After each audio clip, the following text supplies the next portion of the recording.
My goodness. What a spammer, dude. Oh, man. This guy, Joka. Nicely done. Nicely done, Joka. Staying on the winner side of things here at EVO.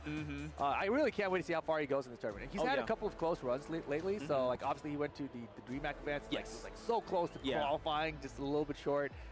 Mix-up felt like the same way for him as well. So, you know, back-to-back top 8 that mix-up for him as well, I think. So he's done very well this year. Obviously, the Boss Gauntlet where he won I think that was his marquee win, of course, right? Like, it was crazy. It's the first time anyone internationally has gone to PAX 10 and won, right? So congrats to Joka for that. And staying on the winner's side so far here at EVO, man, it might be his time. Maybe he'll be in top 6 by the end of tonight. We'll find out. Hopefully. I'm looking forward to the Joka versus Rixta match and see you two like how to coach. Who knows? Well, I wouldn't want it. Like, okay, if it's going to put me and Spag on a spot, then I don't know. Ricky can handle it. All right. Don't put me in that one, you know? Unless Ricky's going to win. We'll see. And anyway, folks, we're going to take a quick break. When we come back, more Tekken 8 action here at Day 2 of Pools in EVO 2024. You're really making all of this by hand. Oh, yeah. The avocados are hand mashed, the chips are hand tossed, and everything is made fresh. You make it fresh every day? Yes, every day. The Chipotle way is we make it fresh every day. Sounds delicious. Dude, why'd you put your new rig in the basement? Didn't you hear? Bill's a gagillionaire now. Basically, my new connection is so strong I can game anywhere. Check it out. We've got Gamer Rocker, Gamer Floaty, Gamer Couch. Whoa. It's got wheels. Gamer Bench, Gamer Throne, and Gamer Mower. What's that? It's hard to game while walking downstairs. I get it. That's smart. Live like a gagillionaire with low latency everywhere. AT&T Fiber with All-Fi. Do you want okay FGC merchandise by okay FGC artists? Well, you're on the wrong ad if so, because here at 10-0, all we got's the best FGC merchandise by the best FGC artists. Just look at all this great merch. You can make this your whole wardrobe. I should know. I have. Our 10-0 merch booth will be open all 3 days at EVO 2024. If you're not here in person, visit us online at merch.10-0.gg. Stuff this cool won't be around for long.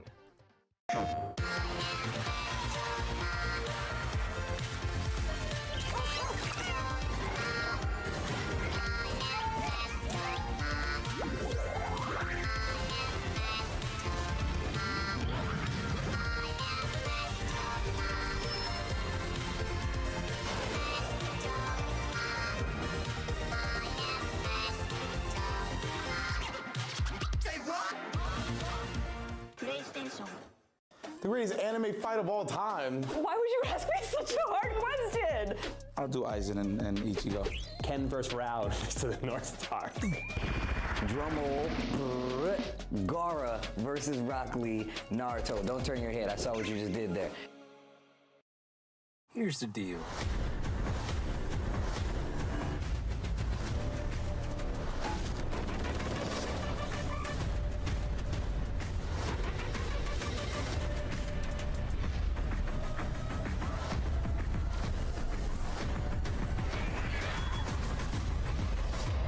Excited. Oh, yes.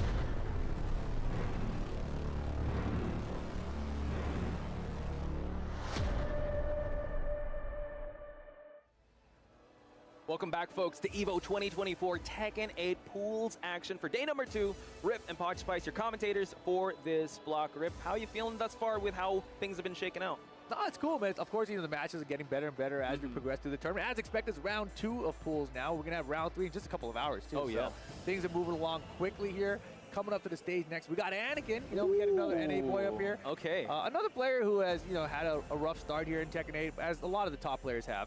But going up here against Mo, who I'm unfamiliar with, and I feel like that's been the case here with a lot of the matches we've had so far today. It's been like some player that we know, and then some player that we're a little bit unknown with, right? So, but the ones that aren't known, I think everything to gain and nothing to lose when you go up against huge names like Anakin, Joka, the works, the people that you have seen. And I have seen Anakin's tweets and how he's updating social media. He feels pretty confident with his run here. Yeah, so sick.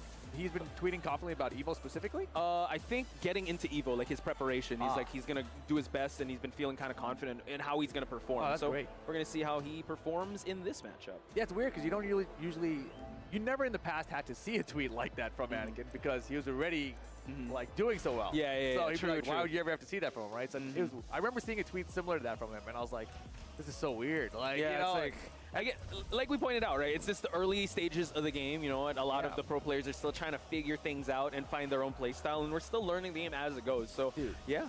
Number one, shout out to Chipotle for supporting Tekken World Tour. Yes. And Evo, of course. But on top of that, on Twitter this morning, all I saw was everyone posting up their Chipotle cards. Like, made it out of polls, got my Chipotle card, got my Chipotle card, got my Chipotle card. I was like, this is the crazy market. Nobody tagged Chipotle, but it's like everyone did and said Chipotle in their tweets. And it's like, I was like, that is a crazy market. That was amazing. That was well good. done. Yeah, shout out. Like, you know, I got 2 Chipotle cards right now. Let's go. If any girl out there wants to go for a date, hit me up. I got you in Chipotle, guys. Yeah, double meat, no problem. With guac. Game That's on. the order. Nina versus Jack. Anakin versus Mo. Mo on the Nina. Nina has been a character that has been on everyone's radars. Tier list wise, she's a problem because how well she performs, especially up close. Constant 50-50s, constant the pressure. That's a very cool character. I'm actually glad that she is competitive again. Right, this is the strongest I think Nina has been in other iterations too. And Mo, just like that, getting the first round against Anakin. I think Tekken 5.0 Nina was also better. I think Tekken 4, I don't know about Tekken 4 much competitively, but I know that she was really good in that game as well. It's just she was overshadowed by like Tekken 4 Jin, etc. Wow. But Tekken 5.0, she was legitimately top 3 in the game. Wow, interesting. Okay. So now this version of Nina is definitely welcome in the competitive scene. Mo having a great start thus far. Wipe the floor. Oh my goodness. The awareness of Anakin now. This Anakin guy's pretty good. And he likes his outfit, huh? He does. Ooh, hang on. That was dangerous, yeah. It was. That was a big whip there. Let's be engaged. So much gray health, so much damage on Mo's side. So low parry with rage right now. No heat timer available. Couldn't get the spike on the in the skull splitter, but now Mo gaining a little bit of health back. Yeah, go for the mids right now. There it is, the low to close out the round. You know it's inevitable. 3 mids in a row. It's like, all right, I got to open this guy up. He's not ducking. And is able to reap the rewards there. Mo now slides on in, but gets blocked. Oh man, wrong punish there and gets hit by the third of the string for the full combo here. Okay, continuing on, spending the heat right away. Trying to will down the life of Mo as much as he can. Hops on in. Oh boy, out of range. Big mistake from Mo, and Anakin takes advantage. Yeah. All right. I mean, the first round was going in Mo's favor. I actually was a little nervous for Anakin, but it seems like he has found his groove in this matchup. I mean, in Tekken 8, dude, anything can happen. Like, honestly, like, even though Anakin has regained control here, it's not over. Oh, yeah. I mean, he's definitely adjusting to the play, but look at this down 4-2 from Mo. He's been fishing for the down 4-2 a lot in the set so far, and that's the first one he's found, really. Okay. Give him the guns. Yeah, both of them ready with the heat. You know, Jack's got that 10-frame heat smash. Look at the gray. So much. Can you get it back, though? Oh, my goodness. Gets the pile driver, and now Mo not looking too good. Oh! Get the boot and get that round. Anakin looking pretty dominant after weathering out that round number 1. And that was interesting, too, because Anakin punished with the forward 2, but he could have done the heat smash, right? It's the same speed. But he opted not to. It would have killed probably. So in the moment, like those kind of decisions, you can't really make those mistakes at the highest levels of the game. Yeah. Because it really can cost you. I think with how fast-paced it is, and like you said, you can't call it as it is, because you can have those decisions. At the moment, he probably thought it would be all right, but in hindsight, always 20/20. Exactly. But here we go. Anakin getting game number 1 here. No, and yeah, Mo's punishing with is always the down 4-2. He doesn't go for the smaller punishes. Wants to go for the big chunky damage. But watch out. Getting a whiff. Siren's Kiss. Oh, you have 2 there. And we really like down 4-2 with Nina. Finally getting the jackhammer. Anakin now putting Mo in rage. And yeah, that first game, like downloading and trying to figure out what your opponent's going to bring to the table, it seems so hard. And when you see someone like Anakin lose the first round, you start wondering, like, uh-oh. You know? Yeah. But you do need some time to adjust every opponent, right? And Tekken 8 is terrifying. Yeah. That first game, that download round, that is the scariest thing. Yeah, it's the most unpredictable and wild thing. Even the cameraman is also like, whoa, where's it going? Oh, yeah. But now we see the Anakin is kind of in a groove, and Mo is in trouble.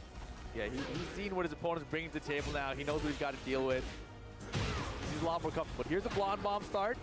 Again, though, no heat timer, no gray health. Gonna be hard to come back, and Anakin sends it to a set point. Yeah, and that's the thing now. Mo has to make the adjustments for what Anakin brings to the table. He's pressuring a lot with that shoulder, just stuffing any of the options, any of the approaches that Nina has. Constantly checking the legs, too. Wow. Gamma Hal 4, such a good move. Oh yeah, ridiculous, right? It's a high, you can duck it, but it's like, good luck guessing correctly. A little sweet chin music there. But now, okay, big low here. Explosive floor, good block. Ugh. Guard no. break. Okay, continuing on, mowing him down. Oh, the low parry. And has heat and rage.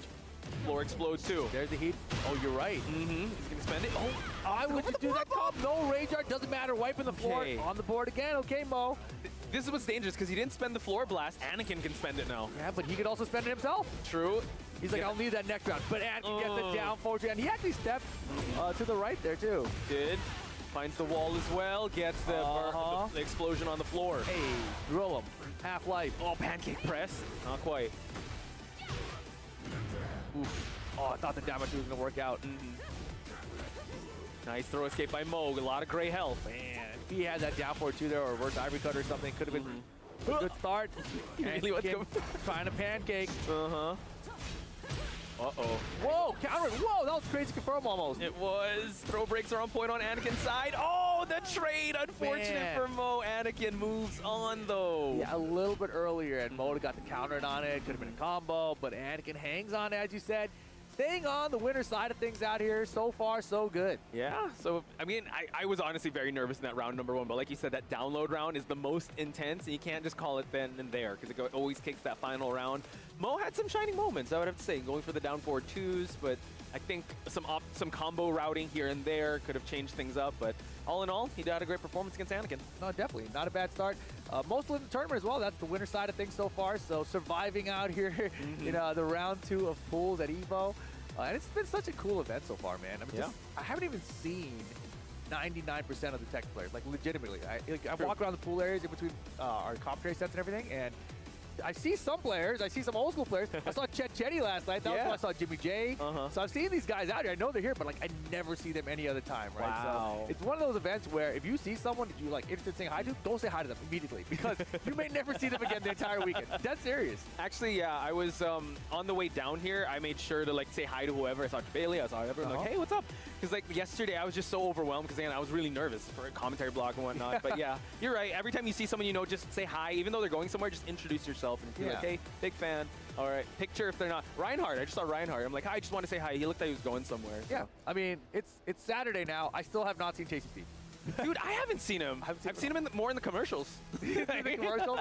I think he's commentating Street Fighter. Oh, he is? Okay. But here we go. We got TEKKEN up here. EVO Japan chat. Can he make the EVO Japan, EVO Vegas, like the circuit for the year or whatever for Tekken 8? That would be pretty sick. Dude, that would be crazy. TEKKEN versus Matiniero. You get a hat trick like that, have in 1 year, having the inaugural Tekken 8 from EVO Japan and also here. Yeah, but he has been not playing to that level ever since, right? Like EVO Japan was the kickoff of the Tekken World Tour. It was a Master Plus event to kick things off. He won it with Lily. Everyone was kind of caught off guard. Like, wait, TEKKEN's a pad player. Now he uses Lily. And everyone's like, what's happening? How the hell did he do that? And then he hasn't been winning since. True. All right, so he's obviously a very strong player. He's still very capable of doing very well in tournaments. But it's like, did the players at that level adjust to the character at TEKKEN? Or is it a case of just, you know, the game's still new and everyone's still learning? True. Could be also that maybe to that point of people adjusting, maybe TEKKEN showed them something and was like, oh, wow. And also the adjustments on Lily's side could be a case. And also, yeah, I would have to say him switching to pad is very interesting as well. It's rare to see someone play stick and then go to pad. Exactly. And, you know, coming from the Japanese scene where the majority of the time they had the games early before the rest of the world, the arcades, and they were playing the arcades, you never got to play on pad there, right? So I think, like, all the time he's also been playing on pad, and he's like been building up this pad as a backup essentially over time. True. Like, man, you know, it's just loud at night and stuff. I'm just gonna play on my pad, bro. Definitely a lot easier when it comes to traveling. You play on that pad. I'm just more surprised that he has been sticking out to Lily. You know, he's very committed to the character, and obviously had success at EVO Japan, but since then not so much. I thought like maybe start experimenting. You know, I mean, I'm sure like TEKKEN with something like Bang or Dragunov, you know, it's like a very easy pickup for him. Yeah. Especially with how he played Tekken 7, right? Yeah. He didn't use the Jin as much, went with the Geese Howard, went with other characters, the Leroy at one point. Yeah, and he's a Jin man. He could easily use Reina if he wanted to as well. Speaking of which, yeah, he will be going up against Matenero? Matenero. Matenero. There you go. Thank you. I don't know. Okay. Okay. Chicorin, Root of Evil. Oh, feisty rabbits. Keeping him at bay, but the hop kick off the wall. Hop this, rabbit. It's rabbit season. Now, nice down jab to interrupt here. Matenero. Oof, getting interrupted. Constant heel drops for the exchange to end up on Chicorin's side. I like that name, heel drop. Heel drop. Yeah. I don't know. It's submissive heel, but. Yeah. Really? Yeah, that's what it's called. Yes. Step into the hop kick. I like that. There you go. I like heel drop better. Heel drop. Yeah, there you go. Yeah, that's right. Gotta keep it PG. Okay. Reina, though. Submissive, huh? Yes, you say. Okay. We're seeing the engaged. Ooh, all right. Thorn whips to close that one out. Chicorin looking very sharp. Man, I love the hair on this stage. When he picks up with this final round situation. Sometimes I put my graphics on super low, so I'm glad that we're on PS. Yeah, it's so good. I'm like, wow. You can see all the details now in 4K. Feisty rabbits, but 1-1-2s. Good blocks on Chicorin's side. Yeah, I mean, Chicorin's in control now. Look at his sidestep. That's one of the best reasons to use Lily, right? One of the better sidesteps in the game. 3 rounds straight. Oh, yeah. Definitely a big stepper with that. Big stepper indeed. Nicely done, Chicorin. Martinier's looking around like, oh boy. Oh boy, oh boy. Yeah, you can see at that exact moment. Ooh, yeah. This guy's pretty good. This is Chicorin, Evo Japan champion with this character. Look, I love watching when they take a sip of the water if they're shaking. Ulsan shakes a lot, but he performs. Yeah, but there I saw a super stoic it's like sip. in my matches, it's weird. Like my hands will shake, but when I'm playing, they don't shake. And then as soon as the match is done, they'll shake, and then it's gone. Ooh, I think once you're in the moment, round start, that's when you're in the zone. Oh, yeah. Third hit. Okay, in the zone, you know, the adrenaline's kicking through. It's crazy how it picks up. Okay. How does that work, too? Is there a limit to how much adrenaline you can have in your body? Like, I think so. I don't know. I don't compete in the high level. I'm thinking in a 4,000-man bracket, if you're on stream like 8 times in a row, does the adrenaline hit 8 times? Can it? Will you run out? Possibly. That's true. We have to workshop that. I definitely love to get like a BPM meter on. What do you need to like consume to build more adrenaline? Is it just time, or is it water, or is it Chipotle. food? Chipotle. Yeah, dude. Shout out to Chipotle. That makes sense. Oh, hang on. I don't think so. Chicorin, hold this. Oh yeah. But yeah, I think stamina would definitely, especially with 2-day pools, you definitely need that stamina, right? Voila. Ooh, no down jab for you, sir. Chicorin now. Oh, I'm trying to step and go for the hop kick. Gets that heel. Voila, it's such a good addition for Louis. It is, yeah. Wall carry? Yes. Dang, found the wall as well. Goes low that time. Chicorin looking real dominant here. Dropping the submissive heels. Get it out of here. High crush, too. Oof. We have not seen that much oppression coming from Reina just yet. Gets the heel drop. Ugh, high splat as well. Oh my goodness. Yeah, that flip over is still good. Wow. That should be that. Matenero. Oh, feeling the effects here. Chance? Not gonna happen. There we go. Excellent effort, I have to say. Matenero now exchanging some words there, just giving like kudos. Damn, dude, you play like that guy who won Evo Japan. That was crazy. Are you friends with him? Like, do you know him? Can you introduce me to him? Chicorin, you're amazing. No, that was great. Nicely done, Chicorin over Matenero. Staying on the winner's side again, man. Round 3 is getting closer and closer to it, right? I think you got to win 3 matches out of round 2 to get to round 3. Wow. So it's not easy. Like we're only seeing a portion of the matches being played, and so we'll get there eventually. But lots of matches for all these players for sure. Yeah, and I would have to say, oh, cameraman's dancing. So I have to say, stamina will definitely come into play there. So I'm super excited to see how these guys will maintain the high level of composure. And you're seeing all these big names go up against community favorites, but now we're going to see the big names go up, clash against each other just to make it to top 6. It's going to get there. It's going to get there. And, you know, obviously, later tonight, we're going to have the top 24. The interesting thing, too, I should mention to you guys right now, top 24 of this event will be on 2 streams simultaneously. Simulcast. Isn't that crazy? I've never seen them do this before. So it's going to be a very interesting showcase. I'm curious about how the crowd's going to work, right? Yeah, and I hope it's the stage right next to ours, right? Because that way the crowds will be connected, like looking back and forth to both the monitors. True. It'll be great. They'll be like, imagine someone sitting in the middle. I don't know what, that SpongeBob meme where he's looking at two things at the same time. I mean, that's basically how it's going to be. So that's going to happen later tonight for the top 24. Very exciting times. Oh, and up next, I'm really excited to see our next matchup here. This guy didn't say hi to you yesterday. Son of a gun, Kakoma, coming up next against Brave Guy Ignite. Brave Guy Ignite is going up against one of the best here in Kakoma. Gotta love the trip. Yeah, Navi's Kakoma. I saw him in AK take a photo. Navi boys. Yeah, I'm in the background of it, baby. Yes. I didn't even notice. But yeah, I would have said hi to you. You didn't say hi to me, so. Yeah. But here, look at this guy. Brave Guy Ignite. How do you feel about the tech of hiding your, because he has the shield on his Kakoma? Yeah, he has He's just shy. I don't want you to see my inputs, man. Whatever you say, Kakoma. What is this thing on the green thing? Oh, that's the, you smell that. You smell that? Yeah, yeah. Actually, I have some. I can make you, just to wake up. What? Yeah. It's from Thailand. It's called Hong Thai. What does it do? It's a bunch of herbs, so it's supposed to like wake you up and kind of, But is it good to be like alert? Like, or does it just wake you up like if you're groggy? Like, what's it for? Is it for like somebody gets knocked down in a fight and they got to bring it back to life? Like resuscitate? Smelling salts? Yeah, I mean, like, this one is more for like headaches, congested nose or something. So weird. There is that. Helps with vertigo too. Hong Thai, sponsor me if you want to. He should get the. Cole's like, I can't put it there. There you go. Eat it. Here we go. Here we go. Let's see what. Watch it change. Ooh, there, see? Okay. I see. And we got Brave Guy Ignite here. We got a powered up Kakoma here. Wow, so he's got a weird, is that? Yeah, shout out to ASI or Golden Lever. He's got the cover for it. Oh, so he doesn't have to put a jacket or whatever over anymore. Or a box. You know how like they bring the box of the arcade stick with them? So no more jacket. No more jacket tech.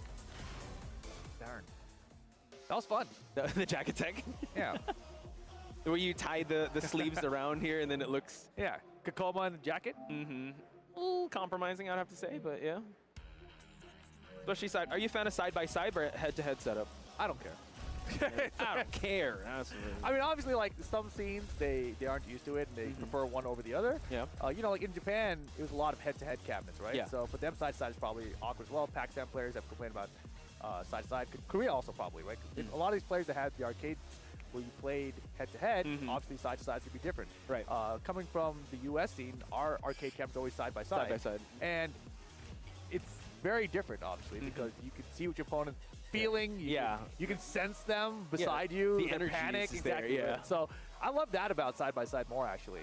Like when I played in a head-to-head environment, I always felt like I was just playing an online match. Oh my God, it's just some other guy somewhere. You don't stand up or look at the side. Everything is just in the game. I don't like that. You know? I want to beat my opponent physically and dominate them beside me. Yeah, right next to him, not face to. Yeah. And so then, like, when I hit something cool, I can just nod my head, and then they're like, "What's that guy nodding about?" I'm like, "I'm thinking about something." So would you want to? Because in side-by-side setup, you usually stay in front or the back. Oh, I don't care. You don't care. Like, Look at they're gonna see my hands. They're gonna see me tapping my foot. They're gonna see something. Me rocking. Yeah, all right, shaking my knee up and down, whatever. Anything to distract them from the game. Meta. But now we see Brave Guy Ignite on the Eddie while Kakoma's on his Fang.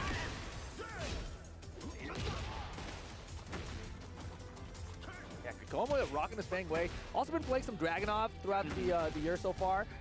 I'm trying to remember what other character he ran. He thought of Reyna for a bit, and he tried. Well, when he saw Nina, he tried Nina, but I think he's rocking with Fang and Dragunov. Yeah, Fang is definitely his better character. I think honestly, Dragunov's probably pretty good too, but he's been more committed to the Fang. I think it's because in Tekken 7 it was more Fang way too. I feel like that's kind of the same boat that Nia's been in. A lot of that 3-3 for Fang. Good. True. Poking them down, able to get the heat smash. But Kakoma still has heat available to the shoulder. Whoa! That was a great rage art.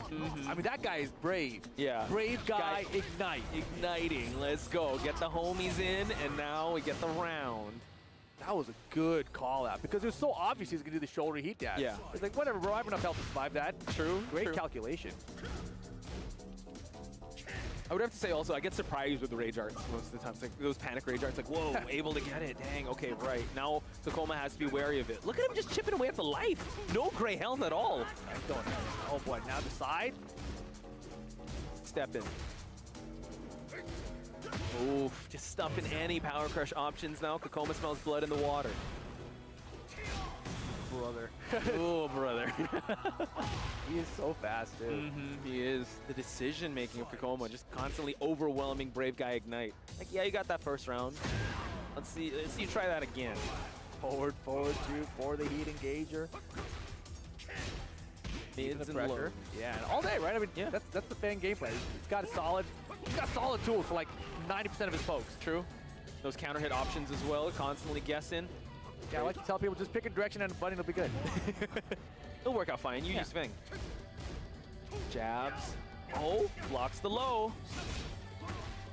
Fish hook. Uh-oh. Throw break is good here. Got it back to wall now too. Kokoma, good position. Side steps right though, interesting. Like, why do you want the wall positioning there? True, last 20 seconds, but that's gonna get punished. Kokoma. Honestly, he just runs away with the early seconds and then puts Brave Guy Knight in like a desperate situation to find an opening. It's always been good for Fang too to have an early life lead. It's always been hard to approach Fang. Oh my goodness. Good punish by Kokoma. Jab, low. And mind you, he's not going in for launches. He's just going for just all you need. Playing it simple, playing it clean. Brave Guy Ignite getting the install here. That's gonna get punished though. No sir, shoulders there. Kokoma ready for the punish. Yeah. The guy never saw it coming with that cover. Like, dang it, I can't see the inputs. Oh no. Yeah, maybe minimize the sound too. True. Acoustic reflection back into the box, out the other side. Acoustic reflection. I'm making a marketing term for that. It's acoustically optimal. Ew! You got that smell going on. We're seeing Brave Guy Knight getting some words of wisdom here. Yeah. Gotta take the laptop. Oh, yeah. And this is the first Eddie I've seen on stream, actually. So, I haven't faced... Actually, when Eddie first came out, you faced so much Eddies. But now I barely see that much Eddies online. Maybe on free play, at least. Or at least on, what's that, casuals. Ranked, though, not so much. Yeah, Eddie is an interesting character. I did not see much of him at all either, actually. There's a few character loyalists who have stuck with the character, in NA at least, so like it's cool to run through those guys. Wasulu, Spiro Jade are like two of the names that are probably the biggest for Eddie in NA. I'm trying to remember if there's anyone else. I'm probably forgetting someone, but you know, not that crazy in terms of character usage, right? Character popularity. Boy, got the forward 4-3 counter right there though. Big low, constantly swipe in. Now it's Kokoma on the life deficit. Wow. Sequence of blocks from both sides. Backing away, breakable balcony though. Ooh, playing leapfrog. Yeah, very nice. Fang's wall stand at one, like that move right there. It's such good range. True. Whoa. Okay. Ooh, powered up too. Little taunt maybe. The Jenga, level 2. Okay, hang on. We've seen this before. Brave Guy Ignite getting that first round. Can't celebrate just yet.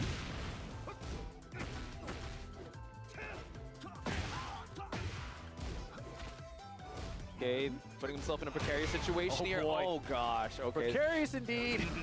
Send him off a cliff. I was playing it lightly with precarious. Trying to sound smart. That was a terrible situation. Okay. Ugh.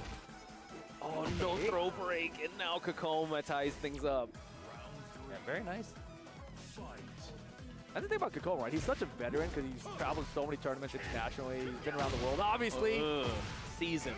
Yeah, he's got a lot of experience, you know, just being in a tournament environment. So even when that first round didn't go so well for him, you know, he adjusted very well. Oh, yeah. But at the same time, when you see like one of the top level players lose someone unknown, it's like a lot of times it's Kokoma. Yeah. I'm like, why?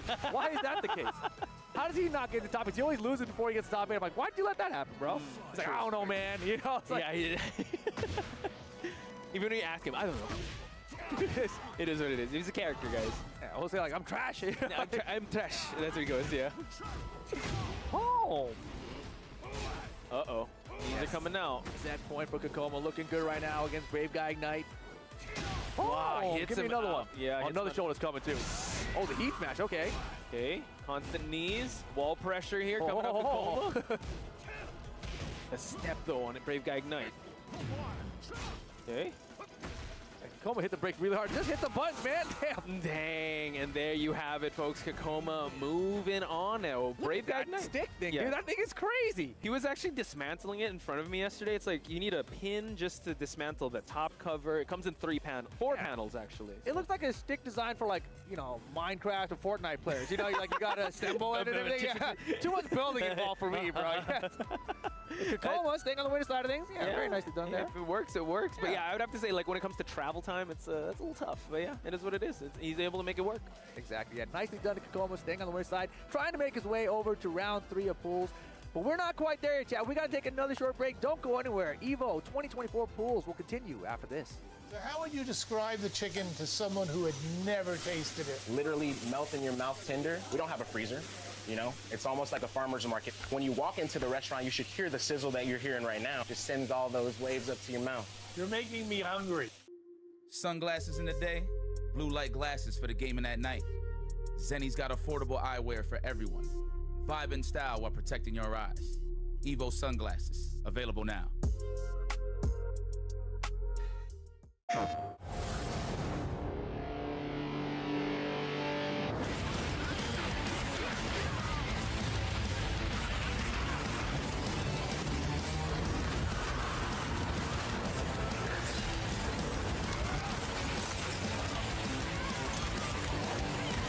Beyond the battle.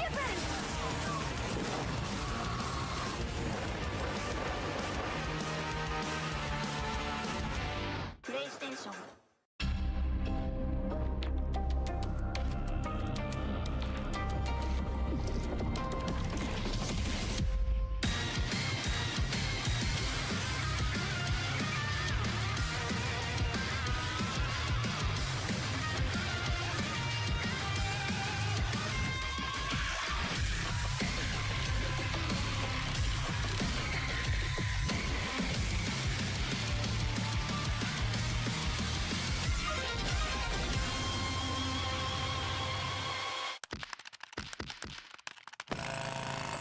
Red Bull gives you wings. Fight!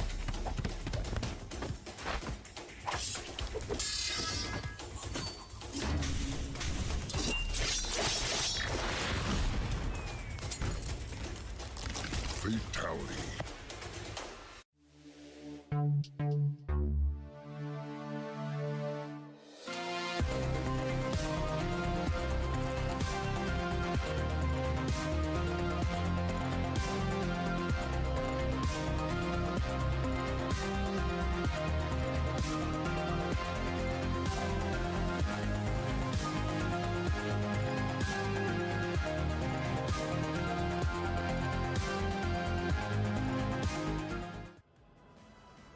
Ladies and gentlemen, you're watching EVO 2024 Tekken 8 Pools, day number 2, Rip and Potch Spice. Yes, your sir. commentators for this block for now. And so far, we're kind of rounding out this first 2 hours. How you Exactly. I mean, it's great. It's EVO, right? There's a bunch of top-level players out here. We're going to see what they're bringing to the table, see how everyone's doing here on day 2. Obviously, sometimes when you have a multi-day event, players do better on one day than another. Obviously, you want to do better on day 2. Yeah, exactly. Hopefully even better on day 3 if you make it that far, right, for the top 6. But coming up next, we got another player out of Korea. It's going to be Lohai going up against Simply AK. Simply which AK. is not AK. It's but not. Simply Simply. AK. Because if I remember correctly, and I'm messaging AK, his pool started at 2. So Okay, yeah. he's all right. And he will run to Lohai eventually. And Lohai, I don't know, it's been kind of on a tear as of late. Yeah, he's been great, right? I mean, he had a rough showing in the mix-up because he lost in pools. Oh, so he he did? didn't get Okay. out of the winner side of his pool. He came out of the loser side, and then he made the run all the way through the top 8 and everything, right? So he had a crazy run through there. But obviously, top-level player, former EVO champion himself. Oh, yeah. You know, and it's interesting because he's been running through a few characters, right? And obviously, he had a lot of Dragunov in this game, but in Tekken 7, we saw a lot of Shaheen out of him. That's the character he won EVO with, even. Yeah. But now Shaheen, you know, arguably a better character than he was in Tekken 7. True. And Lohai picking the Dragunov, who's arguably better right now than Shaheen, but I'm not really sure that's true, especially when you're low-high. Yeah, especially if you're low-high. And the thing, too, he also tried out some Steve Fox at the last event. I think Steve Fox is underrated, underrepresented right now at the highest level of the game. We haven't seen the players who can do well with the character at that level playing with that character because they're playing Dragunov or Shaheen or Feng Wei. Exactly, right? So there's other characters for those players to use that they're utilizing right now. But Lohai is one of those guys that I feel like could put Steve on the map. True. I think he brought out Steve in his tournament in BAM, which he got really. Yeah, he almost won there. It was him and Chanel in the grand finals. Yeah. Yeah, he's definitely one of those Steves that people look out for. If you would want to see a character come out of Lohai, what would you want out of the 3? Martial Law. I knew it. He did run with that, but that was early life of tech. One of the Evos in the past. It might have even been the one he won, actually. I played him in the tournament. Okay. And we had to play on stream. Oh. And when I went up there, he was running Shaheen at the time, but I went up there, I was like, hey, man, can you run the Law mirror match with me? And he's like, I haven't been playing Law. He's like, all right, fine. And he beat me up with it. But it was fun. It was really fun. He hit me like flipping. Somehow he had to read me to make me duck. Okay. And he kept on doing flipping. I kept looking at him. I was like, why am I getting hit by it? Like, I was so confused by it. Okay. So whatever that was sick. But, top level player, Lohai, able to play multiple characters. Is it going to be a Shaheen mirror match? Wow. Okay. Yo. Shaheen mirror match. He's simply AK. That's why. Okay. Ah. He's inspired by AK. I see. Oh, all right. I like this. You know what? We had the Joka Feng mirror match, and now we're going to have the Lohai Shaheen mirror match. So a lot of people here wanting to test their might with how these characters are. Yeah, Shaheen, so much more popular than he was back in Tekken 7 now. Oh, yeah. Great additions to his moveset. True. Especially, he's kind of a charge character as of late, especially when he was able to do that guard break. I think he's the first Tekken character to have a charge move, right? I think so. I don't know any other character that has a charge move. Could be right. Yeah. Hopefully we'll see more of that in this matchup. Lohai now. Guard break. Always stay charging. Oh my gosh. Trouble. Corner as well. Oh my god. Heat dash for more damage. Hell yeah, give me that punish. Ball is not your friend. Simply AK. Yeah. Unfortunate end to that stick. Uh-oh. Okay. That move is crazy too. Oh my god, the hop kick for the hop kick, both whipping. Constant mid-check by Simply AK, finishing this string. Wanting to find the wall here. Yeah, strings all day, man. Nice. Down back 2-1. He get guard break right back at you. Do it again. He ducked it. And that's so risky, ducking behind the wall, too. I mean, that's exactly what Lohai got him with, right? He ducked for it, and Lohai punished him for it. Yeah. Okay. Fight him down. Wow, that run-2 is almost like a cameraman trick. True. Oh, Rage Art! Call him out. He got Lohai with the Rage Art. That's crazy. Usually it's Lohai with the Rage. Yeah, he's making a statement here. That's how it is sometimes out here, man.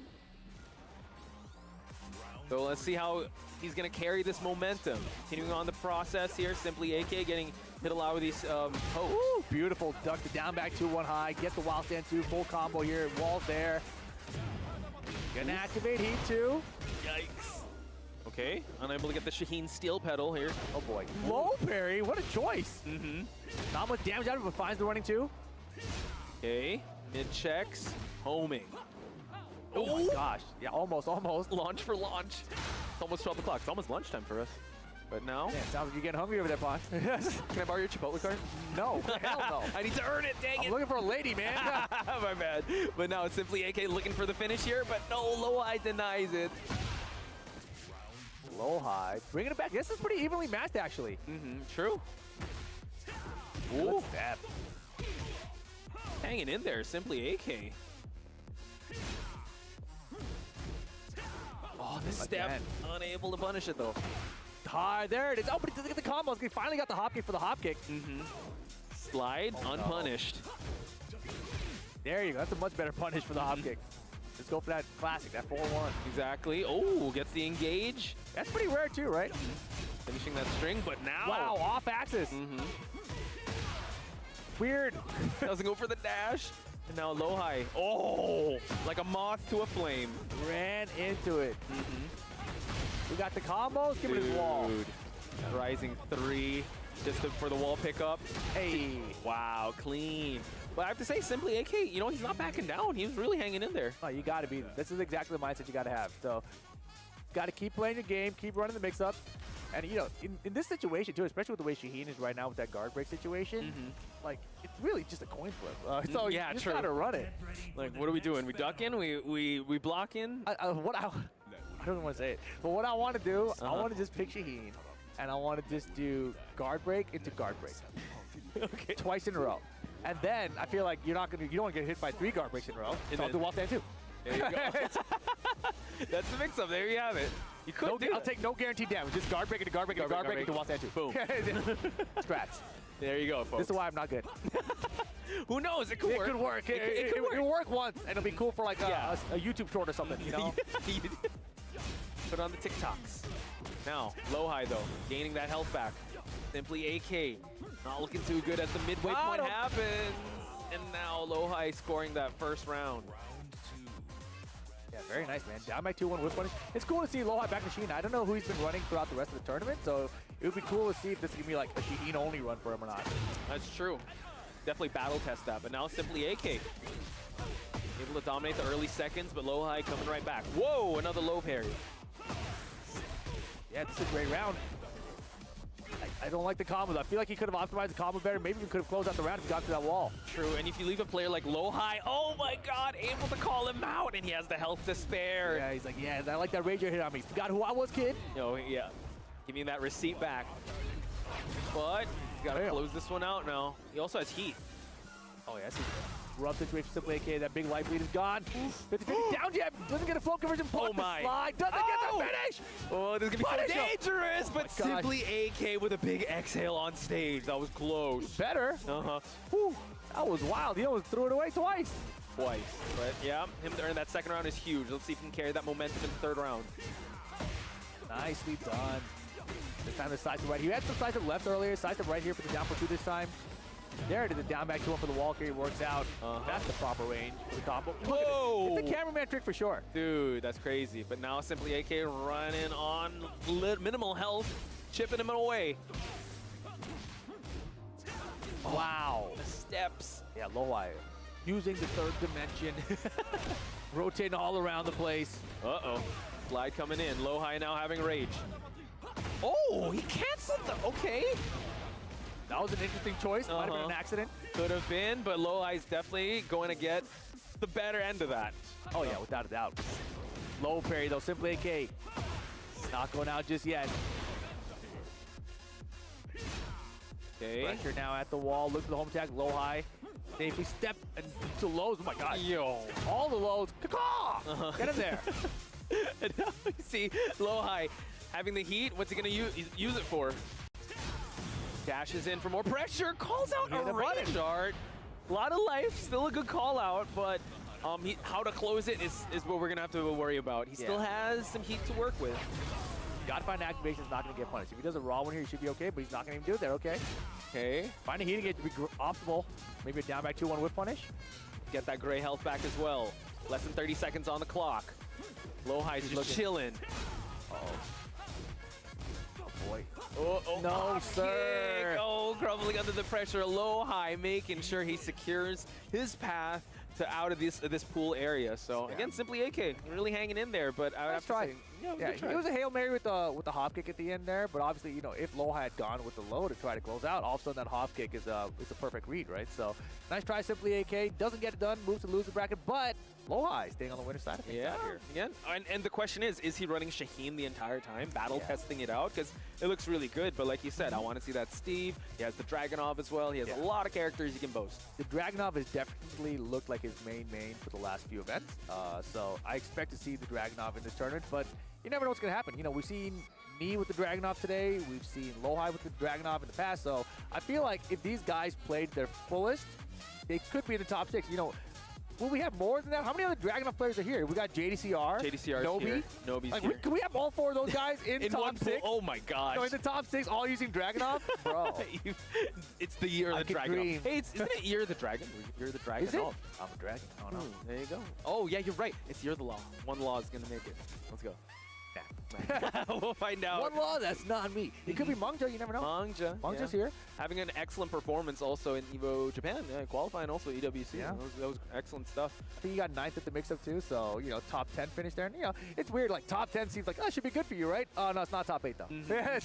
And at EVO, it's like, oh, it's not even top 8. Well, you got 8? Oh, great. No, you got to be top 6. Considering it's like 4-6-4-6, right, with the total entrance. Yes. And then you're able to get at least that far. Still not I think when you're a competitor, that part doesn't matter at all. Oh, really? Like, okay. Especially when when EVO was top 8 and you got 9th, that was the worst. You're like, man, are you kidding me? Right, so now with top 6, and now when you get 7th, you're like, what? Like, I don't care if there's 4,000 people behind me. The goalposts move further, yeah, right? Like, right? It sucks. It still sucks.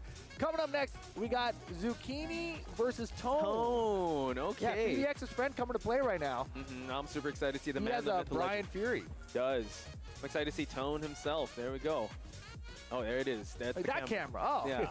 Long Style also. We saw one of his friends yesterday on pools. I forgot his name though, but yeah. But with a name like Zucchini, kind of character brings out the name like Zucchini? Great question. I don't know. Azucena? I don't know. Coffee and zucchini? What? What? Zucchini. I feel like it's a Julia name. Oh, like, yeah. She wants to save the environment, eat vegetables, probably. True. It sounds like probably a Julia thing. Okay. But Tone, though, I bumped into him a couple times yesterday. He's pretty happy with his performance thus far. So now it's day number 2, a new day. Hopefully he's able to, you know what, carry that same type of confidence and energy coming into day number 2. Yeah, I'm curious. Obviously, Tone's going to be using that Brian Fury, but Zucchini's character could be anyone. I'm hoping we get something we haven't seen yet. Like maybe, I think we've seen a Leroy actually. I think we've seen all these characters. I'm looking at the right hand of the character selection right now. Maybe it's a Paul Phoenix. True. We haven't seen Zafina or Panda. I think we've actually seen all the characters. I've seen every character except for Zafina, actually. What about Lisa? Seen any Lisa? Yeah. Okay. Thundercore had an Lisa mirror match. Oh, okay. So it's a Fang with a name like Zucchini. He brought out a Fang. Okay. All right. Fantastic. Fang Wei, another one. Brian Fury. Both angry men. Here we have it, folks. Fang versus Brian Fury. Zucchini starting out with some low pokes. Got to be careful. Brian Fury's a counter hit monster. Oh, you know that. Counter. There you go. Get that 34 in there. Sheesh. Oh, my goodness. Wow. Oh, Tone my goodness. Running away with it. BDX has coached them good. Shout out to BDX. I'm kidding. We trade now. Tone. Getting with knees, but no, Zucchini now poking away. That is the Fang style. Clips is coming in that time. Should be an easy wall carry here. Yep. So could have used heat though and killed. Doesn't matter. Gets the next guess anyway with the down 2. Ties it up. All's well that ends well. But yeah, in this game though, you know what? One wrong read. Yeah, I don't want to leave my opponent alive ever. If I can avoid that, let's avoid that. True. And he's still at heat, and he can recoverable health. It's insane. So, but now Tone, making sure he's the hammer and not the nail. Looking for that taunt jet upper. Oh, we're gonna see it though. Oh, trade. I mean, look, if you're a Tekken spectator and you're a Brian Fury fan, you want to see a taunt jet upper, right? Yeah. Like, and any player that does one in a tournament, you're like, I'm a fan of that guy.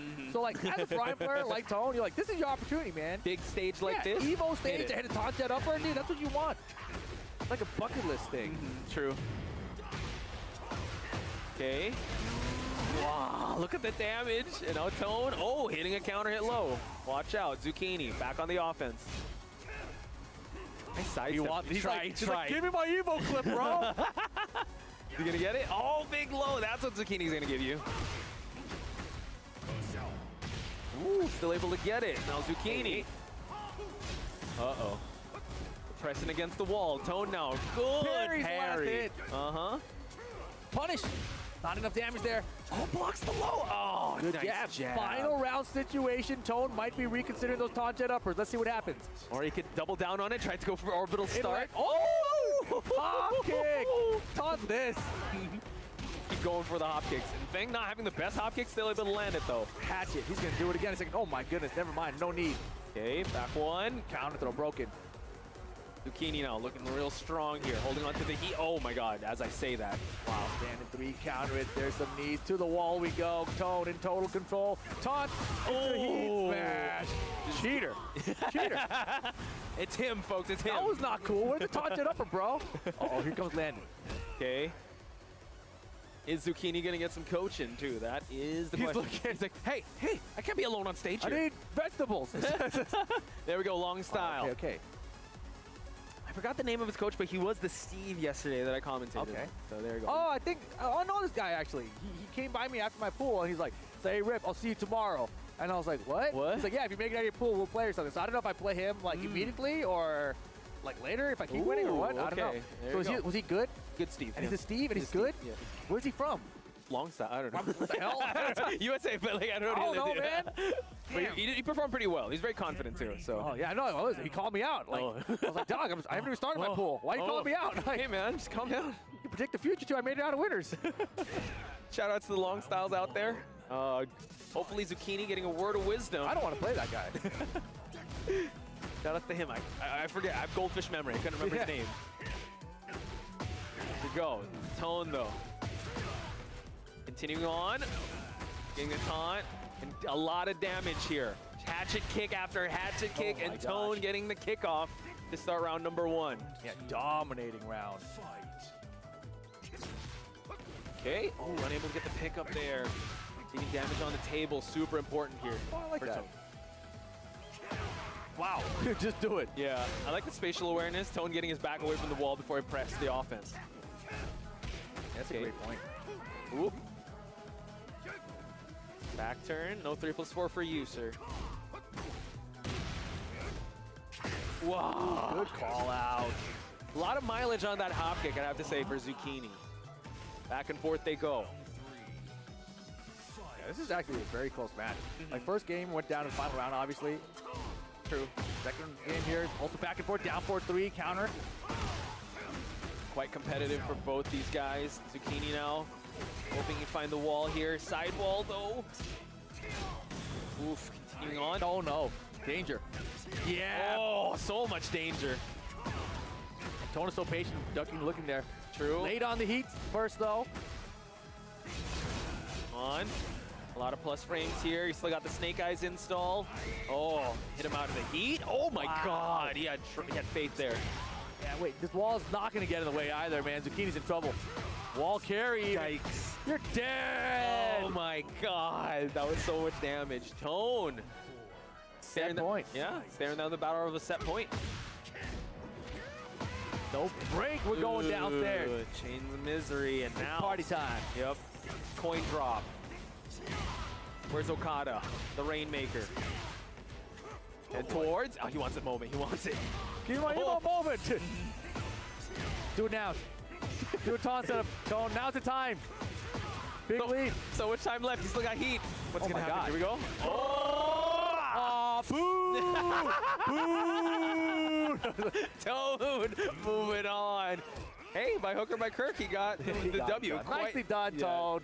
We got you there. So, again, quite the competitive matchup. Zucchini had a lot of winning moments in the exchange there, so. But, you know, going back to what we were talking about, right? Building the fan base, right? He didn't get the taunted upper. He didn't finish the Agent Smith punches. That's not your Brian Flair. I'm sorry, Tone. You got to hit him, Tone. Come on, man. I know you can do it. Got to be the people's champ, Tone. There we go. On the Evo stage, though, you know? It's a different level. True. Maybe save him for top 6. Who knows? Shout outs to Tone. Shout outs to Zucchini. Shout outs to each and every one of you that's joining us. Wherever you guys are in the world, thank you so much for tuning in. Record-breaking numbers here at EVO 2024 for Tekken 84646. Rip, that's the number. That is a crazy number of entrants, you know? I mean, I remember back then when just having 646 would have been huge. Like, whoa, 600 people? Oh my gosh. Yeah, but now 2 days of pools, baby. Yeah, wild, man. Very impressive stuff out here at EVO, of course, you know, and Tekken now the second largest game at this event, which is just incredible, right? So Tekken 8, straight out the gate from launch, obviously, with a fantastic launch, cool new story mode edition. You have the special style controls to bring in more new players. Have you tried Tekken Ball? Of course, yeah. I'm Tekken Ball martial too. law, bro. Let's go. Oh yeah, oh dude, yeah, he's so buffed in that game. Yeah. The 4+2 just goes everywhere. Exactly. Oh. I think I'm gonna host the Tekken Ball tournament. Oh, so let's go. I you was guys playing wanna- MYK. He was showing me all of it. Oh, the yeah, nasty yeah. stuff. No, I Yeah. beat up with MYK. Oh, there you yeah. go. Oh, dude, I couldn't even get past his devil jig. No, he kept lasering me. he thought he had me. I beat him up. It's so fun. But yeah, you know, Please host one. Yeah, Please stop host on by to my stream. I'll do one, man. Level up your game on Twitch. There we have it. Coming folks. up next, we got Saint versus Fallen Felix. Fallen Felix. Yeah. Okay. Interesting. So, Saint, you know what? Also a known, it's at one of the legends here in Tekken. Now he, has he been making top 8s as of late? He's kind of the JD Sharp. Like, obviously, he's a good player, capable, former Evo champion himself, but, just hasn't found his stride yet in Tekken 8.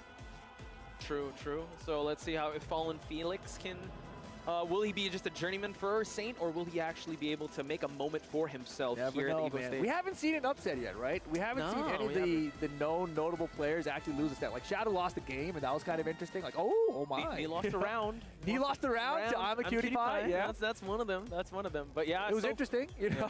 So far, it has been. I think the closest match was actually the Tone versus what's that Zucchini one. Wasn't that 2-0? Well, I mean rounds wise. Oh yeah, but yeah. rounds, Everything else was 2-0 though. But yeah. So, maybe that's recency bias though. But let us know. Probably is, right? So, but yeah, these guys getting set up to play right now. I don't see what character. I think they're still setting up. Oh, he has an extra button there, the red one. Oh, interesting. The Rage Jar button. That's what I have. actually Boom. interesting. I didn't think about that. That's actually a good kind of position for it. True. That's Heat or Rage Art probably, unless I don't know. Maybe it's a character specific thing. We'll see. Because I was talking to Yagami also. He has a button for because he uses Reina, right? So right side electrics. There's a button to help him out for that. The hell does that mean? Oh, he's on a like a leverless controller. So yeah. Oh, have I that see. input. He has an extra button. Yeah, to control like his left and right down inputs on his other. Yeah, a lot of buttons. Sounds sus. Sounds sus. That's all I'm hearing. That's loud. It is what it is. I face his Reina. It's incredible, but of course, can do anything. Super good player.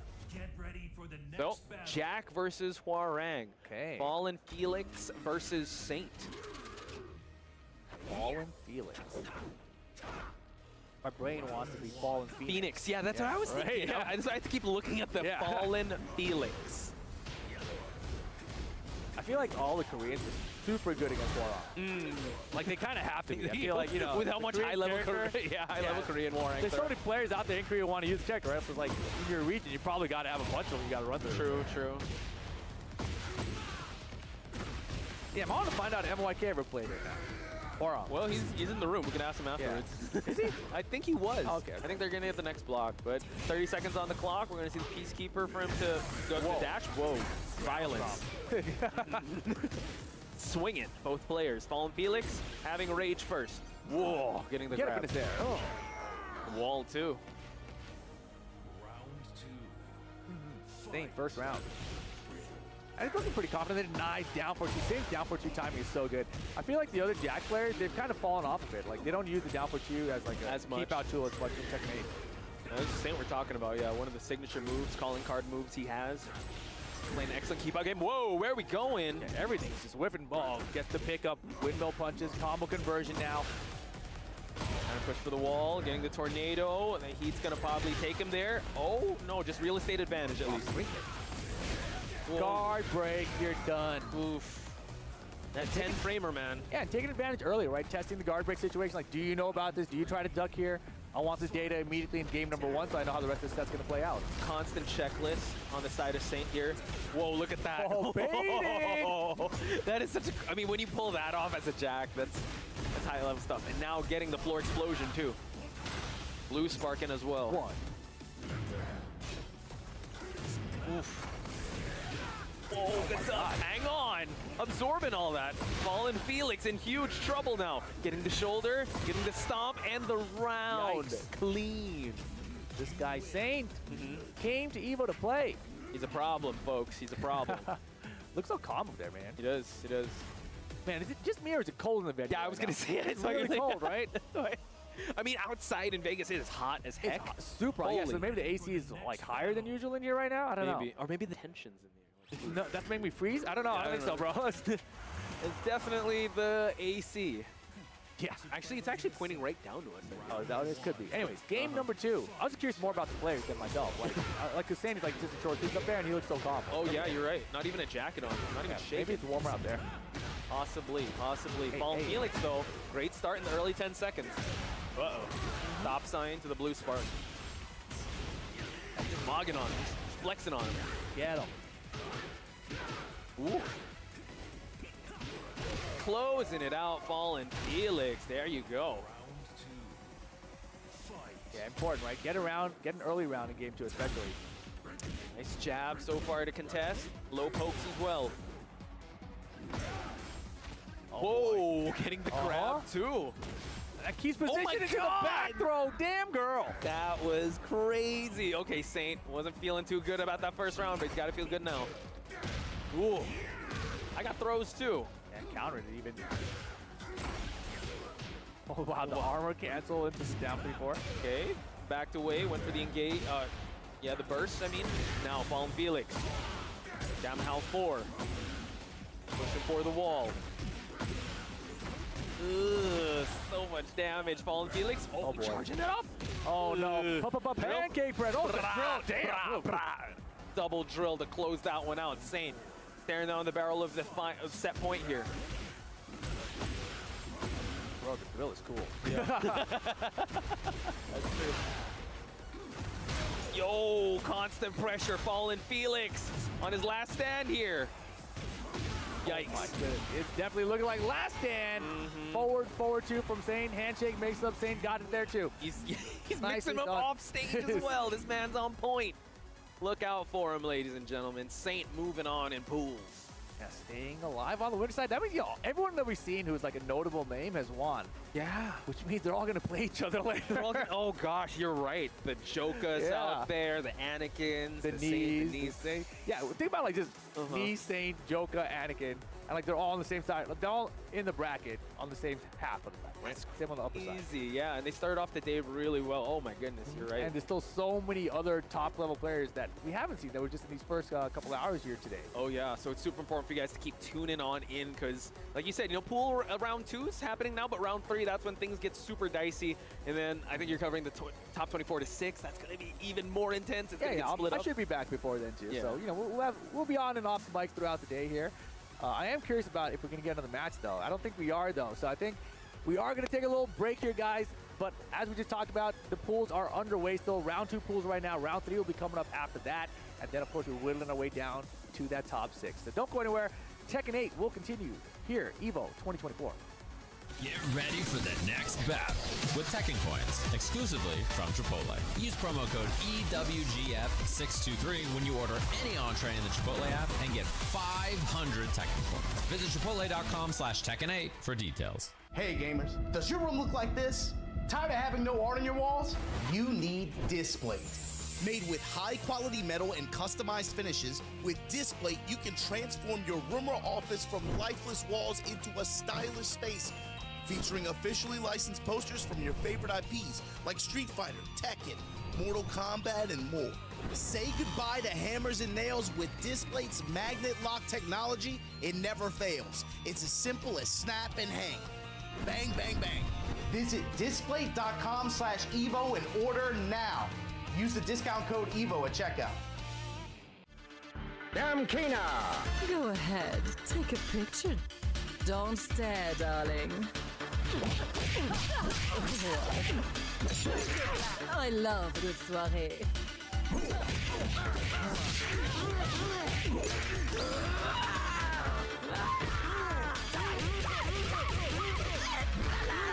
Looks can kill.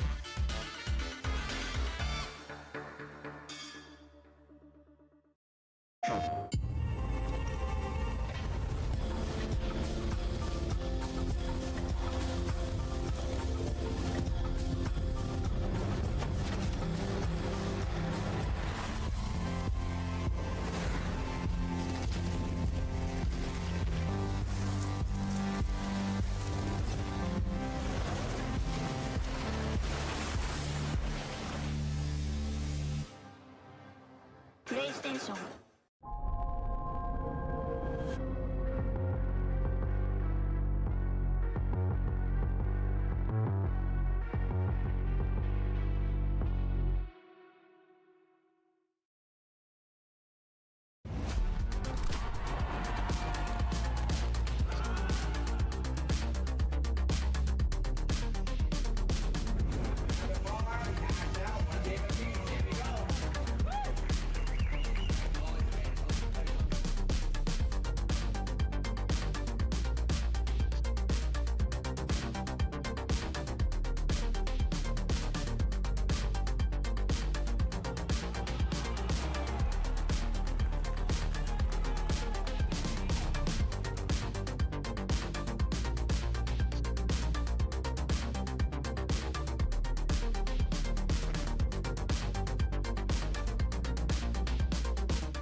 Welcome, everybody. This is Evolution 2024. We are here at the Las Vegas Convention Center for EVO Tekken 8 action. This is the biggest Tekken tournament in history. I'm MYK, and joining me on the mic over from Japan, the legend himself, Majin Obama. How you doing, Obama? Mike, you already said it, man. 4,646 bodies in this bracket. We got to find out who's going to be the last 6 today. Still got a long way to go. We're getting through it, but man, there's already been some great matches today. What's really, has there been anything that stuck out to you so far about the weekend? Just the level of players, man. The size of this venue. I've never seen EVO this big. Yeah. But, you know, today is the bloodbath day because there's going to be a lot of eliminations. Like Obama said, there's only going to be 6 competitors left here today to go into Sunday. And I'm here for it, man. That last, like, 2 blocks or so is going to be so crazy. Yeah, I mean, you're no stranger to the frantic bracket action that goes down later in the evening, right? And it ramps up fairly quickly too, right? We're still kind of on like a lot of round 2 matches. Like these are mostly a lot of players that got out of pools. So you're starting to see the level kind of like slightly increase, but you know, per match. But man, it's only going to rise exponentially. And I think, man, by the time we get to that top 128, that top 64 area, that's when things are really going to start to shake up. And yeah, I mean, I was talking to Rip and Potch a lot about it yesterday, but there's a lot, I think, to kind of look forward to with this event, and especially when you think about what the EVO stage, the opportunity that this presents to a lot of players, especially players from North America. 100%. This is a big chance to be able to do something big and really put your name out there in a way that for a lot of players that haven't been so active traveling across the world and competing in a lot of the big brackets for this game, this is a huge opportunity to just shake things up in a big way. No, that's absolutely true. Like Obama's mentioned, we saw Little Majin's run during Tekken 7, and like I remember being in the crowd at that venue, and that was the first match to start off the top 8. And then when he took out JDCR to make it into winners final, the whole arena erupted. And yeah, anybody that's entered this tournament, anybody could possibly make it into that top 6. So that's like the amazing part of the open bracket tournaments. It's open to everybody. Anybody can enter. There's no invitation that you need to get here. You just need to pay the entry fee and you're in the tournament. You're in the bracket. You have a shot to make it into that top 6. You bring up the Little Majin match. I think that one comes to a lot of people's mind immediately, but even as recent as like last year, Genghis Don had a like crazy performance, crazy bracket run to make it all the way to the end. And with that one performance, he was very close to qualifying off to TWT just off of that one performance alone, obviously. He was like, honestly, he was like really, really close. True. It only really takes just that one weekend, that one day. If somebody can put together a crazy performance, they can really kind of, I think, set the tone for the rest of how Tekken 8 is going to shape up for the rest of the year in a major way.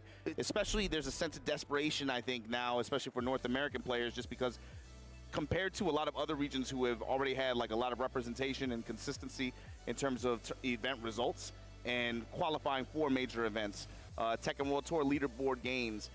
The North American players are the ones that have kind of like struggled the most in that consistency, I feel. So you got to imagine a lot of players that, especially if you're talking about players with their names on the backs of jerseys and stuff like that, there's got to be a sense of urgency and like, yes, this is my chance this weekend. I got to be able to perform at tip-top shape and be able to try to make something happen. Yeah, no, that's definitely a big factor. And speaking of which, coming up next, we got the players setting up right now. It's Hopkicks versus Joey Fury. Yes, this is one of the players that you got to have your eyes on from North America. Shadow, Joey Fury, Joe Crush, Anakin. I think a lot of people kind of like are really easy to names to point out when it comes to the North American contingency. There's a lot of players outside of that collection of names that haven't really been on the road as much. Right. That could also be huge threats in this bracket, especially looking at the way that the matchups are going to line up. But right now, Joey Fury looking to try to make a big weekend for himself.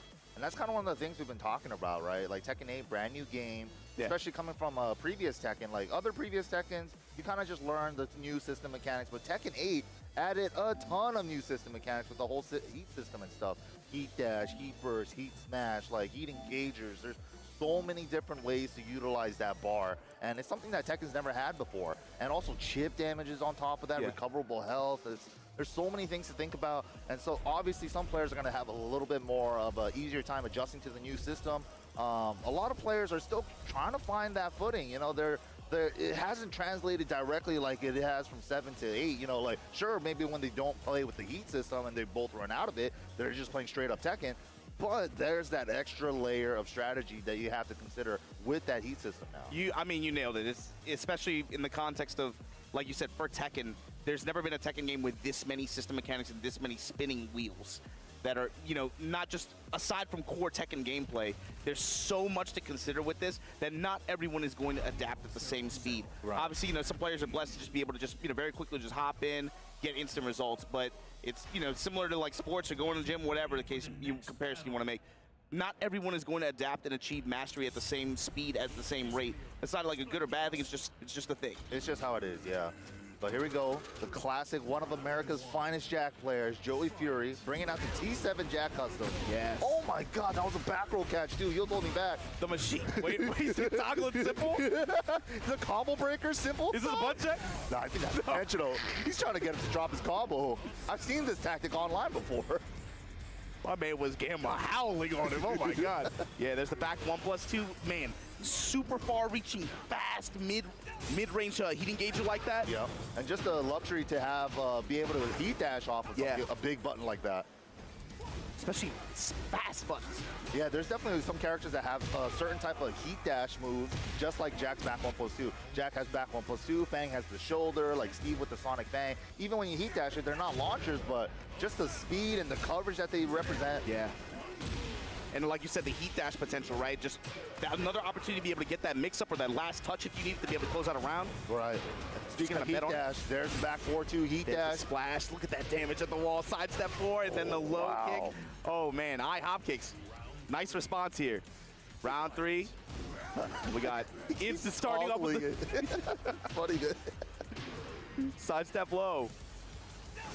Wow, big call out on the running 2. And there's your spin. Toggling the special style again, just in case. That's some actual old school stuff, too. Yeah, right? Like, just toggling it like that. Please drop your combo. Back 4 with the stomp. Swings into it. Yeah. Wow, took the frames, hit the wall standing 4, trades with the down jab. Joey Fury up around. That delayable kick like that, of course, it's unsafe on the follow-up. You can mash out of it, but again, delayable timing. All right. Great return because of the knockdown at the wall, and here we go. Spin. The drill arm commits to the full crouch. Oh, he's staying. Oh, he could have stayed ducking. He got up. He's in heat 2, has the benefit of the guard breaking the wall foot. Just sit there. Luckily, he didn't get guard broken, but man, okay, Joey's out of heat, but he's at the wall. He's in trouble. Delay mid-string, the tornado at the wall, parallel to it right now. Oh no, gets clipped by the back 4-2 heat dash. Not quite enough damage, but the 3's gonna close that out. Final round, first game. Nice punish on the round start, down 4-2. Ooh, that was a great Gamma Howl for the parry. And conversion, oh my God. Punched him in the face. Dude, you know, Joey isn't like the Jack that I really think about him using the Gamma Howl parries like that. Yeah. That's more of like a Joe Crush thing, but I love the way he used that there. I mean, there, especially in that last round, those were targeted Gamma Howl setups. Dude, also, you got the benefit of the green fist buff just because of the timing that he activated. But yeah, you're right. I associate Joey and even like Anakin, I associate him with like Death by 1,000 Cuts, meaning like more space control, more reserved, more calculated type of, you know, cutting you 1,000 times just to be able to get that win. Joe Crush is more heavy read base, but I like Joey Fury's approach right now. He's very aggressive, if we can say that. Yeah, that was sick. He's definitely pushing it. And one of the biggest changes for Jack in this game is actually the Jack Hammer, no longer knocking down a normal hit. Yeah, but you can, of course, you know, hold to go into Gamma Howl and be able to force a mix-up. Right. +4 if you do go into Gamma Howl. Same with 1-1 as well. Ooh, but it's still the same if you get the counter hit. Big chunk of damage as well. Testing with these 2s. Classic. Wow, the 1 whiffed. That's a new 11-frame Punisher versus Jack as well. The 2-3. Camacho chop into that heat dash mix-up like we talked about. Into the low, down back 1. That's so good, man. When you're able to set up for it, too, in a way to where, like, the back 1+2 doesn't feel as risky. You just get that heat dash mix-up. Right. Okay, break his back now. Oh, my God, guarantee plant the seeds. Megaton Earthquake, stop. Joey's going stop. in. He smells blood. Oh. Genocide Cutter, gonna be able to get a spin here. Caught him with the side step 4 mix-up. He did side step hop kick. Will he just go Starburst here off the running 2? Heat activate, infinite. Oh, the trade in Joey's favor. If he converted that, that would have been crazy. I don't even know he can. Whoa, big low parry, and that's what Joey was looking for last time. Please drop your combo, please drop your combo. I ain't dropping nothing. And the down 4 to close it out, Joey Fury. That is definitely one of the players you got to have on your radar from North America to be able to try to make a big run in this tournament. You saw, of course, iHopkicks too, running another very, I don't know what you, I mean, given what you've seen so far this weekend, but Claudio is a very popular character in this bracket as well. I've seen a lot of Kumas. I've seen a lot of Claudios for some reason, and Leos too. Leos? Yeah, really? anecdotally. Yeah, I actually haven't seen any Leos, but I think Claudio's a very good tournament character. I think the simplicity of that character is super useful, especially for tournament play, because there's not a lot of things that you got to think about, right, on terms of offense. So I think that caters to you just being able to put together a very simple game plan and very simple execution on a lot of things too. So I think he's a very good tournament character. There was a period of time where the last maybe a month or so ago, where Mogul just seemed like he was winning everything. I mean, you covered 2 tournaments in a row, back-to-back weekends. Mogul got first and second place. Right. Almost won 2 tournaments back-to-back. Big tournaments too. Very dense brackets. But yeah, this character is very popular, I feel like, in this kind of tournament format especially. But also it's not just his basic toolkit, which a lot of it is just, it's kind of the same as it was before. It's still just as effective. But it's also because of the way he very, very cleanly is able to integrate his toolkit into the Tekken 8 system. Right. Heat system is not really doesn't feel like it's a high learning curve. It's kind of just like a win more. I get more of what I normally have anyway, right? Just because of the way it works with Starburst. But on the other hand, I think Jack too, there's something to be said about that character. We talk about this a lot, but it's there's a certain other class of character in this game right now that has varying degrees of performance, I think, in terms of tournament results. But it's cool to be able to watch characters that can say, hey, I want to play this passive kind of defensive style game. But then when I feel like it, like an Elisa, I want to play Tekken 8, Chainsaw game. Time to chip you with heat chainsaws, And you saw a little bit of that, I think, in especially in that last game from Joey too, where he's just all right, time to play Tekken 8. Gamma House, stomp, dude. Just press a button. Just the way that Joey was playing that final round in game 2, he was like, I'm going in. I'm going to show you all the Jack stuff. But I don't know what to call that, that moment or that mode, but it's when you activate and it's just okay, now the match is on my tempo, right? You're just gonna, and I'm just pressing, I'm going in stance and pressing the button. You got to figure out what I'm gonna do. The Tekken was already a very heavy momentum game, but with the fact that you have heat on top of that, you can make it even more one-sided in your favor if you can keep the pressure going and if you keep the sequences tight. But man, if you guys love yourself some Mishima action, this is the guy to watch, man. Keisuke, of course, getting second place at CEO. Very fun run to watch. Probably the most fun Kazuya player I've seen so far in Tekken 8. Also was a beast in Tekken 7 as well. Coming from Japan, rocking the white Kazuya, he's so sick. Now, to be fair, I think up until this point, seeing people make deep runs with this character have been pretty uncommon anyway. So it's a little bit, I think, of man, he's kind of the only guy really putting it out there and putting together a big performance at a big international event like that. But yeah, it was really fun to watch. He has a really unique play style. Even in Japan, right, he's considered very aggro. Even in 7, he was kind of like this. Kind of very stereotypical, what you would expect in terms of Mishima approach. But he brings that to a high level. But what changed with Kazuya going into this recent patch to make him such a threat? I think one of the biggest things is the patricide fist, the crouch dash 1+2. The fact that it's no longer counter a launcher, I don't think is a big deal. But the fact that it's a +5 big chunky mid that does chip damage, it really kind of puts together the rest of his kit. Oh, and right now Keisuke is just trying to find his timing on TK with the wave of feints, but gets a floater on the orbital. To the wall with the laser, no laser. You want a better Oki. Ooh, and there's the patricide fist like we were talking about. That +5, chunky damage, wall splash as well. Curious to see, too, how Keisuke integrates heat into his game plan, especially because for Kazuya, too, I mean, we talked about this with a few other characters, but it's heat for him just feels like a bonus. He's kind of just he's just he's doing a lot of the same stuff. You just get more rewards. Some stuff becomes safer. Yeah, and he also has some cool, heat-only moves, too, because he has a double transformation in there. We've also been seeing Keisuke rocking the 1+4, the roar, the devil. Oh my god, you can do it 3 times. 1 to wall splat, 1 to tornado, and 1 to hit grounded for better wall scaling. Why get creative, man? Why get sick, actually. That was a dope combo. Okay, TK blessing up the legs. Yeah, these low kicks adding up here. Oh, electric out of nowhere. There's your spin, the rotation around two. He's trying to round him around to the wall. I like that. He's putting him off axis intentionally so that when he tech rolls, he doesn't go anywhere. He tech rolls in place. Able to realign here into the wave. Nasty. And the confirm into the kill. KSK up 1 game.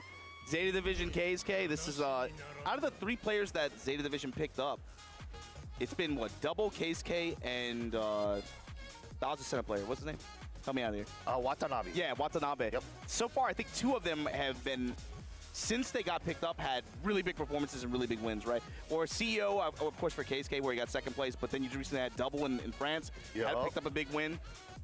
So I think also, too, thinking about that in the background, if you're a squad of 3 and, 2 of your teammates just get big W's like that, you got to imagine there's a very high sense of motivation.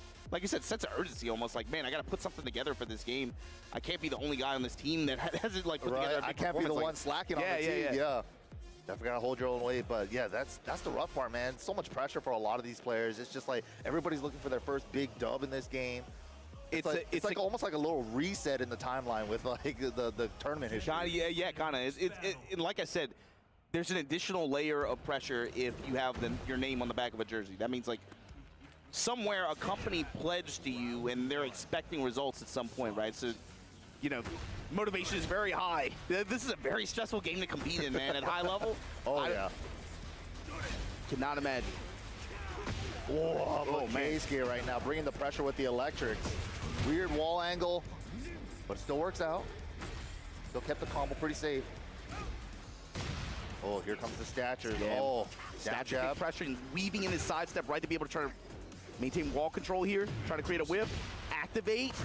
Maintaining control. Oh, wow. Break the glass. Roar of the devil. Roar to counter activate. Pick up here from TK. And that's the thing. Brian does big damage in this game. I was just talking to Jimmy J outside, and he's like, yeah, I think Brian's in a pretty good spot. He really likes Brian in this game. Yeah, it's funny how Brian players kind of turned around in the past couple months. Dude, the Brian players early on, other than Jimmy, were saying that he's too similar. He's not in this game. He's not it. He's the same character as Seven. And Jimmy was like, the fact that he has Sway 1 and Corsica 4 1+2 being saved, he's like, he's already a different character just from those things. The wave into the heat I don't dash think he has up. enough life, though, to survive the down forward 2. Chunky mid. Good choice from KSK there. KSK threatening to take this set. 6 rounds straight. Set point. Stature. Counter hit. Wow. The step on that. Oh, man. Looking for the electric. Got it down, too. Classic Mishima misinput. He's had a few. Whoa. Runs right into the orbital. Wall's right there. Adjusts for it. Good. Oh, no. He tried to fix the wall angle just in case, but nice whip punish with a jet upper. Excellent. Oh no, he did the wrong back 2 version, but it's fine. Happy accident, gets it, does a back 1, gets up into it. KSK now, still at set point. TK signs alive, counter hit launch. I love Brian's combos. Snake Eyes activate. Vulcan. Oh, caught him ducking. Oh no, the patches I've been help! Help! Oh no, jet upper! Nice sidestep whip punish with the down forward 1-2. Misses the triple electric combo, but doesn't matter. Picks it up with the low parry. Nicely done to KSK. TK definitely missed an opportunity there on the tsunami kicks. He could have definitely got the jet up punch on it. Kind of like that happens sometimes. During that light side. Accident, he probably meant to hell sweep, got the miss input, wasn't ready for the punish. It happens. Yeah, but the thing is, man, if you're oh man, that's another layer to it too, bro. Imagine being a Mishima player and you got to play in a marathon tournament like this. Where inputs are, especially your execution, is so such a sensitive, and again, a game with razor thin margins. That is. Being able to win matches, especially where you have drops like that early on, are important because you got to tighten it up later, dude. By the time this gets to top 64, top 48, you're not going to be able to afford those kinds of misinputs. I mean, that's a classic thing with Mishima characters, right? Especially in tournament, is talking about how when you don't have to have that execution barrier in the back of your mind, and you could kind of just do something. Right. That's going to play out over the course, especially with a longer tournament like this. That's going to be a tough run for KSK to make, but we'll see. He's going to be moving on winner's side. Coming up next, this next match is you brought him up just a little while ago. Wee versus Mogul. That's a cool name. I started to pronounce it. I was like, how do you like we trying to pronounce it phonetically with like the spelling? Yeah, good stuff. But yeah, the premier Claudio player we were just talking about, Mogul, just racking up wins early on in Tekken 8 right now. He's really been one to look out for, coming out from Korea. Super strong Claudio, man, and he's really been the one to really show us how strong that down back 1+2 is. That blue moon burst. It's something to say too about Mogul. We were talking about players who, making the transition from Tekken 7 into Tekken 8. He was one of the players who tail into Tekken 7. A lot of the Korean players were like, Mogul is like the dude out here. Like he's actually like one of our best. Seeing him make such a smooth transition. Of course, I guess it's easy if it's Claudio, right? Like he kind of saves it. But being able to see results-wise, making such a smooth transition the way he did, got picked up, and now all of a sudden was able to travel a lot more internationally. But again, huge win in, I mean, dude, like we said, there were 2 tournaments in a row. He won in Korea at that big Masters event there. Almost got a win in Sweden the next weekend after. Ulsan played spoiler from loser's side, if I remember correctly. But that's a scary level of consistency. When you talk about the density of brackets that we're talking about, and this guy was just able to just almost like with ease just run through. Especially with like how everybody was talking about like, oh man, this game is so crazy, like how do you control anything? But it shows you right there, the consistency and the hard work does pay off. Showing how you can control in this game. Right. There's something to be said about that. That's man. And yeah, this is his other character, Fang Wei. He does bust him out every now and then. So yeah, he is rocking the Fang right now in round 2 of pool. Going up against another character who has been kind of a menace lately, and a lot of people have been starting to take notice. Wow, what a whiff punish though. Yeah, Yoshi's definitely been slipping under the radar. Yoshi's cheap. Very cheap. You've had some players kind of showcase it recently. Kane and Trench had some big performances in some of the events we were talking about. Right. But he's a specialist character, right? So a little bit rare, but god damn, Mogul right now. Putting his back to the wall. Yeah, he was going for the high splat combo, but the angle just didn't work out. Unfortunate for Mogul there. Emma's cleansing sword. No break on the generic. Interesting.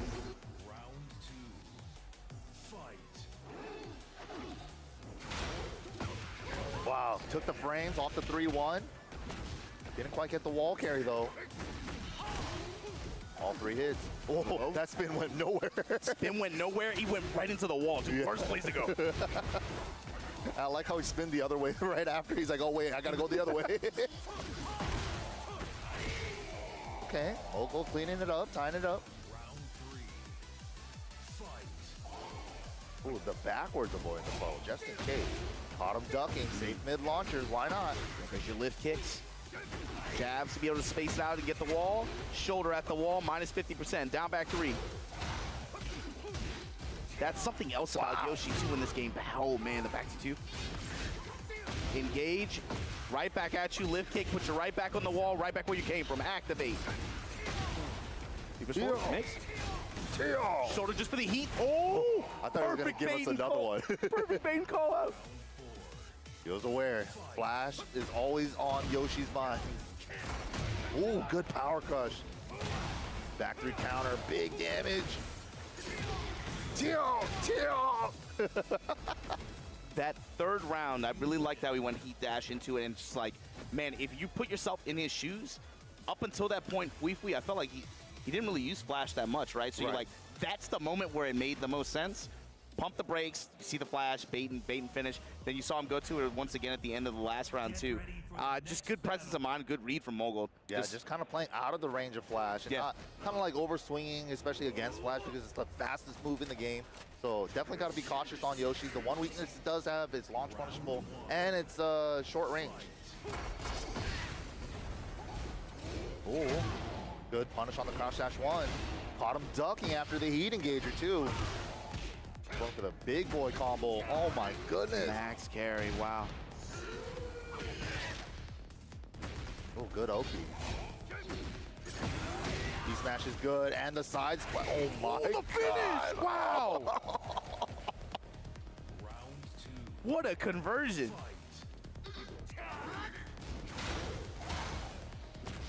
Okay. Couple little pokes there. Yoshi sweeps the spinneroonie. Oh my god, the very last hit. Luckily, it was still active. A back Kempo hop kick works out. Moko pretty much do the same thing, yeah. Activate here, just be able to extend it, just just short of the wall. Ooh, it punishes the flash with the heat smash. This is huge. Yeah, Moko's been so prepared for the flashes. It's like he's had sight on whenever he wants to do it like 5 seconds in advance. Right. He's just like, he has the foresight. Each time. Uh-oh, this is going to break the floor too. Boom! Still got the tornado, there it is. With wall. Low touch off the wall. Spin. Great spin. And engage. Oh, he went for it. He went.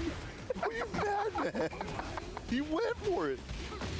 He went for it, just activated right through that shit. Back to 2 with the dash at the wall. Kill with the right combo. Nice. Fui on the board. Slice and dice. Okay, Fui.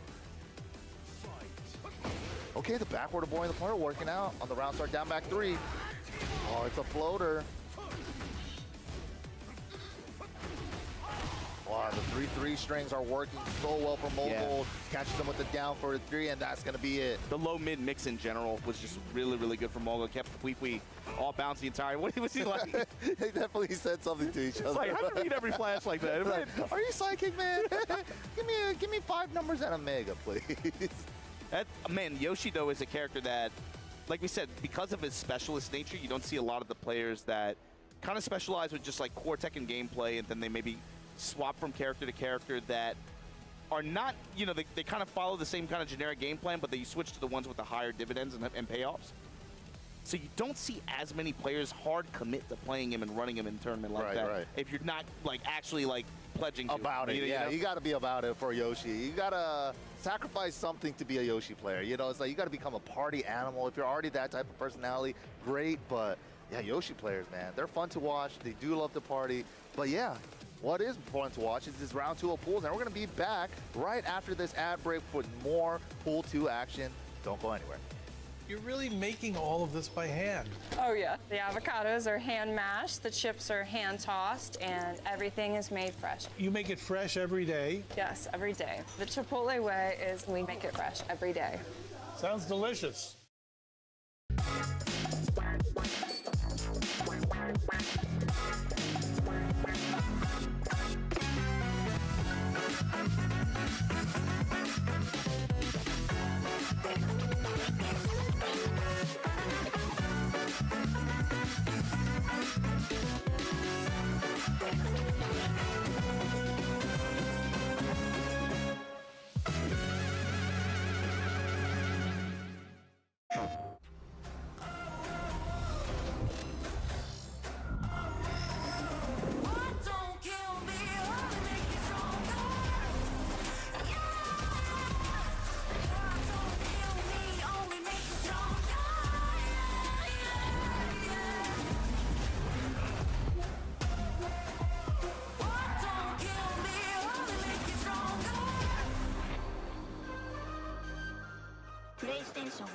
Fighting game playing style and an anime character. And Bleach, we're gonna go Ichimaru again. Yeah, fast speed. So personally, I would say I'm some type of Uchiha clan, you know what I'm saying? Sasuke, Itachi, somebody with a Sharingan. I would probably be like the most evil character you could think of. I'd be somebody in Hunter x Hunter.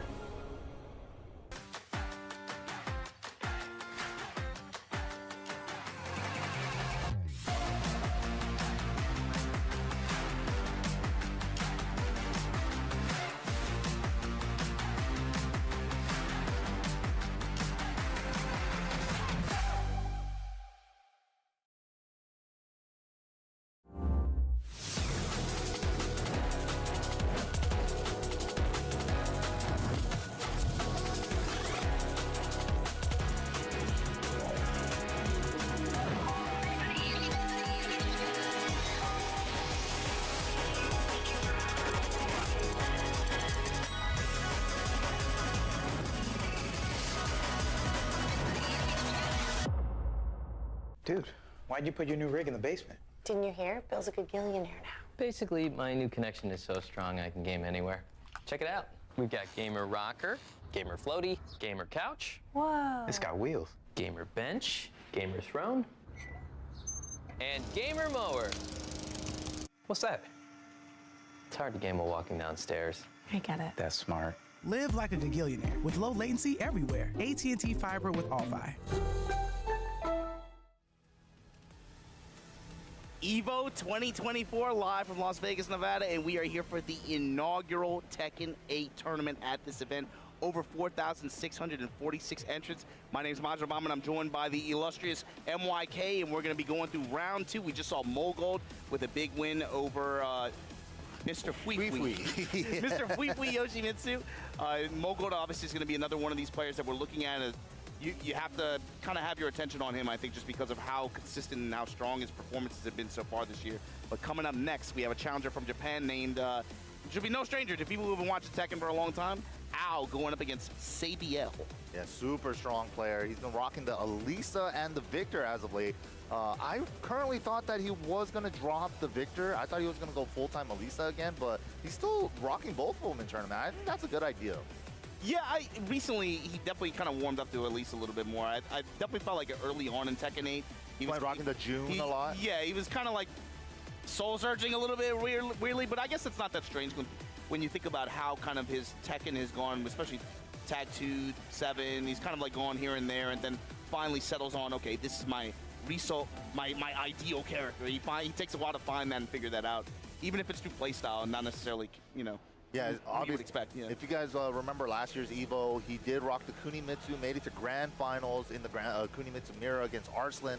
Yeah, so Ao ain't no slouch. He's always been a super top competitor. I remember him since the Tekken 6 days, so he's been around for a minute.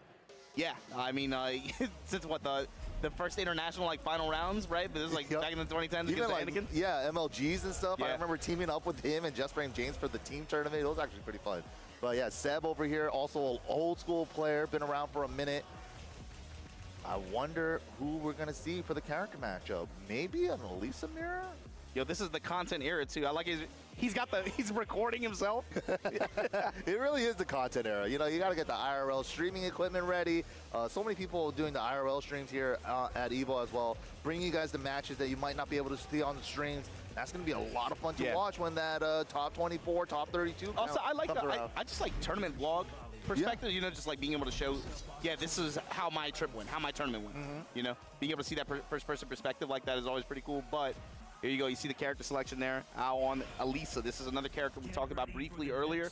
Or Elisa versus Victor. Yeah, Elisa. Seb with the Seb Elisa. with the Elisa. It's like, yeah, Ao and Victor, like you said.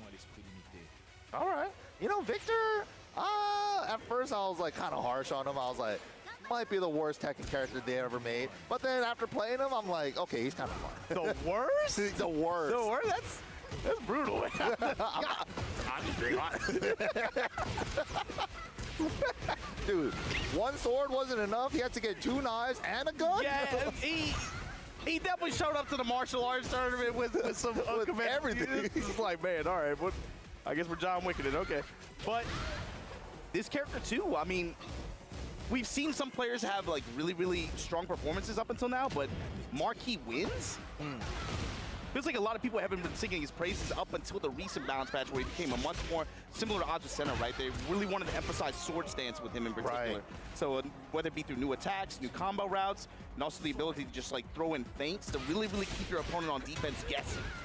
Yeah, and that's a interesting thing too, because like Asia, like Japan and Korea, I think they rate him pretty high. Yeah. And Arslan also mentions that he thinks he's pretty strong too. So yeah, as a tournament character, I think Victor might be pretty solid. And this is the new route we're talking about, jab into forward 4-2 to go into the IAI stance to apply the stance down 2 pressure afterwards for Oki. And you got to get up too because it hits grounded. And of course, we know how this character uses heat, and and the threats that explosion. Yeah, the threats that become even more explosive when he gets that. Dude, when he's in heat, it feels like you can't swing into him sometimes because of that threat of that move. Yeah, and it does so much damage. And then he opens you up with a low heat smash. There are certain like very character-specific solutions to some of those solutions, but I mean, just in general, it's just not even worth trying to play that game. Like if you're off by even a little bit, you're gonna get clipped and just lose. But all right, Seb doing a great job with the Elisa right now, engaging with the 3-2 heat engager, chipping away with the chainsaw. Look at his life! Look at his life! The chip damage! Bro, Seb is doing work right now. Wow, the power crush. No whiff punish, just a little bit late. Jab float here from Al, gonna be able to get the wall as well. That's a great punish too, because he's also gonna get the flow conversion off of that. And the geyser, there you see the stomp out of the ice stance. Seb's playing so well right now, but gets counter hit. Al caught his timing with that 1+2. Activate here, he's gonna be betting on the next Setting swing. up for the stance. Down 2, you gotta get up. Nice block. All right, Seb with a chance here. Activate. Oh, didn't reach. That's big. Hold on, it's not over yet. Woke up with it. The 1+2. What a brave challenge from Al, keeping him alive. That was crazy, because if he did running 2 instead of running 3-4, he would have got decked in the mouth.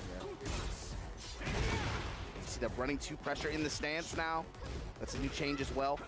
That's a punish as well.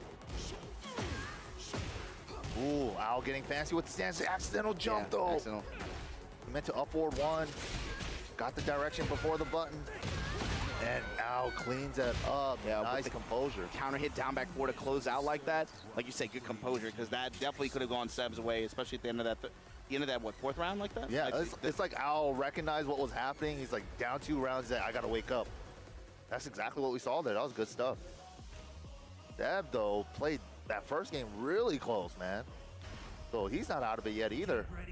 The Elisa chip damage is something to really be, worried about, especially when she's in heat. Does so much damage. There's a few characters, I think I don't want to say she gets overwritten or something like that. It's not like everyone, I think most people generally agree she's very strong, right? But that's something about it that's just like, we talk about how annoying chainsaw stands can be, but when you see the chip just pile up gray life like that in real time, oh my God, you're like, man, well, how can this character possibly do that? Oh, nice. Oh, he was going to get the... Oh, I saw what he was going for. Standing 4, stepping low. He was going to peel him off the wall and take him back to the wall with a new stance transition. Seb with good guard and while standing recovery there, but Al able to take the jab punishes there, to be able to convert into the round. Oh, good down back 1-1. Going to Prima stance after. Step in low, full commit to the crouch, and we come up with the launch. Wall's right there as well. Beautiful wall carry. Setting up for the down 2. No, fakes it out. Okay, up 2, engage. Caught him ducking. Good chunk of damage, and he heat dashes it. He wants the full combo. Oh, didn't go into animation though because it was off axis. Slide though, looking for the upper. Oh, great in Al's favor.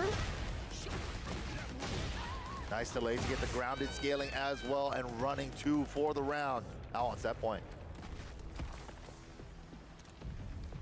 This is dangerous too, because we gotta worry about the floor. Gonna be able to use it first though. This is where the stage gets dicey, you know? Wow. Uppercut.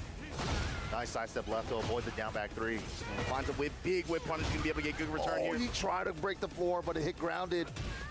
Minus 40%, but he gets the wall block. Oh man, the wall gonna get anyway. combo. Back to the wall. Oh, didn't get it.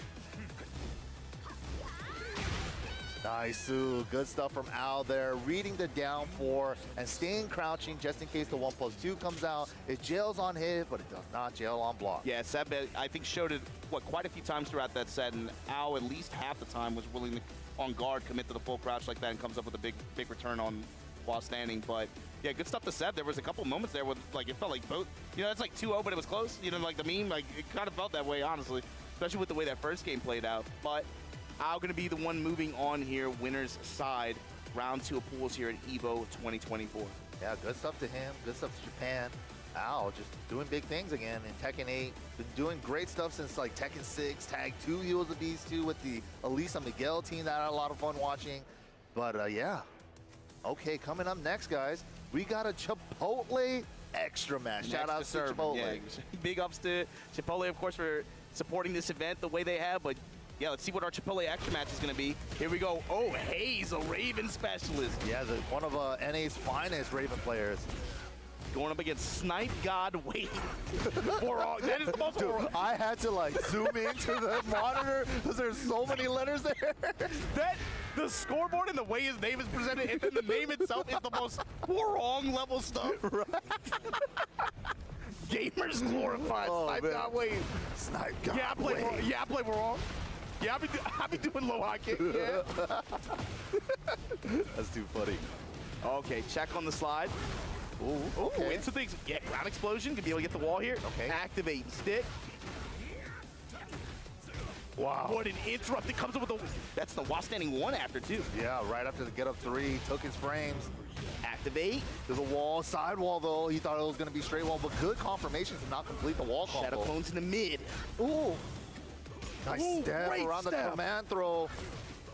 Oh, frame trapped. You can't hit a button after the wall standing 4-4 there. Final round, first game between these two.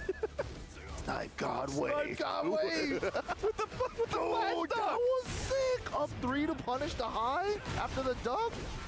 Oh, he went for the 4, but they already used it. Blocking the windmill kicks too. Yeah, and Hayes now trying to maximize his carry here, get to the wall while activated.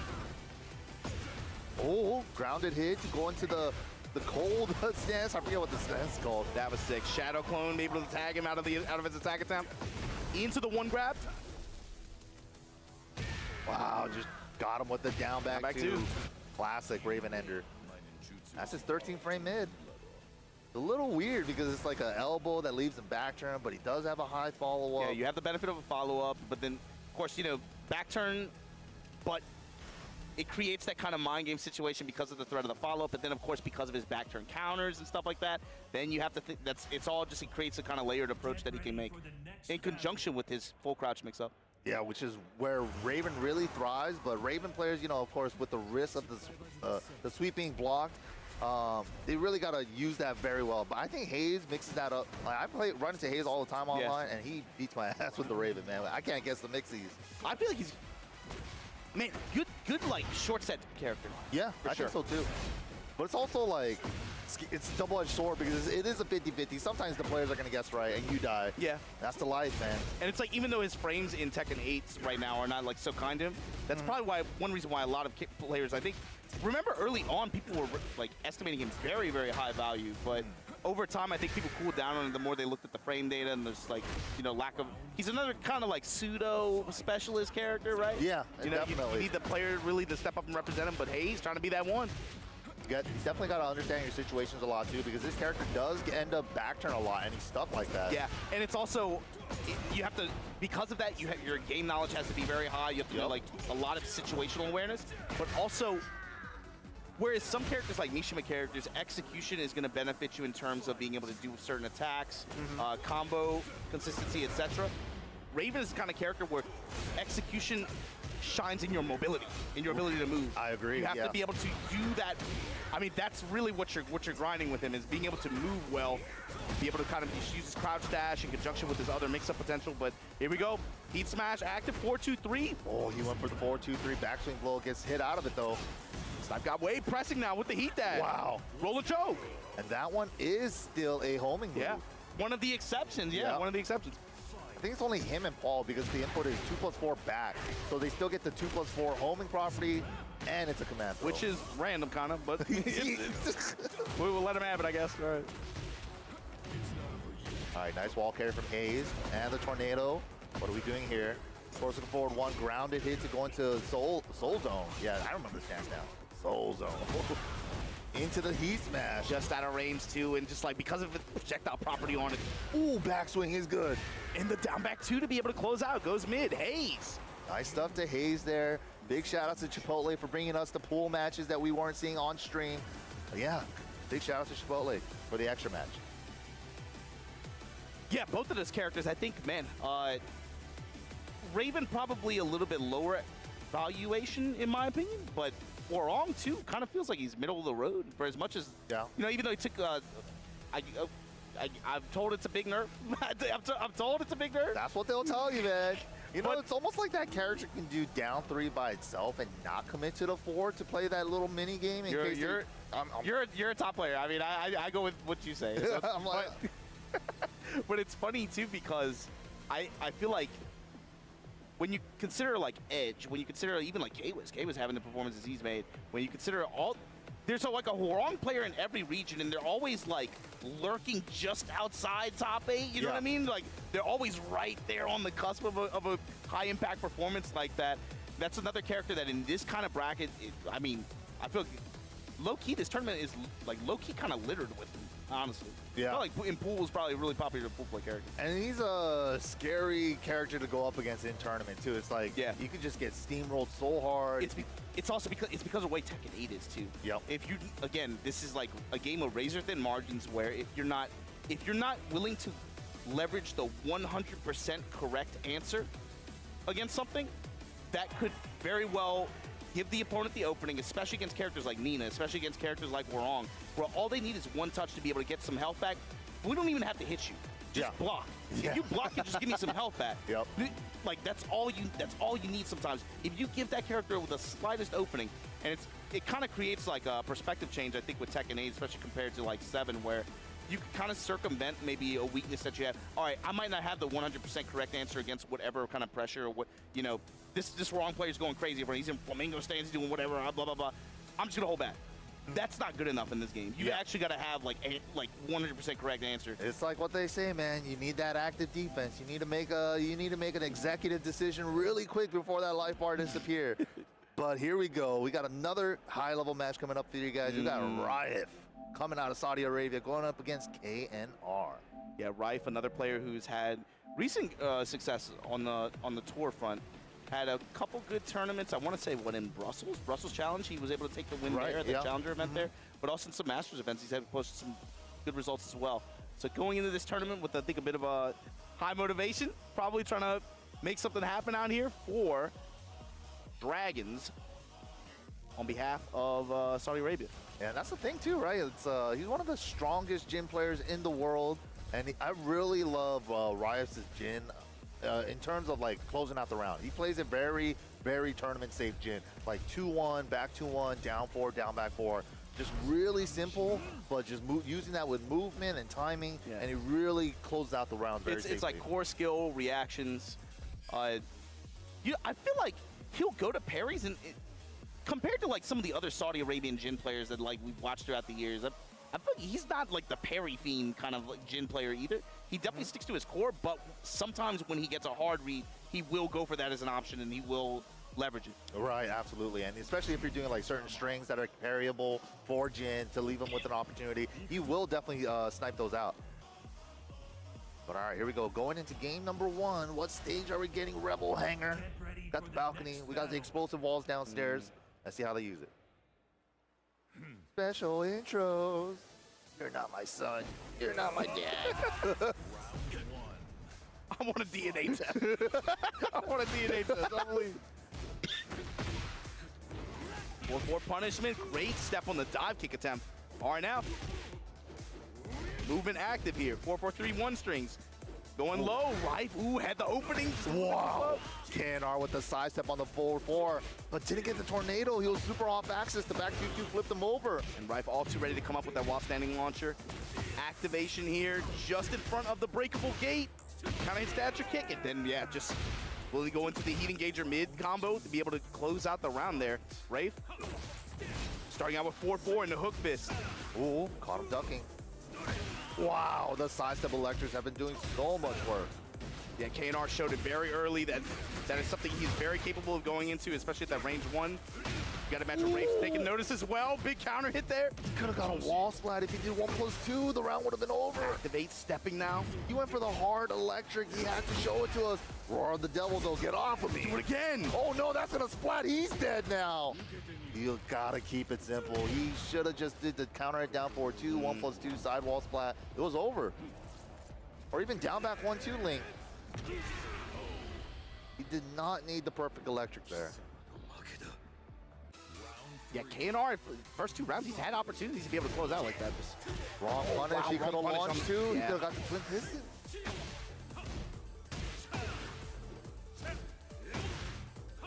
Ooh, and this is a classic Riot style, man. Yeah. Just pushing the offense, break the balcony, activate. Heat dash combo. Not enough with the balcony break scaling, but doesn't matter. Closes it out with the low.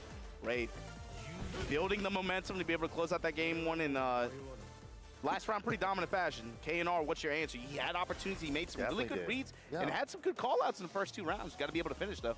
He said he got that 1 round kind of stolen from him just because of the miscalculation on combo sequencing, and then Rafe just instantly just splatted him and then rage arted him. Yeah, he's definitely Jin's heat smash is so ridiculous, dude. It splats from so far away, but we got a character switch from KNR. Because I thought was looking pretty good, but he also has a Brian. Okay. Round 1. Let's see, on this stage, too. Wow, okay.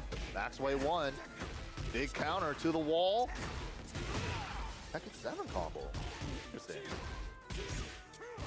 It does set up for some taunt stuff with the down back 1+2.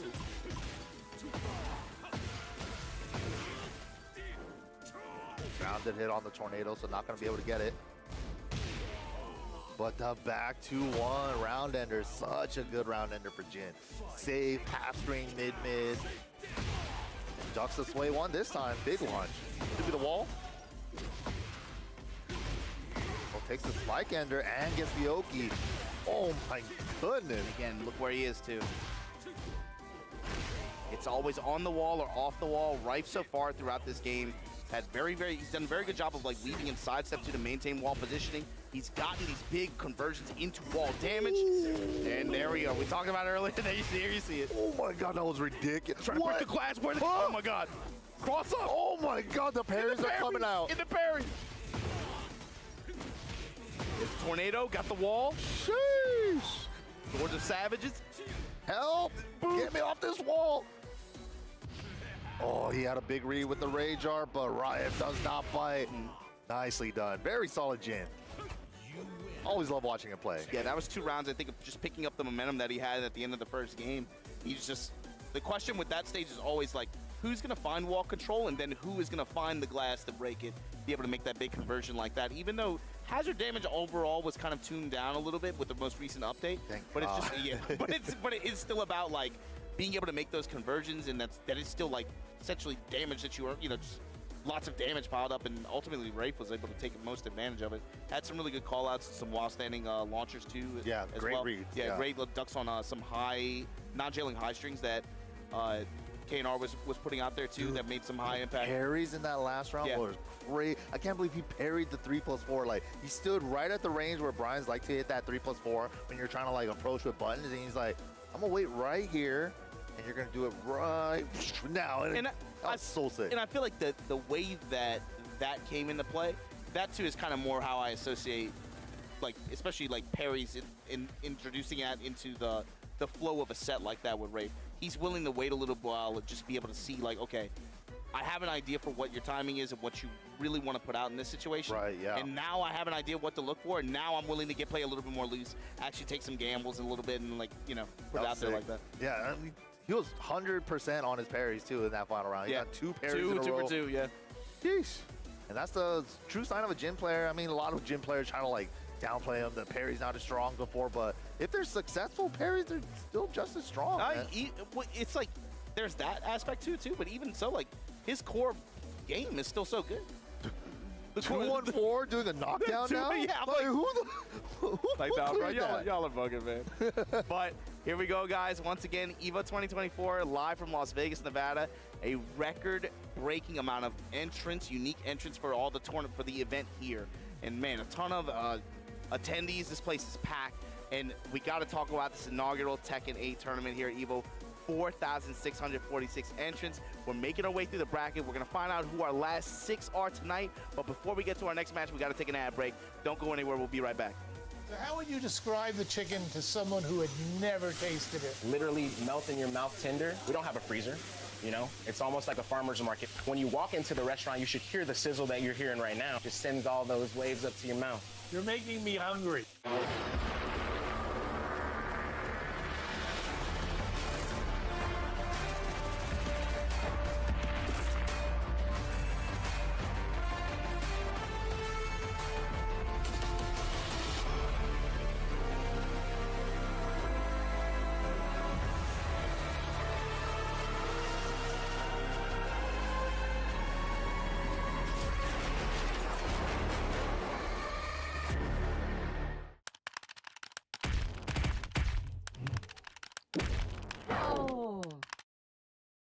Red Bull gives you wings.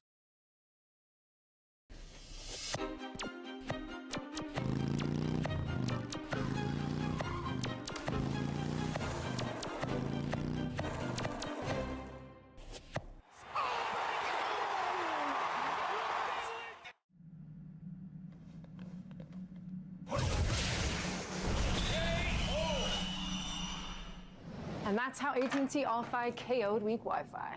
Get low latency when you need it most. Live like a gagillionaire with AT&T All-Fi. Protect your eyes styling under the sun. Blue light glasses while you're gaming, having fun. Zenny's got affordable eyewear for all warriors and monsters alike. Evo sunglasses, available now.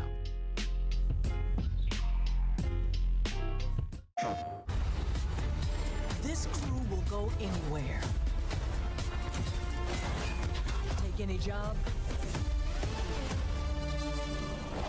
Face any enemy. We're the free gunner crew of the North Star. And together, we're going to make our mark on this galaxy.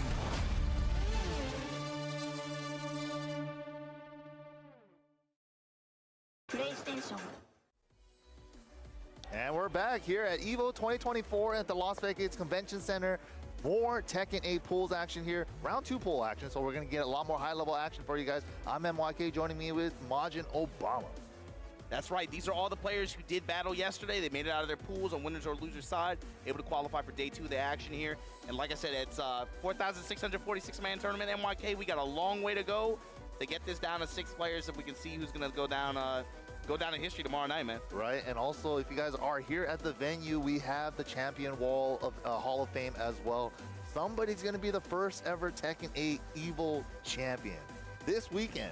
But yeah, coming up next, we got a lot more matches for you guys. We got to get down to the top 6. There's so many more matches to be played. It's a long weekend. A lot of Tekken to be played today. But coming up next, we got DJ Norb going up against. I got a feeling we're gonna be a YouTube thumbnail or something. PDX.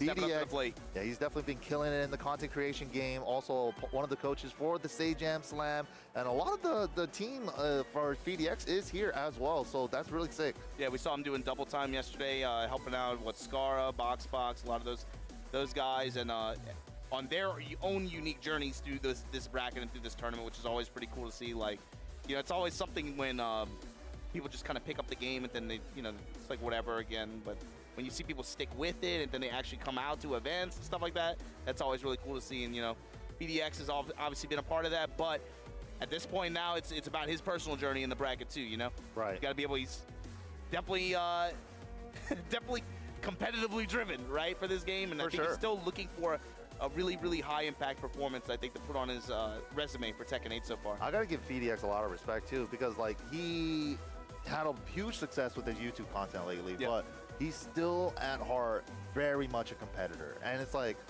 a lot of people at times, you know, they kind of back away from the competing aspect, you know, like I don't want to compete anymore, but he still wants to get this top 6. He still wants to make it to the finals day. I remember last year at CEO for Tekken 7, he made it into that top 8, and it meant the world to him. At the sick grand entrance as well, beating Arson Ash to get there. Like, he had so many big successes. Oh, that was the hand injury. Yeah, yeah, when he's banging on the floor, punching the walls. Yeah, he was popping off.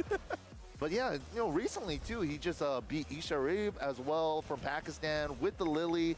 He had some recent dubs lately, so he might be able to transfer that over here for EVO 2024, where you definitely want to make it count. Yeah, that's a part of his story too, right? Is like the kind of, and this is like not an uncommon tale too, is when you have a character that you play and that you're established with and you're known for, then that character is not in the next version of the game you play, right? He knew what he was signing up for. Yeah, the soul searching that you have to go through.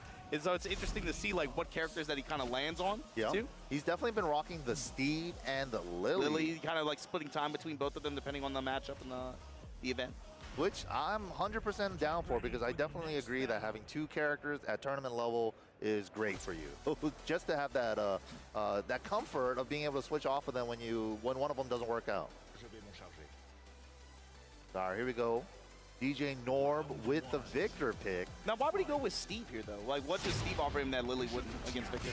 I'm guessing maybe he could just, like, back one his way. And, you know, Steve, ever since they changed his full crouch down forward 2 to be a 16-frame launcher, that definitely helps out on a couple things. Yeah, maybe more potent challenges against some of Victor's stance cancels and stuff like that on block, too. Great conversion there for the wall. Foot stomp is good. Went for the guard break, but, oh, man, finds a back one. Great first round for Pete. Over here. Yeah, if you guys ever catch Pete streaming too, every time he's doing anything that where Steve says something, he's always saying the same thing. Body smash over here. Hold on though, DJ Norb though, looking at the wall here. Uh-oh. Spin. Oh, with the unblockable. Get cut like you're ugly, man. DJ Norb, all right. Oh my God. And you know, this is the character that everybody was expecting P to gravitate towards because, you know, weapon character, he played Noctis, you know, and he has like a similar down back one, I guess, but kind of a different character altogether from Noctis. There are some parallels, but not in the same way, you know? You saw early. Wow. Oh, clean walk around, and what a punish from PDX. That's a dub. Nice, Great combo, too. And you saw, too, what we were talking about before. DJ Norb was trying to force that mix-up after running 2 in the EI stand.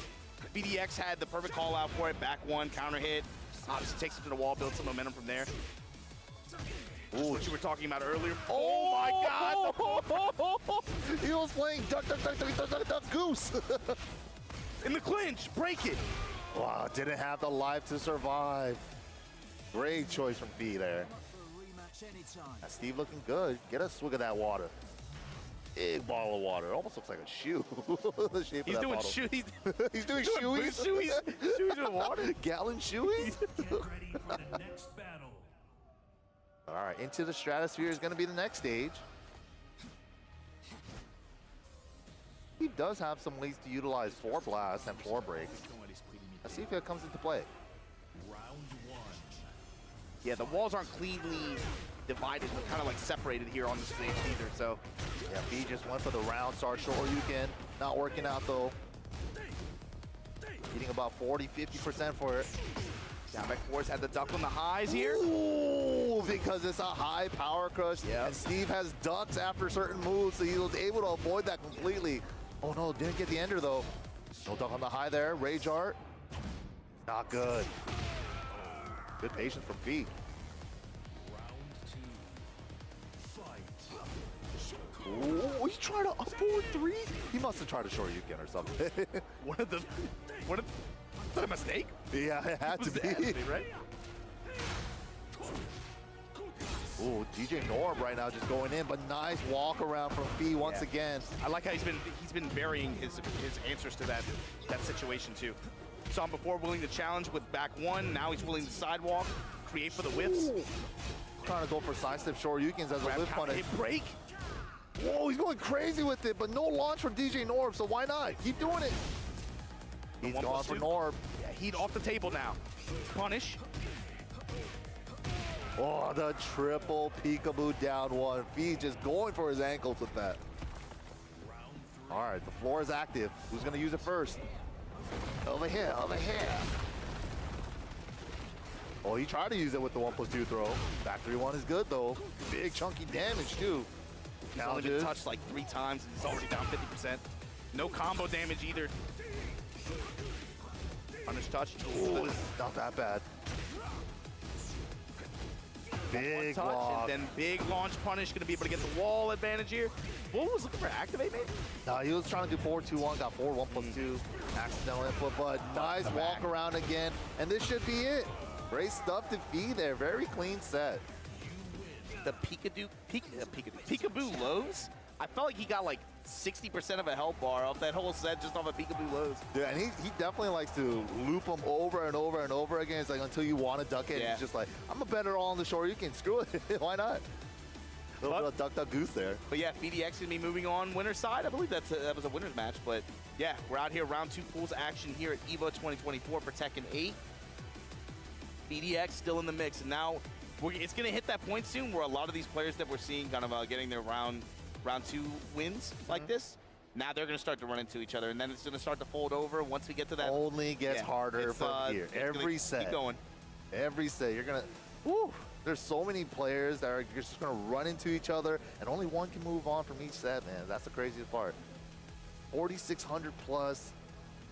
So I've never seen it. I was honestly expecting like 2K for this tournament, so I was not thinking anywhere near the ballpark of 4,500 plus. Oh, well, I mean, there's something else you got to like remember about this event too is travel right now for a lot of regions is really difficult, but obviously bulk of the competitors at this event are North Americans, right? Yeah. So it's like the game overall has just been very, very popular in North American regions and European regions, in a lot of regions of the world. This is a very popular game.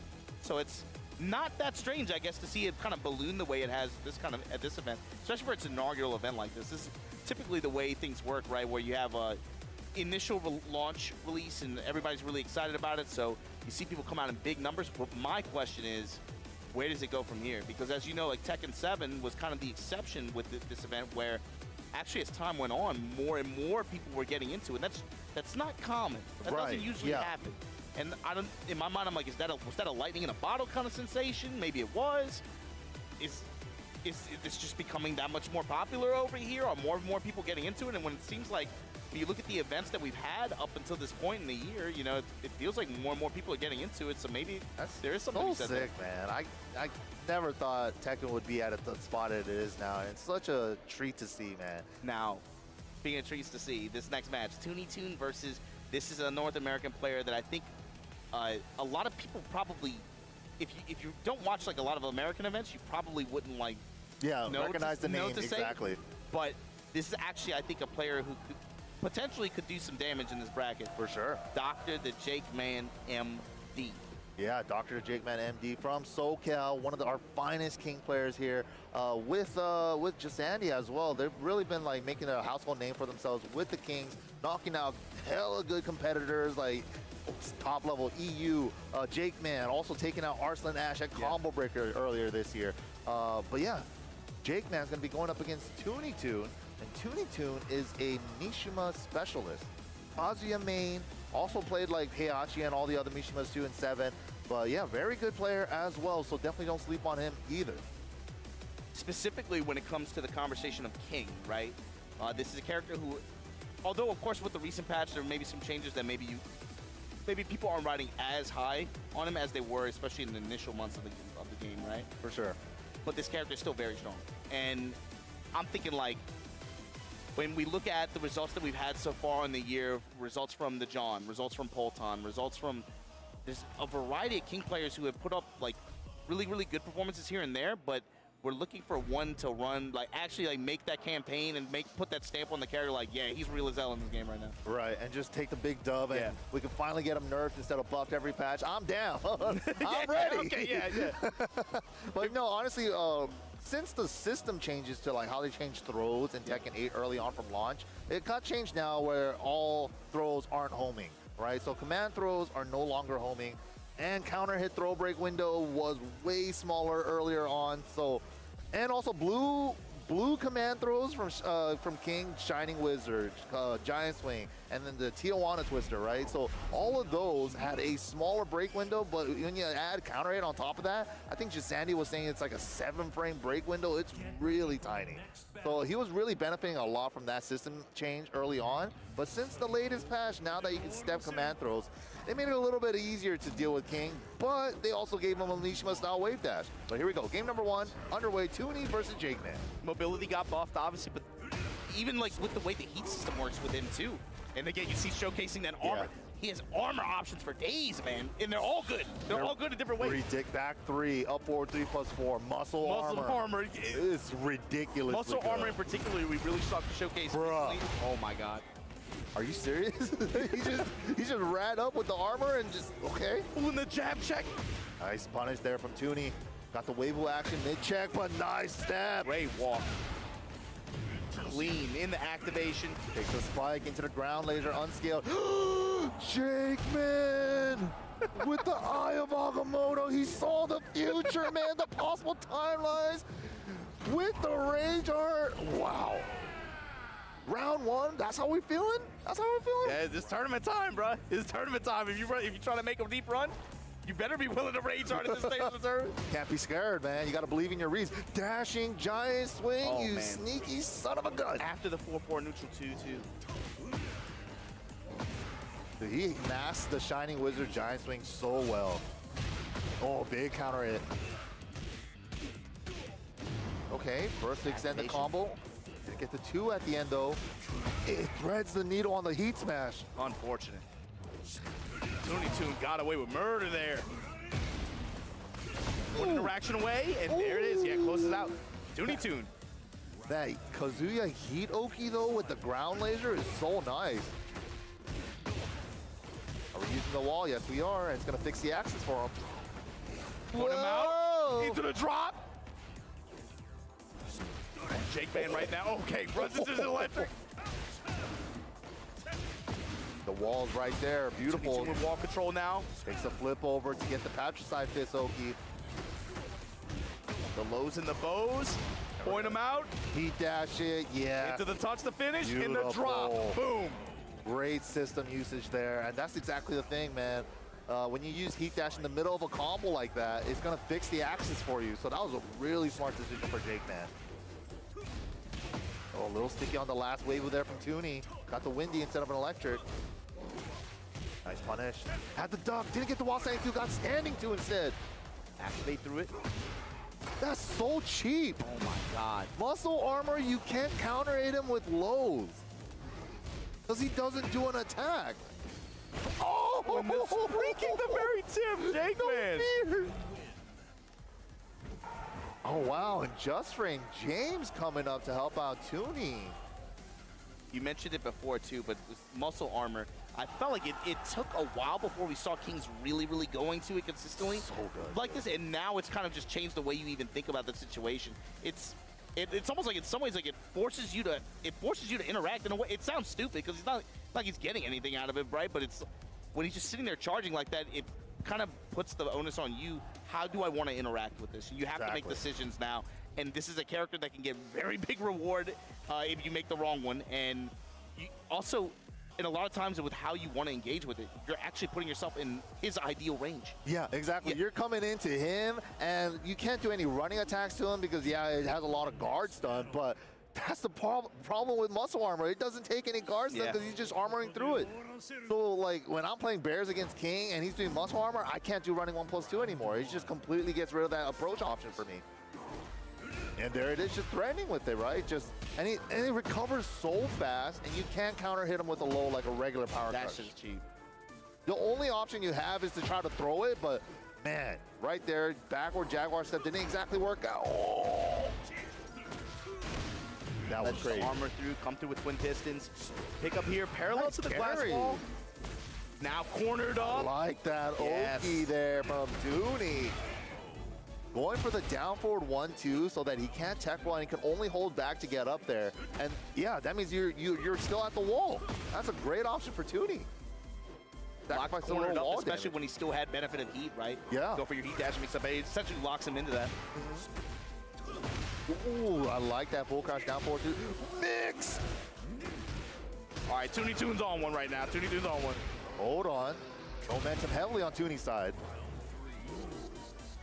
How does Jake Man open? Step left, backdash. Nice punish! Kazuya specialty, man. One of the most annoying lows in the game, and being able to see it checked like that. Oh, dude. He's punishing Jake Man hard for him swinging there with the wild standing 2-2 on wake up. Oh, the wavelets are out. I'm getting mixed. I'm getting mixed. Yo, what kind of advice did Just Frame James give him, man? What he said? Mix them. He said, Wavu and do the hell sweep. Don't be scared. Hey, Jake Man looking like he's looked over to his side, looking for a coach. Yeah, he's like, oh, what should I have done different there? Little handshake in the bop. What kind of advice he's getting right now. No more muscle armor. Just go in there and hop kick, bro. Screw it. He really didn't get to play that game. Yeah. That's what I'm thinking, especially like 2 of those rounds, it felt like his back was just to the wall. I mean, what was it, the end of round 2? That was like Toonie Toon when he locked him in with that Oki in heat. I mean, he lost like 50% in that one interaction. You know, like, barely got the play. Showing us the strength of Kazuya's Okazemi in heat mode. That was more about Toonie, I think, too. Had some really good walks and good whip punishing. Yep.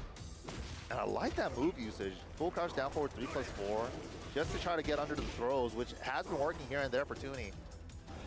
Ooh, big step. Yes.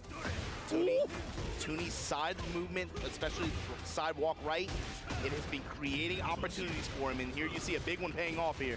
Oh, I like this. I like all his Oki options right now. Missed the walk electric though. Giant swing broken. Break on Giant. Wow, Jake Man missed his whip punish opportunity there. I think he expected the 4-4-2 to be on block, but it actually whipped. I'll sweep it, then duck on the high. Toonie Toon now with the lead in this set. Uh-oh. Counter it confirms that they both went for the round start down 4-2s, but Kings is 1 frame faster. Did your spin and your activate? Yeah, he goes backwards, so he wasn't going to be able to get a shining or a throw ender there. Throws adding up, counter hit, throw, a counter hit, shining. Oh, man. Boom. Enough. The 2-throw. Tombstone. Oh, sick. Low cross. Statures in the wall setting for punishment. Step in right, Toonie Toon. Nice. Oh, dude, he's using that move so well. Commando roll kicks have been really paying off for him. Oh, the rage art reads though from Jake Man. He's actually smacking himself in the face right now. He's like telling himself to wake up. If you guys can't see the player cam right now, but he just got a swig of water and he just slapped himself in the face. He's like, I gotta wake up. I got Jake this. Man definitely feels like he's the one under pressure right now. Standing Stature. for stature in the hit. Wow. Mix. He thought it was gonna be the high. Whoa, great read on the throw. Toonie, no. Drop combo though. But he got the step to the right. And Toonie's side step rights have been so on point against King. Down back 1+2 after running mix. Dude, back to the muscle armor, Toonie Toon. Nice stuff from Toonie there. Takes the set. Very well played. Played the full set out too. Great adaptation. I love the adaptation. I love the choices that he went for the walls. He's like, I'll sacrifice some wall combo damage because I could create a favorable situation for myself here with the Oki, with the spikes, with the forward 4, with the down forward 1-2s, where the only way you can get up is holding back and you can't tech roll. So great choice there. You complimented it the whole set. I thought that especially going in game 2, a lot of those Okizeme decisions were a lot of like thinking one step ahead, thinking one interaction ahead. It's not always about damage all the time, right? Sometimes it's like you said, it's about creating that favorable situation for yourself next time so that you can get the kill on that touch, or create a essential like checkmate situation where, okay, I'm already heat active. This is gonna give me a guaranteed mid heat dash mix up into that guess for game scenario. Exactly. And against a character like King, too, who at any point in time, back to the wall, you don't know what could happen, bro. Your one counter hit throw from eating, pie in the face, essentially. And that's what I was so impressed about with Toonie. He's been so good at avoiding the throws, too, with the sidestep rights, the call-outs with the trooper rolls, too, to get under him. His sidewalk and sidestep right, in particular, opened up so many opportunities for him. Even in game 1, where he lost originally, it felt like a lot of times when Jake Man was committing to certain options or certain strings in certain ranges, Toonie was just already active like, yo, I'm walking the hell out your back shot. It felt like it was right there every time. Dude, that was great. That was great a performance there by Toonie Toon. Very textbook. Played exactly the matchup like how you're supposed to, and it's not easy to do that. Sidestep right against King is what they always say. Sidestep the low blow, sidestep the down 4-2s. And yeah, he just put it together. And his reads on like when Jake Man wanted to go for throws was like excellent. The Oki options, overall, very good stuff. Yeah, good luck to Toonie Toon moving on. Of course, Michiba players, I mean, I got to give props to him, man. You playing these characters in tournaments like that, especially one that is, again, this massive like this. You got to be able to lock in and play to that level the entire time. It's not easy. But coming up next, being not easy, Liquid Snake Eater is not going to have an easy time against his opponent, Atif. Luckily able to make it here this time alongside Farzine, I think, as well. They kind of checked him a day or two ago, but this is a player who I think you also have to have your eyes on. Absolutely. And for a different kind of reason. I've been talking a lot about, like, sense of urgency for some players who win this bracket, or like North American players trying to, you know, make a statement or whatever, right? But I like how that same kind of sense of urgency and that same like motivation is there for Atif in a completely different context, right? You might not always be able to get out to the events that you buy a plane ticket for, but hey, you were able to get this one and you were able to actually make it. Now it's insane, like now, right? but you know now for him it's like I have to win. Yeah, I have to win. That's like the mission that Atif is on. Like a lot of these Pakistani players, the visa matchup is so rough sometimes, right? So they're not able to make it to a lot of these events. But it's so good to see him here at Evil Worlds for the Master Plus event. So if he's able to place well here, he's going to get a great chunk of points for the TWT standings. And of course, we can't sleep on Atif ever. He is a former TWT champion. And a lot of people might try to discredit him, Akuma, blah, blah, blah. But this guy can literally play the whole cast. I've seen him kill people with Leo, Jack. Like, he has a super crazy Jin, too. Jin. I was like, Jin? Dude, he's sick with it, man. He could literally play every character. So right now in Tekken 8, he's been rocking the Dragunov, of course. You want the sharpest knife in the you know. Sometimes, you know, that's fine. You know, he's a competitor. He's doing his thing. But, yeah, he is one of the world's best players. Easily. Not because of character choice. He'll find whatever character's strong and he'll just make them work, man. Atif is that type of player, and I really love his playstyle too. Super aggressive, but super sharp. And there are a couple players like that when we're transitioning from Tekken 7 to Tekken 8, where it's just like their playstyle from 7 should translate very well to Tekken 8. Yeah, and I think Atif is one of those players for me. Drag Brian matchup though. All right, I'm sure he's definitely going to have a lot of experience going up against super strong Brian's like the law of that. Yes, absolutely. Should be no stranger to some of the quirks of this character matchup, but also too, just thinking about what I'm curious to see too is how Atif leverages Tekken 8 mechanics with Drag, especially as we go throughout this tournament. You know, and his heat in the way it benefits Drag's core gameplay. It doesn't really add that much. It just adds a new threat of stuff that he's already doing anyway. When you really think about it. So it's just like, does he even work? Going to some of those options, back 4-3, engage, and the grab at the wall. Oh my God, and the heat dash extension. Oh, but it turned to a sidewall. The angle didn't work out, but doesn't matter. I love the efficiency too that he approaches some of these matchups with. And like with combo selection, combo routing, attacks, patterns, and just offense in general. Dude, and his defense too is ridiculous. Like sometimes I'm amazed. Dude, the first hatchet that Liquid Snake Eater did, he already blocked it. I'm like, how does he do it, man? He just seems so psychic sometimes. Russian assaults in the stance fours. Finds the uppercut in mid-range. Cancel combo for extra wall carry. Burst for more wall carry. Just short though. Caught him in the back. Got up, holding up. 2 quick rounds. Atif, put on the gas right here, man. Eats a hatchet, eats another. 1-2-1 challenge right away. Oh, I got 1-2. Check these out. Oh my! Just out of range, it comes in with the back fist, bro. High splat conversion, beautiful stuff. Sheesh. Down Razor hit the closeout, man, in record time. He's pretty good. Pretty good. Yo, Liquid sounded like that, man. Liquid say you're like, dude, Liquid seemed like he got that look on his face where I'm like, yeah, okay, he's pretty good. Yeah, what am I supposed to do? That's that feeling when you're in the red. You're like, dude, yeah, this guy's pretty solid. Yeah, he's pretty good. Pretty good in this game. I knew I wasn't supposed to sleep on him, but yeah, this guy's the real deal. Holy moly, that was crazy. Yeah, Atif definitely one to look out for this weekend in the potential spot for top 6, but of course they got to beat the opponents to get there. It's not an easy route, and yeah, accidental rematch button here, so we're trying to kill each other off right now real quick, so we can get that random stage selection. And this is what you want to do. Jab strings that don't knock down is the fastest way.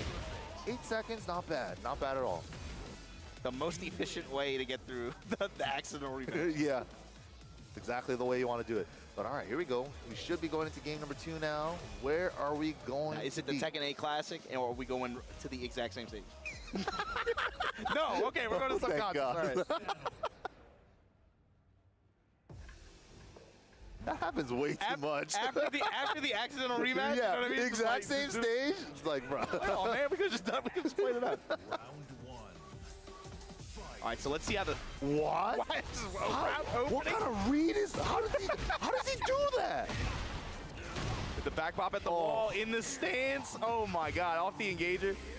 I can't believe they gave him that crouch dash for. That move is it hits grounded. It's plus a million. It wall splats. Like, what does it not? It's a heat engager. Like, bro, what does it not do? It's like does everything. Yeah. Hard ducking into space. Help. Okay, breaking the throw. Generic throw for the homing properties on that one. Bro, he is dancing all over him. Atif is just partying right now.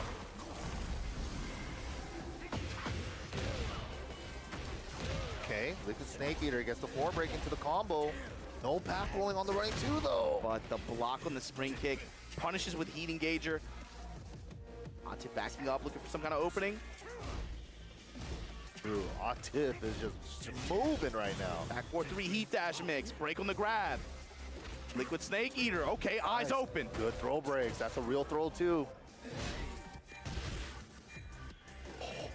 Jab punch that backs off. Look at this movement, man. He dashed in, crouched for maybe a low parry, and then he's like, nothing there. Okay, back out, and dude, look at the way he's moving right now. Oh my goodness, bro. Oh my God. He is hella playing with his food. Power pressure with a whip punish and the floor break. Still got Tornado there. Damn, sidewalk to fix the axis as well to get a bigger combo. That is so a massive good, combo. God, dude. Takes the spike to get some Moki. What? What? Misses the crouch cancel, bruh. Bro. All right, Atif's on one. He's kind of on one right now. That was crazy. Hey, big ups to Liquid Snake Eater. You did your best, man. You did your best. That's all you can do sometimes, man. Still gonna have a chance on the loser side, but Atif right now kind of showing you why he's here. We were talking about it, man. It's like, for a player like him, where you go through the things that you go through, you might not be able to get to the tournament that you buy a ticket for. When you are able to show up, he is here for one thing and one thing only. That dude is trying to win. That dude is trying to win. That was ridiculous. He was dancing on him, dude. Definitely one to look out for. Atif, Farzine, all the packs. Arslan, of course, you know, 4-time Eagle champ. But don't go anywhere, guys. A lot more Tekken 8 action here for you guys, all the way down to the top 6 by the end of today. We'll see you guys right after this short break.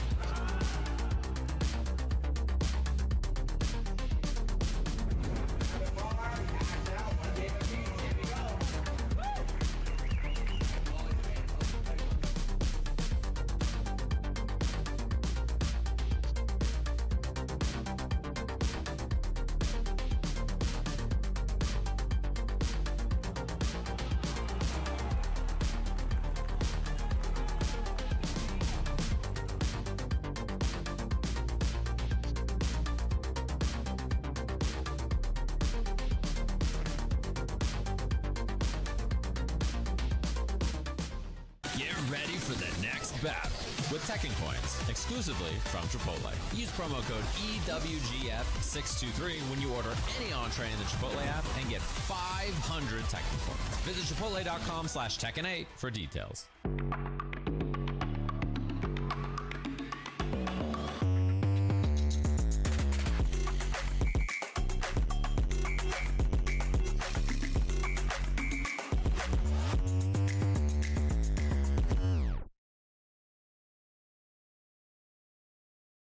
Hey gamers, does your room look like this?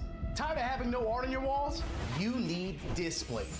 Made with high-quality metal and customized finishes, with Displate, you can transform your room or office from lifeless walls into a stylish space. Check out the new texture finish. Flat is out. Come feel the difference of that sweet, subtle embossing. Say goodbye to hammers and nails with Displate's magnet lock technology. It never fails. It's as simple as snap and hang. Bang, bang, bang. Visit displate.com/Evo and order now. Use the discount code EVO at checkout. Rated E to M.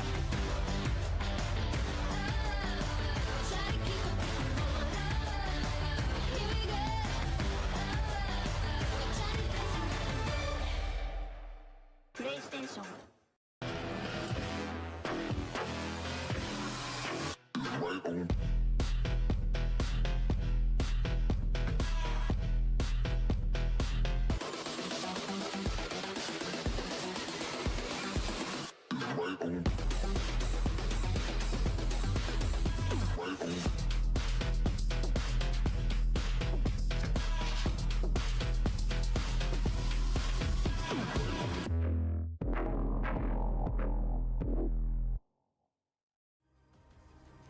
EVO 2024, and we're here with Tekken 8 action here. Day 2, we have a 4,646-man Tekken 8 tournament here at the inaugural Tekken 8 tournament here for the EVO Championship Series for Tekken 8. And man, we got a lot of brackets to go through before we get to this top 6.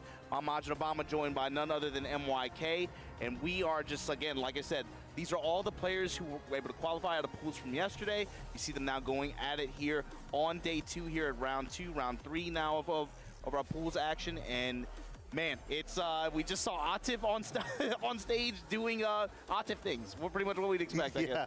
And now I got one of my favorite Tekken 8 players, Rangchu, the bear god himself. A couple of bear enjoyers out there. I know you guys are some bear enjoyers. He's so fun to play in this game. Yob has a big road ahead of him, but not impossible. Rangchu, possibly the best Kuma Panda player in the world. Nature lovers, you guys are it felt like you joined like a weird brotherhood or something like that. I never felt so much more welcome for a character community than being a bear player. It's just like a bunch of weirdos hanging out naked outside and stuff. Yeah, exactly. We're always invited to every cookout. You know, we're good people, man. Come meet us by the stream at the local. Join us, guys. Join us, stream chat. Become a bear main today. But yeah, Rangchu has been pretty much since jump, man. Since Tekken 8 launched, been about business since jump, and there was no question. I take that back. Actually, you mentioned this earlier too about some players kind of diversifying their bonds with characters. He's been running Kuma and Kuma to great effect, obviously, but he's also had some other characters in his pockets as well that he's shown off sometimes. Yeah, but, like a Shaheen. Yeah, in particular Shaheen too. There's been a couple other characters here and there, but looks like on this stage today so far, just it's all best costume in the game, by the way. Best costume in the game. Only you, friend. I really want them to add a yellow shirt custom so I can make him like the Berenstein Bears dad. Oh, dude, I really want that. Dude, please add the shoes too, man. Like the T4 shoes. Like how we have the shirt without the shoes, bro. All right, already first round for Rangchu.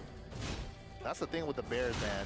They don't have great lows anymore, but the chip damage is the name of the game. I mean, it's the thing that, to me, it almost in a very unique way defines the playstyle, dude. Look at Yob just very passively, already with like a huge chunk of gray health, roly-poly throw. Oh, man. Shit just ate a chunk of it. Oh, my God. Plus 22 off the heat smash at the wall. Wow, nice combo. Great conversion here. With the Rage Jar, is it going to be enough? Not after that, right? The burst definitely adds a lot of scaling to Rage Jar. It might still be enough, though. No, it's not. Wow, all right. Let's go. Round 3, fight. Great low parry combo. Actually, both of these characters, now that I think about it, both have the ability to erase the gray health that they stack up. Oh, true.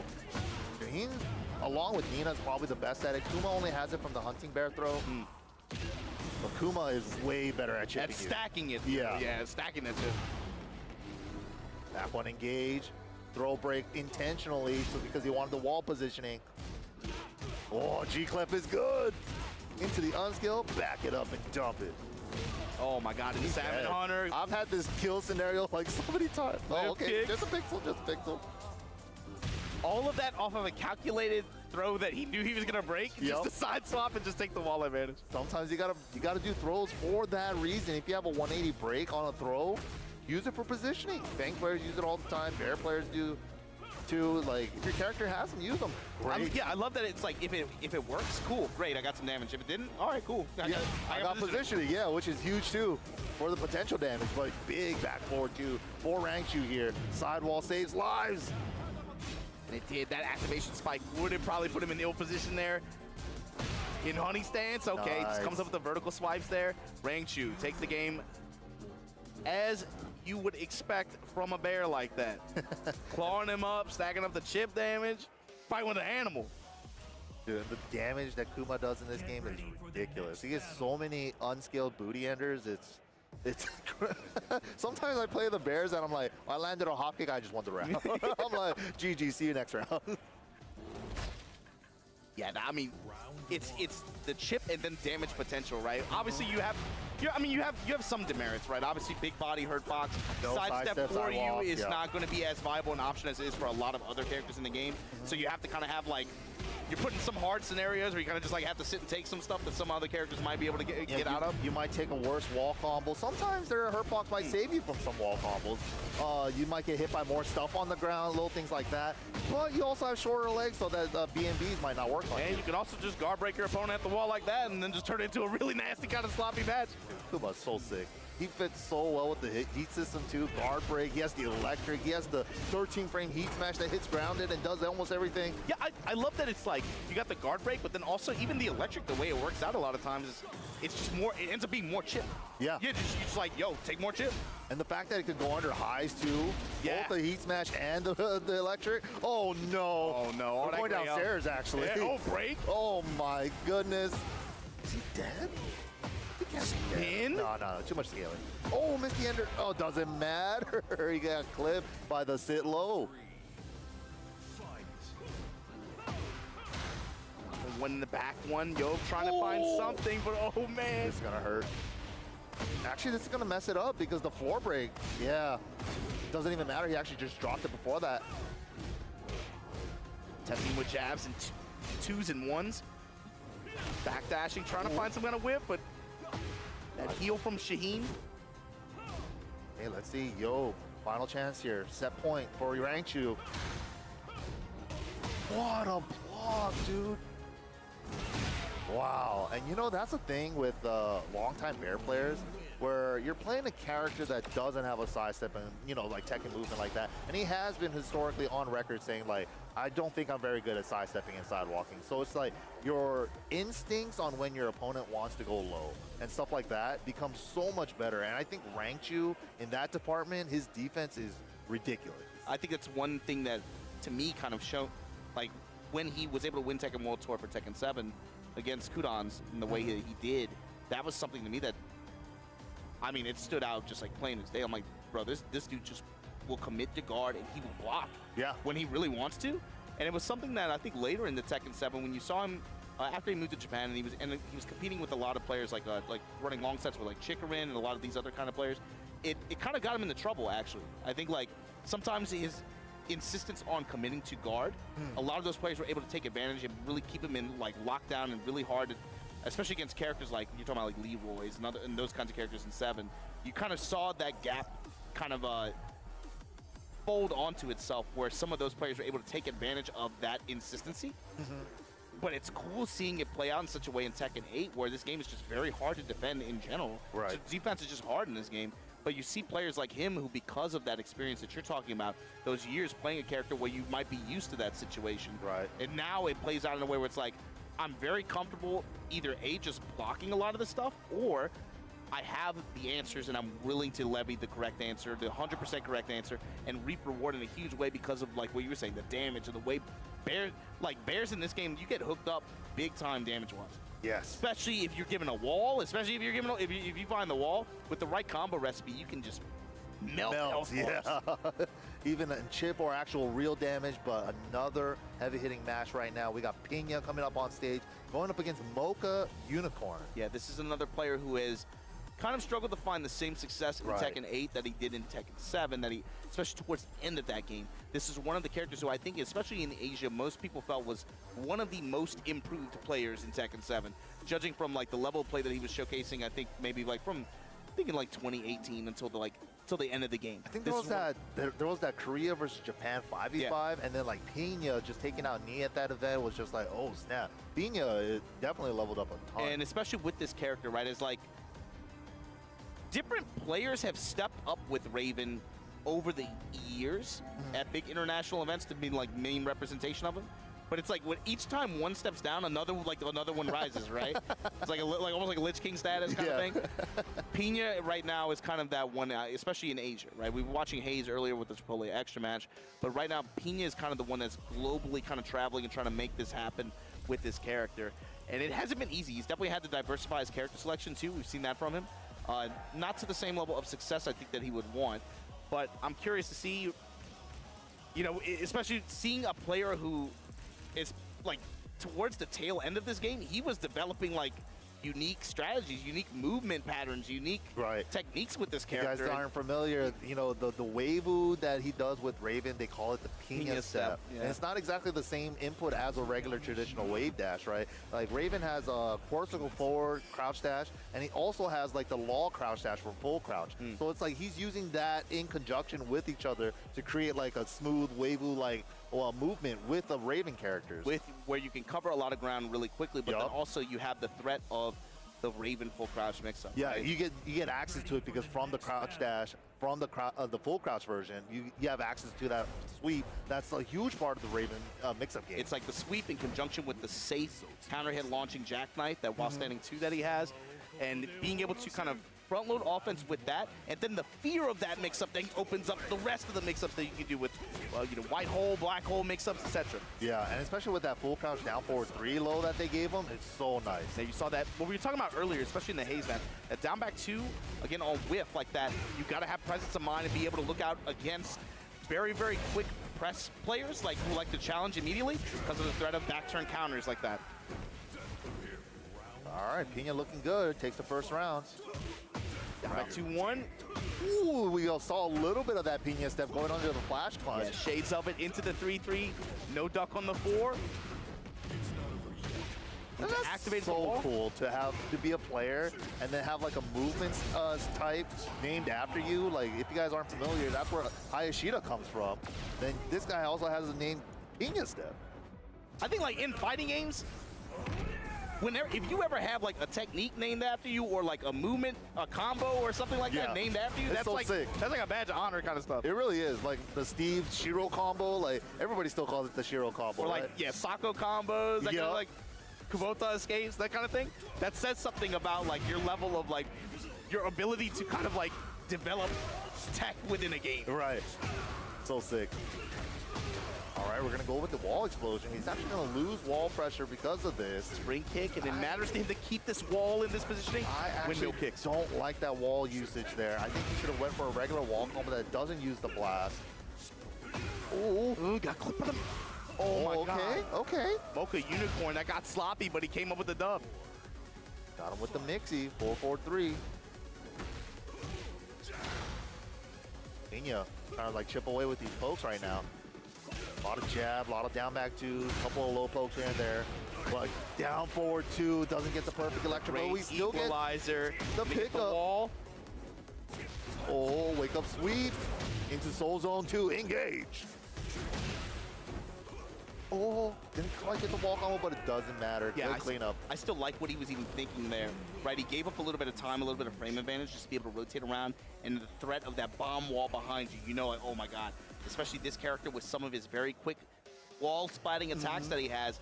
The threat of that could have just easily closed out the round, so he bet on that. What's going on here? Bro, he's giving him his wallet, not giving him his wallet? What was that? All right. They must have history. I'm not aware of. I don't know what's going on. Anyway. Get ready for the Game 2. What can Mocha Unicorn do to... I mean, what happened there? It felt like a lot of just Pina wall control. Yeah, I mean, he definitely got to get something going, right? Like he doesn't feel like momentum was too heavily on his side at any point. He had a couple opportunities here and there. He just got to... Tekken's always been a super momentum game, 8 even more so. Twin Pistons pick up here on the down 4 attempt from Pina. Spring kick right back at you, back 4. Going with the low touch out of back turn. Ooh, Pina baiting out a reaction there. Gets the back turn slide. 4-1 on the punish and the side swap combo. 4-1 again. This time going with the engager. Heat dash mix-up. Back 4-4 with the challenge. Oh my god! Don't drop this. This is for the round. Keep it simple. Yes. No burst before the Rage Art. No additional scaling. Smart choice. That's the kind of round you got to feel good about if you're Mocha Unicorn. Somehow you were able to find the win there. Pina was doing some. that was a dope ass combo. That side swap. That was a sick combo. But you had a really good call out and you were able to steal the round back. Gotta ride that momentum now. All right, Mocha Unicorn. Ooh, backswing is good. Good choice. Not a bad start. Okay, Pina ducking for the hell sweep, and he got it this time. This time comes up with a wall standing one launch. Be able to get the wall. Pina ducking a lot. So maybe he thought he could squeeze in a hell sweep there. Nice. Back turn 1-4. There's your spin. Heat dash mix up the parallel to the wall. But just down 4 on the down body hit. All right, Mocha kind of just like was like, okay, I'll just throw this round away. Think about the next round already. Down back 2-step low. Oh, he was trying to Sabaki it. Yeah, he did that in the first game, showing it again. Mocha Unicorn has the tip taken notice at this point. Looking for a whiff on down back 2 and then just pause, wait for it. Back to 1-4 again. Just in case. Okay, I like this pressure. Nice, staying ducking for the high. Spring kicks the hell sweep. Oh, no whiff punish from Pina on that wall standing 2. He went for it twice. Pretty sure even Raven can launch that, but 1+2 heat dash. Weird wall angle. Yeah, secures it with the Rage Art. Smart choice. Even the Rage Art took him off the wall. The homies. Let's go. Go the whole squad out. All right. Pina now, set point. Nice block. Oh, back turn slide again. Are we going to get the side block off? Sick. That's tight. There's the tornado to the wall. Nice. Nice. Ooh, Mocha threading the needle with that duck twin piston. He's been living and dying by twin pistons this whole set. Yeah. Nice walk. Hellfire. Threatens the soul zone. Didn't do anything from it. Then the extended there off the back 4. Another one. What can we do with this? Rage Art somewhere? No tornado. Uses the tornado instantly, but no back roll. Take the ground hit and 50-50. Oh, parry from Pina and he saves it. Mocha Unicorn. Man, it felt like there was one round where he was coming up with twin pistons and getting tagged for it very heavily, but it felt like outside that one round, his duck game against Pina was having very, very high reward. Yeah, he was actually ducking a lot of the high strings too, and yeah, the twin pistons was doing a lot of work for him. That, I think that was what, that was 2-0, but that felt very scary at some points in time for Pina. Pina going to be the one moving on here, but Mocha Unicorn, yeah, he definitely had some very, very strong duck callouts against Raven. That's like one of those sets where it's like, oh, how'd you do against Pina? It's like, it was 2-0, but close. You know, it's like, that one's actually close. He could have done it. Good stuff to Mocha there. Not out of it. Still winner's side, so it is a double elimination bracket. Everybody has 2 lives. But Pina moving on the winner's side. We're definitely going to see him again later on today, hopefully, up on the stream station. Yeah, I definitely expect some of these players that we're seeing, you're definitely going to see them later on today in top 64 once we get down to the real chaos that's going to unfold later this evening. But big bracket, and it's going to be a long day at Tekken, guys. 4,646 entrants here at this tournament for the inaugural EVO Championship Series Tekken 8 tournament. Actually insane. And coming up next is a guy you played a couple times before. Another son of a gun. Yeah. Another Jaguar mask. Yang Wen Lee going up against Brawl Pro. Brawl Pro in the flesh. Offline, yeah, exactly. Not on stream. Oh, or yeah. on stream, but not right? We can actually see his face. Look at this man. Got a VIP badge from the Sage Ant Slam as well. Look at this man. Crazy. He actually traveled to a tournament.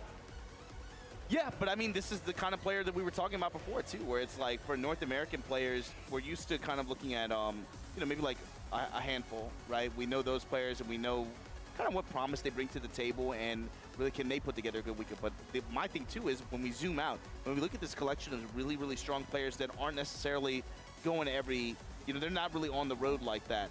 But when you throw a tournament in their backyard like this, they could definitely show up and have a really, really good performance. Brawl Pro is another one that's kind of on my list. I put him up there for sure. Yeah, going up against Young Wen. He could definitely do some work. You know, of course, we know him for the King, but he does have a Paul as well that's really strong. Who also is riding very high as of this most recent update, right? Yeah, but I'm probably going to be expecting King out of Brawl Pro first, at least, unless there's a reason why he likes Paul in a certain matchup. But it seems like King is like the go-to for him most of the time. Yeah, it's good to see him out here too, because he doesn't I don't think he really travels that often. He, you know, his stream's been popping off. Definitely give him a follow. Really funny guy too. So, but yeah, here we go. Here at EVO 2024, day number 2, trying to get into that top 100, top 64, so we can see him again later on today. But you gotta win. And we're not gonna see a lot of the loser side matches either. So staying on the winner side, secure some stream time possibly. Well, it's also just, I mean, losers bracket in this tournament means like I mean, you got to think about how many more matches that means. It's crazy. You know, like that's the thing. If you want to qualify, if you want to make a deep run, you got to stay winner side. It has to be a priority. If there's going to be any players that got sent to losers early and has to play double the amount of matches that everybody else did to make it I want to say there was someone last year for like Street Fighter 6 who had a like very close to that kind of run.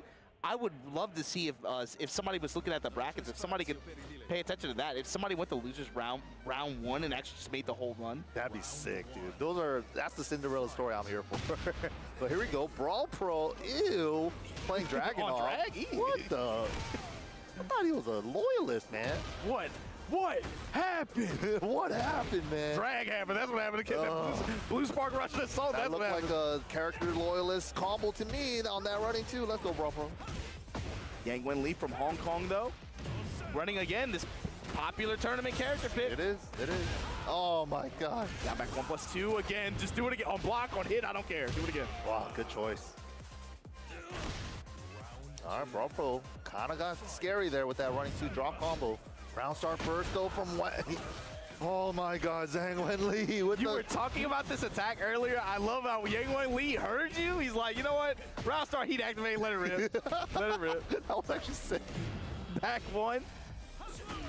Ooh, big back 4-3 heat dash. This is gonna be extended combo, but the wall's coming into play. Yang Wen Lee was trying to run that core Claudia wall mix-up. Brawl Pro kind of sensed the hesitation on his side for just a moment, was able to take control of this match. Gets a spin mid-stage. Brawl Pro now up 2 rounds. All right, also looking good. Nice call out on the dub with the running 2 there.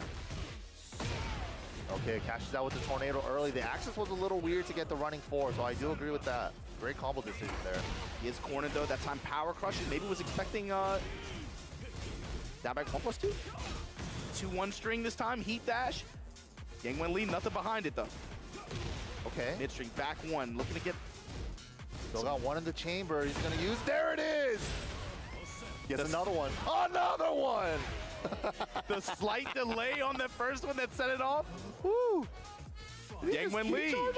He's popping off. All right. So snap the leg. Brawl Pro now in heat. Heat dash leverage after the back 4-3 mix. Great counter hit confirm on that counter hit down fast, clean round for Brawl Pro. Dude, he returned the favor on the key charge. I heard it.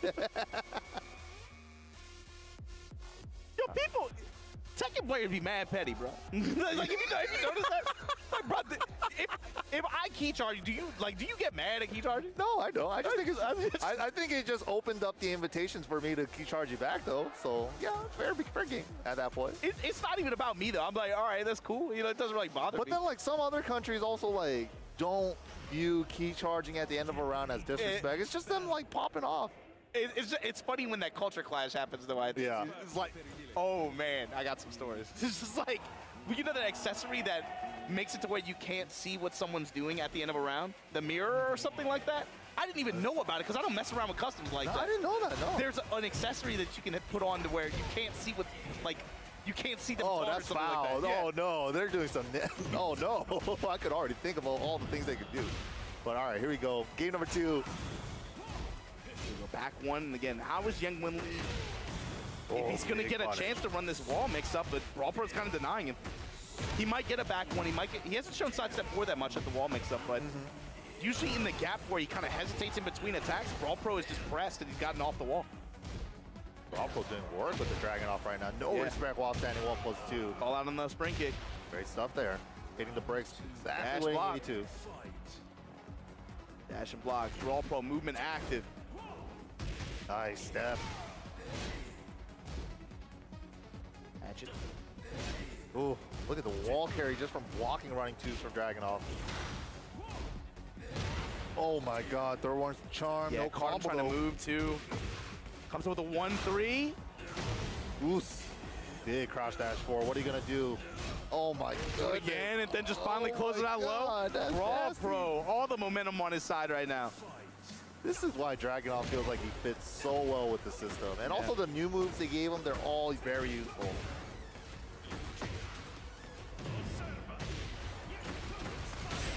Spicy. High damage wall ender there, but Winley trying to make something happen here. Break for Brawl Pro. All right, uses the burst, uses it immediately on the heat dash 1-2-1. Oh, big whiff, only a 1-2 though. Grab break. Will punish on the down 4-3-1 from Brawl Pro. Big low parry though. Oh, okay, nice Rage Art route. I like that. That was a sick Rage Art route. But we still got a lot more work to do. At least we're getting rid of the gray from Zhang. It's about where's this gonna leave him to. Far away, running 2. Running 2, that's 2 in a row. For the knee now. Oh, returns the favor. Oh, good steps, but he's waiting. He's waiting for like the second hits or potential second hits of these strings, of these moves. Mid check though. Brawl Pro now in the driver's seat. Wow, great closeout from BP there. Very well done. That last jab he did to check there was very well placed in time. It's that last check too, but even just in the rounds up until that point, what he did a lot was like dash up, jab, and then start the Russian assault pressure. Dash up, just jab checking. A lot of just jab checking just to start your offense, but up until that point, dash block, dash wait sometimes, and then initiate. Because I like that too, because you bring that up because a lot of Dragunovs, when they're like at that range, right, they're like, immediately I gotta do running 2 from here. So it's like he's throwing you off with that little jab check before he does that. But yeah, Tekken 8 has been super fun. Round 2 of pools, and the matches are only gonna get better from here. But yeah, thank you guys all for watching. We'll be right back. Don't go anywhere for more Tekken 8 here at EVO 2024.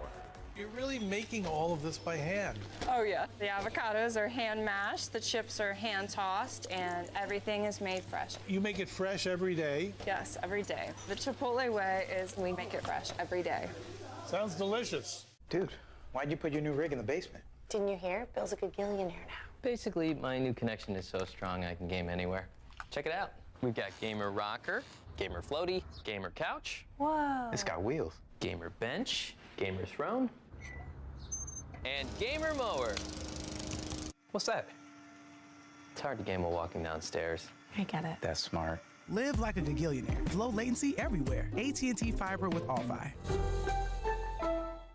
Do you want okay FGC merchandise by okay FGC artists? Well, you're on the wrong ad if so, because here at 10-0, all we got's the best FGC merchandise by the best FGC artists. Just look at all this great merch. You can make this your whole wardrobe. I should know. I have. Our 10-0 merch booth will be open all 3 days at EVO 2024. If you're not here in person, visit us online at merch.10-0.gg. Stuff this cool won't be around for long.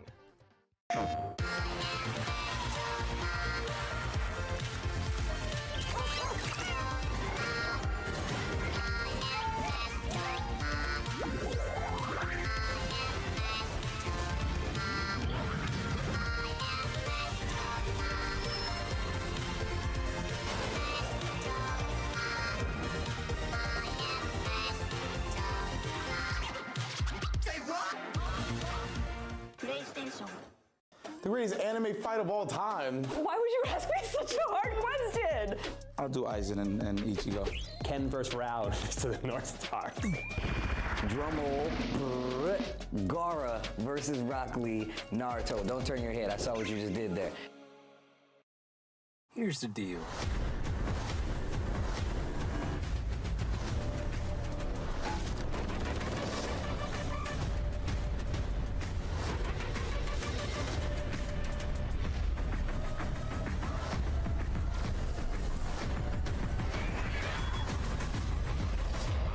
excited. Oh, yes.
Welcome back, everybody. We are here at EVO 2024 at the Las Vegas Convention Center, and we are in round 2 for Tekken 8 action. I'm MYK. Joining me on the mic is Majin Obama. Lock in, bro. Next match, we got Robin going up against Australia's from Australia, best. Yagami going at it. Man, he's had kind of a really kind of storybook year too, especially coming off of his performance last year at Tekken 7. I think kind of put an exclamation point on that Australian region, right? You started looking at a few players from there, like, oh man, you know, it's typical issues, right? Maybe they just don't travel as much. Right. Obviously, you know, when they're not put out there as much on the international stages and the big international clashes for this event, it's really easy to overlook some of these players. But Yagami, especially at the Gamers 8 tournament last year, I think had a really, really good performance with the Australian team. Yeah. And I think at that point, too, you were kind of looking at him like, okay, obviously coming off of his TWT appearance as well, put together a satisfactory last run for Tekken 7. Hop into Tekken 8, and he's one of these players who from jump was like, hops on Reina, and it makes sense. It just works. It just clicks. That's my character. That's my main. And that's the interesting thing, too. Like, big shout out to AGT. Australia's got Tekken. I got to do some commentary with them. So I was familiar with Yagami at the end of 7. But he kind of was like jumping around between characters. You know, every week he was playing a different character. Katarina, Steve, Elisa, you know, like he was playing the whole roster. He still plays the whole roster. But it felt like I didn't know who his main was in 7. But in this game, it's like Reina. She is the main. And we are seeing probably the best Reina player here on stage right now with Yagami. And he's really been like squeezing out every little bit from that character. You know, I could get a little bit more damage here. This Oki scenario is here. Yeah. He even has slow-mo tech. Like, what? Like, who has slow-mo tech? I'm sure Big Brown Man is watching and feeling very proud seeing Yagami able to make it out here and perform the way he has so far, but you know he's not satisfied. The big thing is, of course, you know, this is a player who's also qualified for EWC at this point. Correct. He's had pretty good success on the tour so far as well, but a Master Plus event and a strong performance here at this EVO could really kind of put him over the top and set him straight, I guess, for the rest of the year, to the point where now he's just kind of experimenting, you know, having fun with it. Another thing to bring up too, like he had an amazing run at EVO Japan as well. Yes, like, I was about to bring it up. He took out so many killers. I'm sure he wants to replicate that, or probably place even higher than he did at EVO Japan, making it into that top 6. I think he was 9th place there. Yeah, just outside. Just outside, yeah. Very, very close run. I think it caught some I think viewers by surprise, but like you said, if you've been kind of paying attention and seeing how things have worked out, especially tail end 7, it shouldn't have been. However, round opening, that's a hell of a way to start. Okay. They died for a jab. All right, that's cool. Oh my God, 80% for a jab, and that's 4-4. We run the down 4-1 string. Yeah, exactly. What a challenge. Gets a float. Robin. Okay, this is her chance. Can we get to the wall? Nice wall carry. Wow. 1-2 with the heat dash. Ground and pound, just stomp and then strike. easy round by Australia's Yagami here. Ridiculous, man. Round start jab and you lost 80%. That's a tone setter to me too. Yeah. It's like, man, round start like that, I'm like, oh shit. You know? Right? I died for a jab? Really? Jarvis, go ahead and activate active defense for me. Right away, sir. Like you need a suit or something. Yeah, man. dude. You know Tony can't fight himself. He needs Jarvis to fight for him, man. We all need Here a we Jarvis go. sometimes. Robin, though, trying to make something happen. Oh, Yagami's back to the wall. first. A lot of great health built up. And man, Yagami had them sense that too. Rotated around to the left side, found a big whip opening. These flash stucks going crazy, and then the forward four closes out with a low. Yeah, shades of Heihachi there. That right axe kick, such a good tool for Reina. Hey, Robin trying to find an opening, but Yagami threads the needle, going under that high with the walls. The double pump fake with the 1+4s, the down 1+4s. Playing with him. Ooh, Robin though, okay. Okay, we're getting something started here. Some wall momentum. Great round for Robin so far. Nice, caught Yagami swinging there with the down forward 1-2. I can't believe Rip said he didn't like this song when the game on. Yeah, from the perspective of the Leo player, I'd imagine this matchup might feel kind of uncomfortable too, just because you're competing at similar ranges with, of course, you know, Reina's 4-4-2 versus a lot of Leo's mid-range approach options and approach tools. Right, like Leo wants to approach with like back ones and stuff like that, but it's so scary when Yagami. She doesn't care. She's just putting going a wall of electrics and 4-4-2s out there. And the movement from Yagami has been so good too. Just a round one, side step right electric on the jab was ridiculous.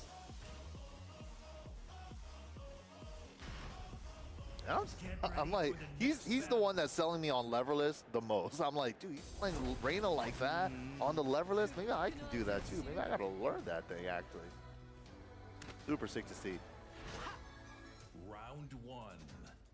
What? Now what's the opening this time?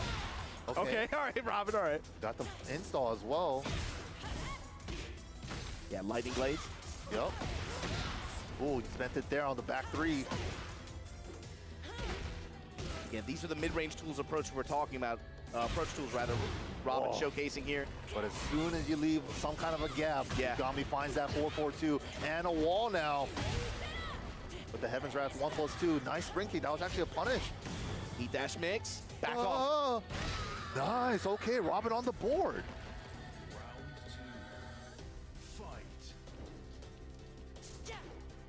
Ooh, yeah, just slow opening right now. Doesn't want to eat a round start electric again.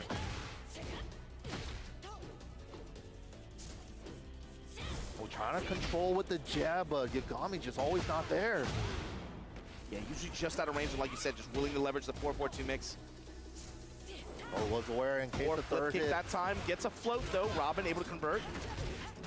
We get a wall positioning here. A wall came in a little later than expected. He dash mix on Yagami's side. Goes high. Okay, first, we have wall positioning as well. Sweep is good. That's one damage to the wall. We need one more. But now Robin's back's against the wall. Uh-oh, we got to get off this wall. Yeah, breakable 1-2. Electricity getting... He's getting a high crush for days, but still back against the wall. No life, yeah. Great micro steps to the left to be, oh man. Some of these like pinpoint steps and just... Yeah, just keeping Robin at the wall, back always against the wall. It's like, I have the positioning, I'm gonna win off of positioning. Okay, both sides, both walls have one hit of damage to it now. Time mid out of Sentai. Block punishment is good. Does Rat Stance mid that time? Ooh, the wave of feints though from Yagami, trying to bait a reaction. Finds a down forward 1-2, engage. Big block on the hell sweep from Robin. Yeah, and a big chance here. Can we reach the wall? No, didn't quite get the combo. Nice punish. I really like Yagami's forward 2-3 usage. That's not a move that we really see a lot of Reina players using in the neutral. Ever since you pointed it out now, like, you watch the way Yagami moves. Wow, great step from Robin, though. That's a good call out. It's just like, man, just dealing with that speed, you know? Yep. Whilst anyone is good, gets the link. Low touch send 3. Ooh, had the whip. Nice. But gets the wall break here. Beautiful 2-2-1 whip punish there. And of course, we have the right formula to even get the high splat conversion off the back 4 tornado at the ridiculous, bro. Squeeze every bit of damage out of that wall carry. That was some combo recipe right there. Like wall to wall too, right? When wall break and still able to find it, and the combo just did not stop. God, I love seeing players know exactly what combo route to do after a hard wall break, after a fresh balcony break on like Lee's stage or something. Like having, not trying to freestyle your combo, like am I gonna reach the next wall and blah, blah, blah. He had the combo so ready to the point that he saved the tornado for the wall, that he even got the extra 1+2 high splat conversion. Like that is the optimization we're talking about. You were talking about it too. Yeah, keyword is the word, optimization, right? And with him too, I think with Reina specifically too, her combo recipe in a lot of these situations, especially when you start to factor in breaks, different kind of factors like that, how the combo started, she's kind of like a more, I think, complex character in terms of combo recipe and kind of how you can draw that up sometimes. There's so many routes for her. Yeah, that's true. It can be very difficult to like find or know what the optimal one is, you know, at a given moment, even to get a certain stimulus. But seeing Yagami at the type of player that he is, doing the homework already and already having the right route for that hard wall break, what you need for all your characters in tournament play. That's definitely one of the players that is really, really pushing that character in terms of, I mean, like you said, optimization.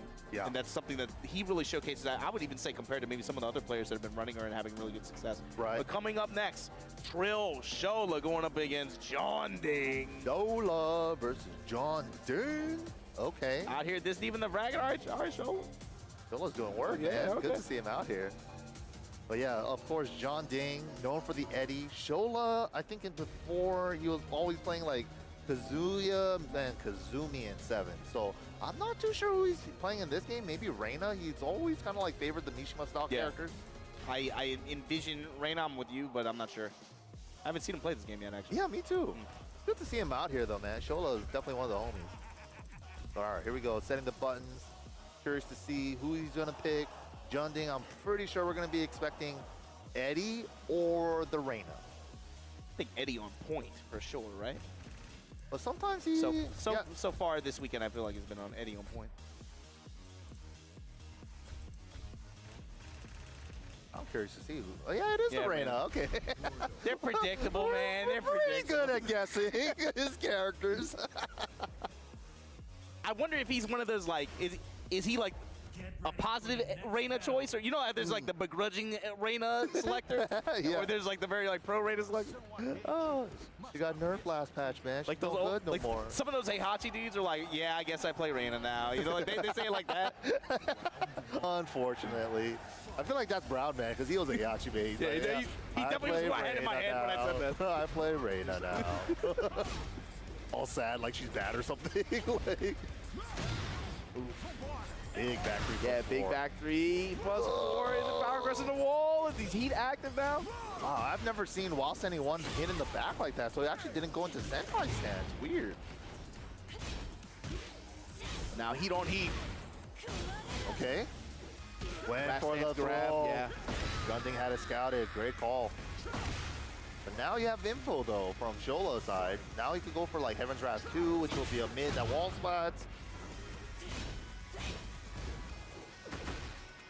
Back to homing attack, trying to seal John Ding's step at pinpoint range like that. That is one of the counter strategies against Reina. She does have trouble. Wow, but it was out of the air? Oh, no, it wasn't. Okay, so it did a good chunk of damage. Wow, that's on a whip punish. Great whip punish with the rage art there from Shola, and he should be able to take this round. Tying it up 1 apiece. Yeah, and the silhouette, the Heihachi silhouette, though, in that rage art at the end, it's one of my favorites for sure. You don't like it? Obama just looked at me like, bruh, you like one of those domain expansion rage arts, man. Oh my God, that's what I wish you guys got to see the look he gave me. Oh my God. Get high, the Heihachi silhouette, get high. All right. Oh. John Ding, jab pressing there to try to offset. Stops Shola's advance. Finds a big. Oh my God, what a combo. Heat dash combos, though. Yeah, you get these long extended combos with the heat dash. Yeah, Eddie 2 in the recent patch got kind of like, got some touches, I think, you know, turned down a little bit, but the core game plan still works. Yep. Okay, now we're catching Junding ducking with the Heaven's Wrath 2 now. Shola definitely switching it up. Nice punish. 1-1-2 into throw this time. How are we getting up? Nice Oki choice with the sidestep 4. Okay, Shola. Shola's doing work right now, tying it up. Final round, first game. Oof. Junding did nothing with the handstand 1 there on counter hit. Yeah, mid down enter. That time just 4-4-3 and goes with the mid out of mix. Back 3+4 again. The power crush option gets the wall. Oh, too many wall hits. Yeah. Ooh, swings into the second hit of 4-4. Yep. With the heat dash this time. Good guard from Shola's side. Wow, okay. Power crush in the handstand 4.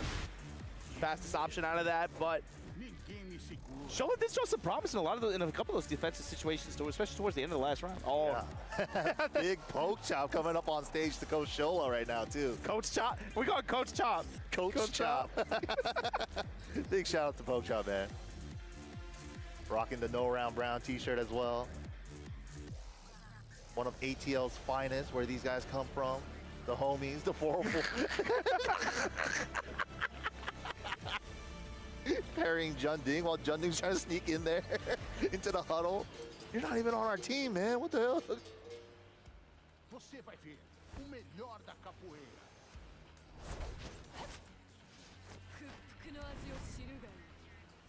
Round 1. Fight. Okay, looks like we got an accidental rematch. So Junding is gonna give us the specialty with Eddie. The 3-3. Look at him. He's just mashing 3-3-3-3-3-3. Is he man or machine? Is he a bot? Is he a bot? Is he a script? Yeah, we gotta check it. He might be the one that ran that Twitch channel. What's so cool about that though to me is through that experiment, I felt like it made everyone better. I feel like there's like a low level or like intermediate level player who was just getting like sauced by that, and now everyone's like, no, we gotta do better. Yeah, I gotta learn. You can't just do this. You can't just press 3 anymore. There was definitely week 1, week 2, you could definitely just get away with it and just do it. But I feel like now you gotta even like random like low level players know like, oh, it's duck it. Okay, if he starts doing that 3-3-3 string, okay, I could duck it here, I could challenge here. Yeah, they definitely learn. What a great experiment. I like when like trolls and bots and cheaters like make everybody better. Yeah, that's community service. That's actually though, right? Unlike these other cheaters out there, just doing it for themselves. But all right, here we go. Game number 2. Arena's gonna be the stage. Is caught by 4-4 second hit again. Junding's shown it a couple times throughout the set so far, but Shola, what's your response? 4-4, then goes power crush after power crush. Ooh, okay. Sentai power crush as well. He got a sense for something like Junding wants to press. Big uppercut in open stage like this. No. Big drop. Huge opportunity for Shola. Come on, man. That drop's gonna cost him. Oh, it still has heat though, but how are we gonna use it? Okay, 4-4-2, Sentai low. Did he bait it? No, I don't think so. Nice stuff from Shola there, baiting out Junding's Rage Art. Yeah, just take your grab punish, take your close out. Don't need anything fancy for the kill. The throw's gonna do enough. Ooh, guaranteed at that wall spacing. 4-4-3 plus 4, doing work right now. Chip damage plus 3 on block for Eddie as well. And it's also like kind of like he's mixing that in with like the 4-4-3, so you gotta be honest, like when to block low and mid from that mid range. Yeah, coming off the first game, Shola hasn't, like, 4-4-2 hasn't really been a factor in his offense as much in this game. He doesn't actually do 4-4-2 that much. Wow, nice float on the handstand. Heaven's Wrath 4 route for the wall combo. Okay, got the grab. 4-4. Pull the trigger on the headbanger. Down 4-1, just lets it rip. Okay, now we're running the 4-4-2s again. Just a little bit here and there. Doesn't go to it too often. I like that though. Nice sidestep block on the homing attack. That was a punish on the electric War God kid. It's not electric. Down 4-1 follow-up. Okay, gets the 1-1-2 punish on the mid. Did not confirm Junding out of the mix-up. Whoa. Power crush. Hold on, Shola's onto something. Oh, burst cancel after he absorbs? Uh-oh. Mid. Gets scary, back to the wall. Nice. Great duck. Oh, I didn't even know he could delay while standing 3. Oh, help! Wow, John Ding. Oh my God. Brought that back. It was looking rough too. Oh, nice whip punish. This is what we're talking about, Shola, in that range. 4-4-2, leverage. Heat dash makes a raw uppercut. I don't know about that. Maybe missable. Wow! Hop kick was good, but the sidewall saved his life. He's rounded.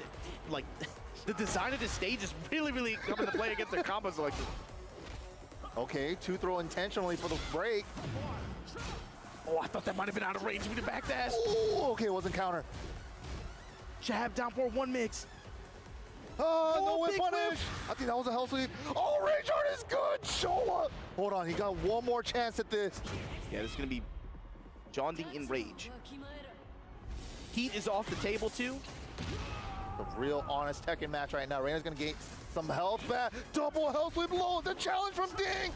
Help! Oh, plus frames from the handstand one. Then he frame traps him for the win.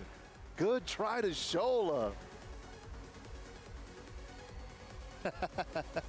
That game, too, felt really close, man. Shola definitely had, like, oh, man, a couple opportunities where he could have punched it in, but John Ding. Sidewall, man, that really messed up. I mean, for both of them, and there was that one round, it felt like they were both getting, like, wall sequence, and then just, like, not able to completely do it just because of the way it rolled. It wasn't, like, it wasn't pure sidewall. It was like weird angle. I don't know. Yeah, the angles, man. The stage awareness definitely has to come into play. But, you know, he hit a hop kick at that weird angle, and the tornado actually collided with the sidewall. It be like that sometimes, man. On that stage in particular, it's like that stage and the asteroid stage, I feel like it can happen a lot because of the design of the walls. Yeah. Like, easier to happen there. Funky corners, man. Yeah. I mean, that you got to put in extra work, especially as you get better, especially going from, like, intermediate to advanced. That's something that you really got to pay attention to is combo recipe with respect to wall presence in certain positions. Yeah, absolutely. Yeah, you definitely need to do that. But coming up next, guys, we got another big one with a Chipotle extra match. Shout out to Chipotle, bringing us some more matches that we weren't able to see on the stream station. So this is from the pool station. It's Ishida going up against Rhythm. Rhythm really been making a name for himself with Shaheen here in NA, along with AAA. Nice punish. Two really, really popular characters, especially at this stage of the bracket. Ishida still with heat on the table as well, but leading offense there. Okay, in the smash from Rhythm. Throws the power crush. He throws the burst, actually. Sidestep low with it. Oh, the up with the right combo. Keep it simple. Okay, I agree. Rage Art keeping it real simple. And you get a little bit of a breather, too, with the Rage Art. That was tight. The orbital from Waron. Nicely done. People always forget that he has that sometimes. Not something that you see very often from Waron players.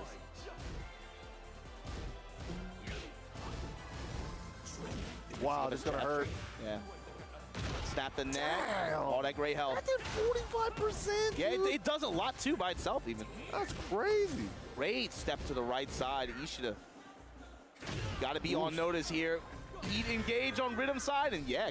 That's such a scary position to be in against Shaheen. After you eat a heat engager, you're in an immediate 50-50 between guard break or mid of his choice. Yeah, man. Al Ghul, the guard break attack, it creates such a nasty layer to that offense right after, in that situation. It's like, oh my God, why does this character have it? It's so scary. Nice counter hit confirm on that while standing one. Wow, back one saved him from the heat smash. Ooh, and the forward 3-3. I haven't seen that move in a minute from Waron. That's that little sidestep right built into that forward 3. Oh, power crush was good. Didn't believe though. Slide punches have been on point. Threatening with the right foot forward. See Rhythm 2 stepping to his stomach. One throw broken. Waron does have a true three-way throw game. Yeah, one of the blessed up characters that you have to be on notice about throw breaks against him. Oh, I like the up forward one. Up forward one into low parry. Oh, we got the while standing 3 loops. Those are not easy, guys. While standing 3 loops in tournament. +2 from stance 1+2. Grab broken. Ooh, Power rush from the Peacekeeper. It's not enough life to survive. Close first game, though, for Ishida versus Rhythm. I think Rhythm, if I remember correctly, is also Joe Crush's twin brother. Is that real? Yeah, that's real, apparently. I just learned that, like, last week. Huh, that's pretty cool. Interesting coincidence, but, yeah, I mean, it makes sense, too. I mean, the Texas contingency, especially from that region, they've definitely been stepping it up in terms of representation at events, I think, in North American side. Yeah, for sure. Like, since, like, the Tekken 5 days, Tekken 6 days with, like, DJ Core, who's still around, actually, and Crow, you know, we haven't really been seeing too much from Texas till now, since then, since, like, Tekken 6 days. So it's great to see Texas showing up here.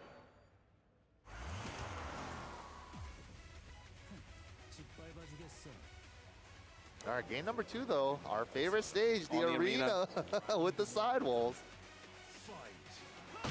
Wow, that sidestep 2 range is ridiculous. Okay, you got a sidestep low, I got one too. Oh, that's interesting. He did down 3-4 into something that put him airborne, so he didn't get launched. Maybe Rhythm was late on the punish, though. Yeah, but Rhythm with the hop kicking. Oh, it's a grab? Ooh, good Oki. Chasing down the side roll into the getup. With the plasma. But didn't get the combo. That could have been huge for Ishida. Side punch, and again, Rhythm here with the positional advantage. And why did the burst not even hit, though? They were like off axis. Side opening.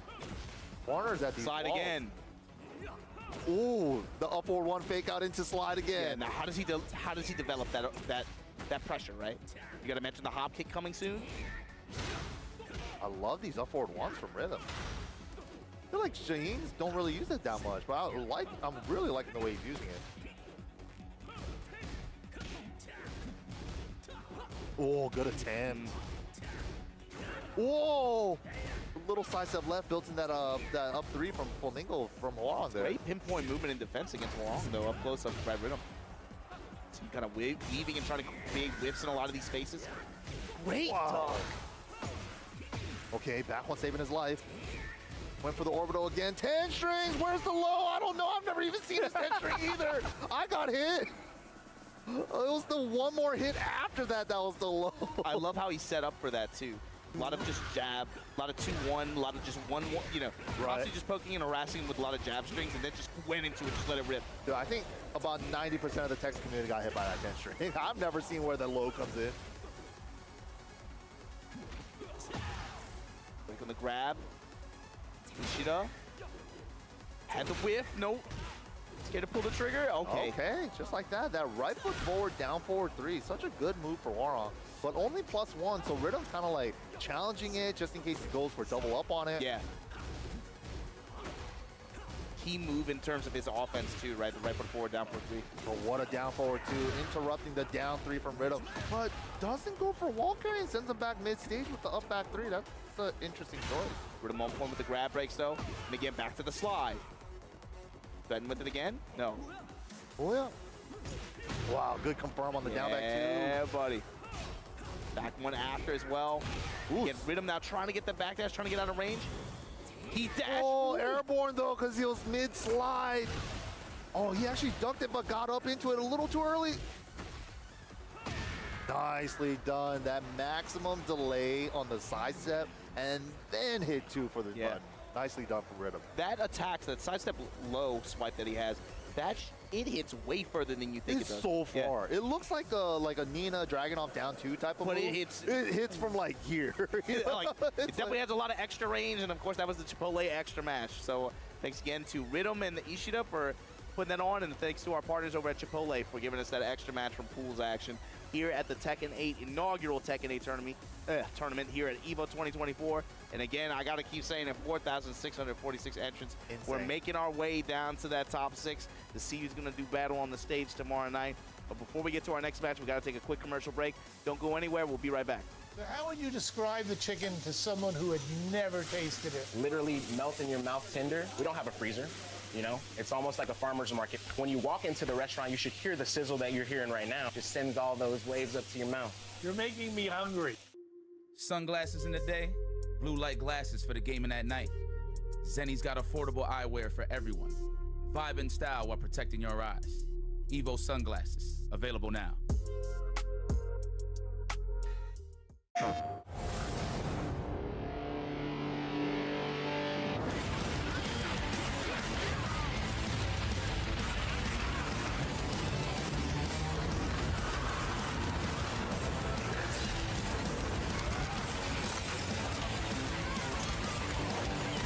Beyond the battle. Get ready.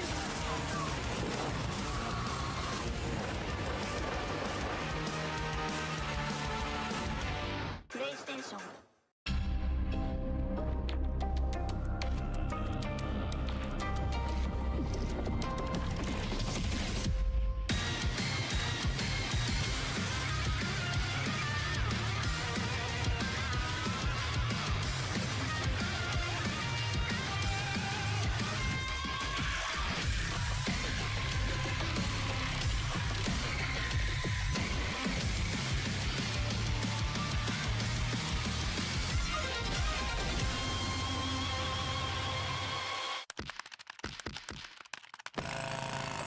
Red Bull gives you wings. Fight!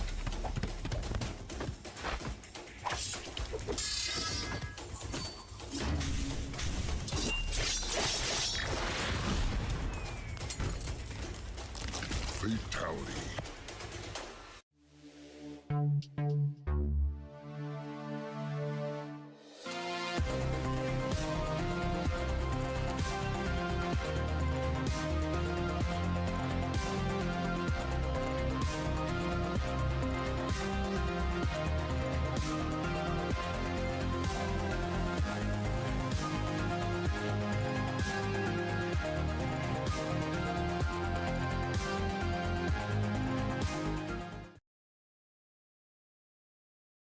Welcome back, everybody. We are here at EVO 2024, Las Vegas Convention Center. And man, the Tekken 8 action has been super good. We're in round 2 of pools. I'm MYK. Joining me is Majin Obama. That's right, and we're starting to get to some of the big bodies are starting to run into each other a little bit at this point in the bracket.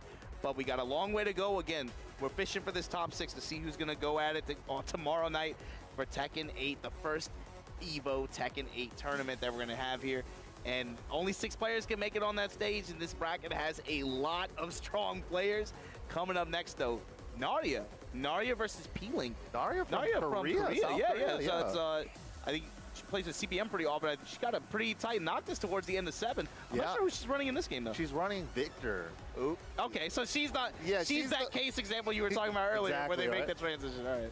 We're going up against Peeling. That's a name I haven't seen in a while. Peeling actually been doing really well on the online tournaments here in NA. Still, of course, rocking the Ling like the name intends. But yeah, he's really been the one that's putting the Ling on the map right now. Everybody early on in Tekken 8 were like, Ling's a problem. She's top 5. But we don't really see her on the big stage, right? She's still kind of like a specialist character. You really have to understand how to use the AOPs, the double dip AOPs, and all that stuff.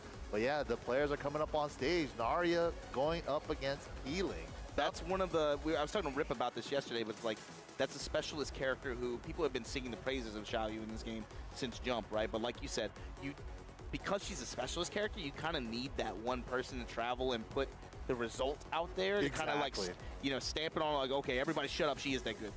But all the specialists kind of like, they kind of just keep to their own regions, they don't really like travel to the big events like that. So could Peeling be that person? They make a big showing here? Maybe, Yeah, and Ling too, especially in this game with her hypnotist stance. That's like the main thing that's like her thing to do in Heat. Dude, it's hypnotist stance, but then it's also the stance transitions into back turn that she gets in Heat. It's the fact that you get the immediate enhanced versions out from hypnotist stance too. Like this character when she's glowing is very scary, and that's not even the. We didn't even get to like talking about the throw game too. Like once you get to that part, and that's what really makes some of the string extensions in the back turn really scary is how much return she gets off of those throws. Yeah, that waning moon, she did not need to get that in this game. And she could do it from back turn too, which is really crazy because that means she could do a full throw game mix up from back turn, either a 1 or 2 or a 1+2 from back turn. It's just a guess. Visually, yeah, I mean like it's a guess effectively. It's not fun to defend against at all. And then what's the messed up part? she could also feint it too to not go for the throw, to end up in crouch to try to get you to like preemptively duck or hit a button and then get you with a wall standing 2 counter hit. Yeah, so my thing is, how does Victor fight this? Is he just about trying to use more of his like keep out tools to try to just not even let her get started? Is it about him just trying to put her in EI stance pressure early on and kind of force her to try to challenge and maybe take some bets? Is it just like momentum control, or is it feeling just going a hop kick and then trying to take her to the wall? Yeah, that AOP, having that little bit of sidestep right built into it. Wall was too low, so he canceled the burst, but yeah, gets a waning mood right after. On scale damage as well. So much damage. That's not a small amount of damage. God, from that sequence too. Right. Narya though, heat active on her own. Oh, breaks the glass. Break the glass. And you still gotta guess. Her back turn heat smash is so scary. If it hits, she's still going to hypnotize. If you block, she's still going into hypnotize. Oh, nice wall carry there from P-Link. Look at this wall combo. Didn't get the grounded hit on the 3rd hit. Kind of peeled off the side. Yeah. And hypnotize low again. Help. Nice step. Wow. And the balcony break is just a boom. This is a huge opportunity for Narya. Can we reach this wall? Nice, and we're spending the burst as well. Down 2, look at the chip. Plus frames, plus 3, where are you going? Shine! Great wall offense so far from Narya. God, help! Looking for the low, and there it is, down back 4. Good stuff to Narya there. Had that one balcony break and never let Feeling off that wall. Power crush. Oh, good attempt there. Break. Feeling just kind of threatening with the AOP. What a whip punish! You could tell the way she backed off. She was definitely reading him. He was trying to go for a big swing at some point. That was so good. Probably still had presence of mind from the first round too, where he was putting out that hop kick like that. Oh, that's actually so sick. Because Victor has weapons. She can't save herself with back turn parry. Can't parry the weapons. Weapon properties. True. Ooh, the delay on AOP 1-4 gets a wall splat. Healing is still good. Life is really low. This should be enough for Peeling. No, Pixel! Magic Pixel! Wait a minute. Wait a minute, it's not over. Narya! Oh, she had it! Oh, great check with the back 1. It is faster than a jab. It's an 8-frame mid, but it has 0 range. But that was a great use of it from Peeling. Nice, gets the unscaled as well. Nice stuff. Wall's in a weird spot. Nice, sidestepping into the wall to get a better combo. Running 2, no pressure after. Down 2, engage. This time, EI stance low. Oh my gosh, she's getting loose with it. Yeah, this is nice. That's the vision that they have for this character now. It's all about like the stance transitioning and the stance pressure. So scary. Narya using it really well. Yeah, especially at the wall, you don't want to swing and get clipped by the second hit and get wall splatted. Yeah, just because you get splatted and then it just starts all over again. Oh, try to step the burst. Too small of a step though. Okay, didn't actually go into the hit throw. The hop and throw, just try to power crush. I like the attempt though. Power crush, put the heat. I like the dash after too, just keep the pressure. Oh, got the pickup. It actually wasn't guaranteed. That was a reset. Oh. Ah, Rage Art is good. Hold on, not dead yet. That's a guess for game, right? Should be a sliver left. Yep. And she's also gonna heal a little bit from this Rage Art because she has that gray light there. If she gets a touch now. Big down back 4, and Healing had it scouted. For the win. Okay, yeah. Good defense from Healing there. Good read on she was gonna go low, had the right punish, takes the round. And the game.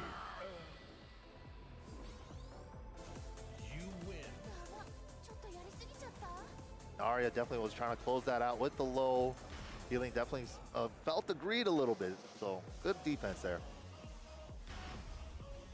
Get ready for the Game number 2 though, which stage are we gonna go to? It's into the stratosphere. Ooh.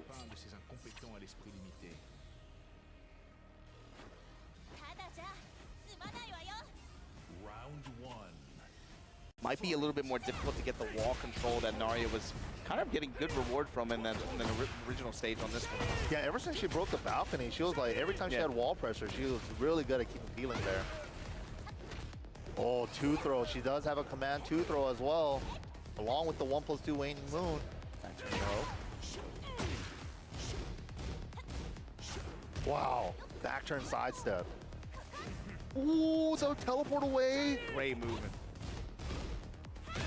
Oh, big sidestep for counter. Wall's in a weird spot, so not gonna get a whole thing. Whoever does it second wins now. It used to be whoever did it first on the burst. He dash mix into nothing. Just in case the threat of the Rage Art was there. Whoa! Peeling was playing with the stomp. That was so scary. Peeling was just trying to wait out Narya's heat timer there, but Narya used it right at the end with the sliver with forward 1+2 heat dash. I like her waiting to see how he recovered too. Just not let the stomp rip too early, then they roll out of it. Wait just to realign. I really love these new routes that they gave Victor too, ever since the little rework that they gave him. Power crush again. What's your answer here? Running 2? In the stance pressure again. This is what she's been really good at, keeping Peeling in the corner, but Peeling doing a great job of fighting out of it this time. Power crush is good. Good damage, not dead yet though. Oh, it's still not dead. Peeling recovers some health. The double dip AOP. No way. He did AOP, then tapped down to get under the running 2.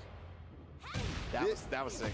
This is what we're talking about with Link players, man. It's like they know that regular AOP probably doesn't go under running 2 from Victor, so he double dipped it, tapped down from AOP to get under even lower. What are mids? Wow! Let's go! The Narya. whip punish on the shooting star, that was clean. All right, the floor is active now. Who's gonna use it first? There it is again, Yeah, double did it again. dip. Oh, yep, Peeling takes the floor away just so that Narya can't use it later. A little short on the wall carry, unfortunate. Just grab with the jab pressure. Back turn, touching lows. Nice punish. It's just a weapon, she can't punch parry it. Oh, great use of the AOP. Doesn't decide to spend the heat dash on it to play around with heat a little bit more. Both of them heat activated now. Healing, gotta use it soon though, but Narya trying to stay away. Forward 1+2, you're trying to avoid my running 2? Check this move out. With the wall, this time still commits to the low. 3 rounds straight in game number 2. For Narya, what a comeback. I really like that adjustment too, because she got the running 2 ducked under with the double dip AOP twice. So she's like, okay, I'm gonna get into that range where you think I'm a running 2, and then forward 1+2 you. That was a good adjustment from Narya. Get ready for the next battle. And now that kind of creates the loop. Yeah. Where it's the wheel now, of options. Yeah, now that slowly develops. So now next time they're in that range, in that situation, watch what Peeling does. Right.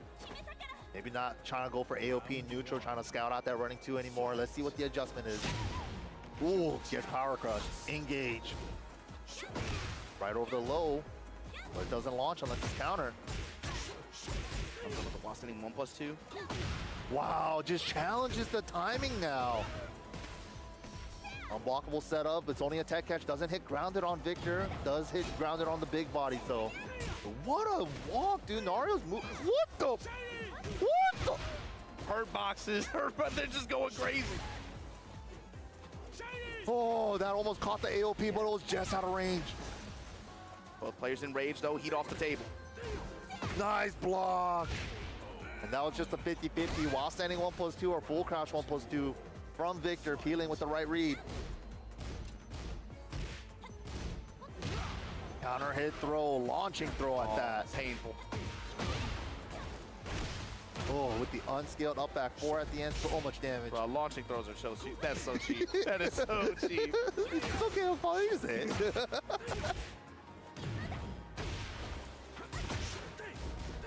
Activate. Fishing for the counter hit, Narya, for the mid. Trying to stay away, so gets hit by the regular heat smash, not the back turn one. Bon appetit. Here we go. Time to deal with me. It's so scary to challenge Victor. Expulsion at any time. Down to heat dash. Down 2 heat dash and forward 1+2 heat dash has been such a good answer for checking AOP. Wow. It's because Peeling didn't go into AOP after 3+4 there. Gets hit by the high power crush. And she's shown up in this set up until this point. She's not always willing to go into stance pressure after block forwarding 2s either. That time actually commits to the low option. Wow, throws the power crush, so it's unbreakable. Still got a lot of heat timer left on Narya's side. Explosion! We're waiting for it. There it is. Now Narya. Well, these sidestep blocks from Narya, though. Back grenade, I still got to guess. Oh, so scary. That was like 60%, 50% of a health bar. Erased it in an instant. That was crazy. Yeah, her back turn key smash is so scary. That shit does a lot, man. Running 2 this time, mixing up with the mid. And you still got to guess after you get hit. Terrible place to be in. Oh, gets under the power crush with the AOP. Great choice there from Peeling. Oh, didn't get the ender though. Healing now with the momentum. Narya looking for some kind of opening. Heat no longer on the table, but... Oh, wow. Is the Rage Art good? No. Good patience from Peeling. Last-ditch effort. Great try from Narya. I like the adjustments there, but the counter adjustment for Peeling in game number 3 was able to get him to set there. Nicely done. Yeah, it felt like, especially towards the last round, it kind of became like a war of attrition almost, especially with the way they were kind of throwing resources at each other a lot of the times. Like, Peeling really just came out the benefactor with a lot of these heat smash interactions, and also just like heat usage in general, it felt like kind of, or towards Peeling's side towards the end. But there you got it, Peeling going against Narya. That was another... This Xiaoyu character, like we said, we've kind of been looking for people to represent her on big stages like that. This is a player who, in North American tournament history, has also kind of had a history of having just showing up and making a really big splash in some brackets, right? Yep. There's something that I think you got to take a look at their path, but that's another character who I think is overdue for a big performance. I agree. But, wow, we're actually going to be going into some losers round 2. Okay, so somebody is getting eliminated here. And the next match coming up on stream, if you stream monsters are in here, we got Lucari coming back on stage for day number 2. Dude, his chat cracks me up, dude. With the Super Mario font. I've never seen such a, like, hostile such chat. a hostile community, just like towards like the person, you know what I mean? Dude, I don't even like this guy, but it's so funny, dude. It cracks me up every time. Oh, well, you know, of course, Lucari, we saw him yesterday. Super aggressive Oscar player. He is going to run the mix. He is going to do the back threes, the can-cans. He's not going to respect anything you do. Right, he will go low, too. Like, he loves oh my God. I can't.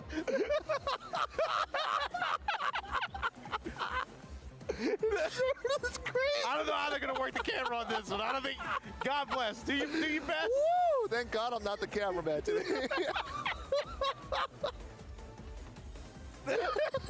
Of course it would be Big Lucari.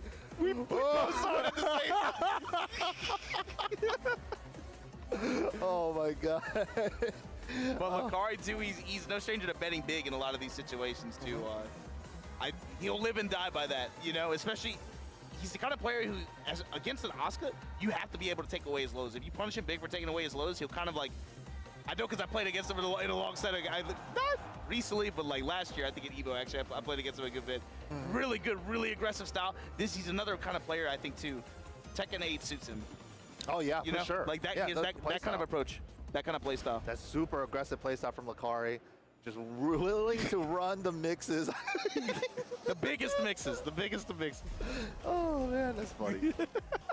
Good times. But yeah, Shangle's in the back, offering some coaching as well. Also one of the mods in his stream.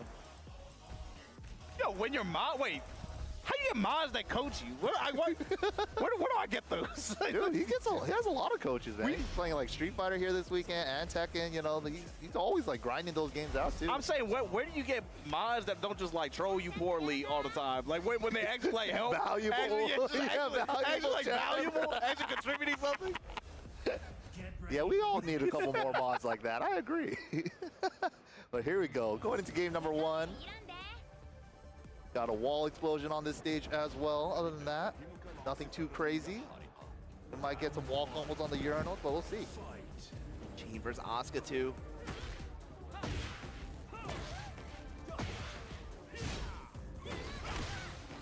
Job right now, just going in. Yeah, offense, man. He's just laying it on him.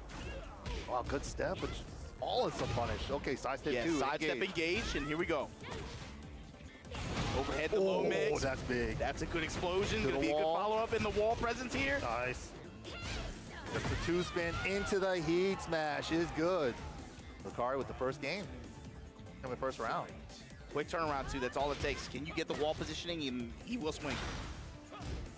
Nice walk on the low. Standing 4 online. Ooh, back one engage. Wow, nasty. We really don't see that low heat smash coming out of Shane a lot. It comes out of his stance, so it's super good. He has both a mid and a low heat smash. Privilege. He's actually privileged. And a guard break and a slide. Like, When one of the best all of it, options. when you think about all of it, it is a He really it is a solid does have, package. dude, he has one of the best down forward ones in the game. He's a good character.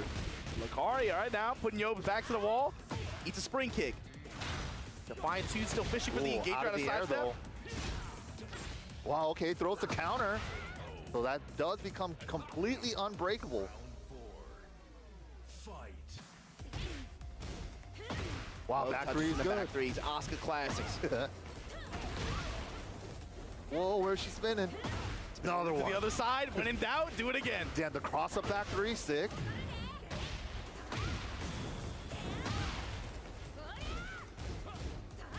Yeah, the 90-watt Gusto up 1+2, that after the first heat dash scenario, you still get a ground stun, but the ground stun's not big enough to get anything guaranteed. Okay, just letting the string rip. Lucari now, even on rounds, fighting for this first game here. He's swinging, but right now Yob is just all the offensive momentum. Reads the spring kick, slide in low, counter hit grab. Perfect round by Yob. And he adds it to the replays for insult.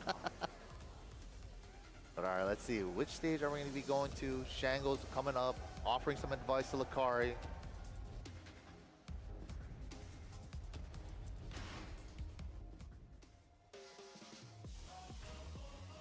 Lucari acknowledging the advice. I wonder what Shangles is telling him.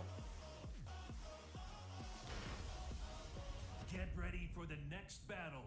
Felt like, especially in that last round too, it's just kind of just like him swinging really big in certain situations where it wasn't his turn. And if he could create some space to be able to try to set up offense on his terms a little bit more, instead of giving Yob kind of the ins like that. Yeah. Inner strength of the round start here on Yob's attempt at a down forward 1. Okay. Obviously one of Shane's stronger tools like you mentioned.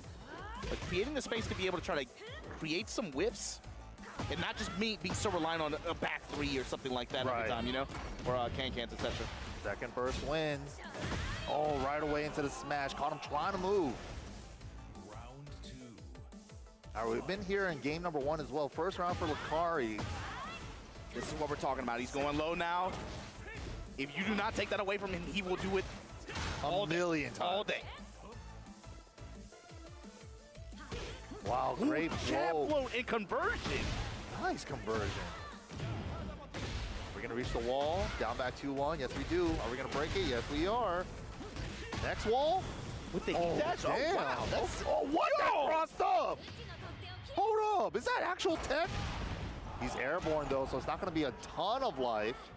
not going to be a ton of life, and Lucari has a lot of health to make up here and going to lose rage. Still has heat, though. Still did okay damage, though. Okay. Ground pound is good. All right. Heat dash and do it again. No, takes the smash. Smash. And then do it again. Yep. The classic.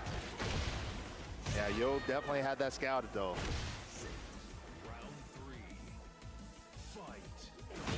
Oof. Big size of 2. 4-4-2, that's a chunk of Oh my health. goodness, look at the break. Tries to go mid this time. Doesn't fight though. Doesn't actually splat, barely tap the wall. Sidestep 2 has really paid off for Lucari so far. Yeah, it's a good move. You know, it's interesting because sidestep 2 used to be punishable, I mean not punishable in 7, but now it is punishable again at -13. But a lot of players don't know that. Especially if they're coming from 7. Ooh, again. Oh no! These micro sidestep rights, just like letting the sidestep 2 rip Ooh, into the mix. Oscar Gaming now. Smash into what? Grab 3, sidestep 2 again. Oh, the leg cutter's the third one. He tried to punish the second one.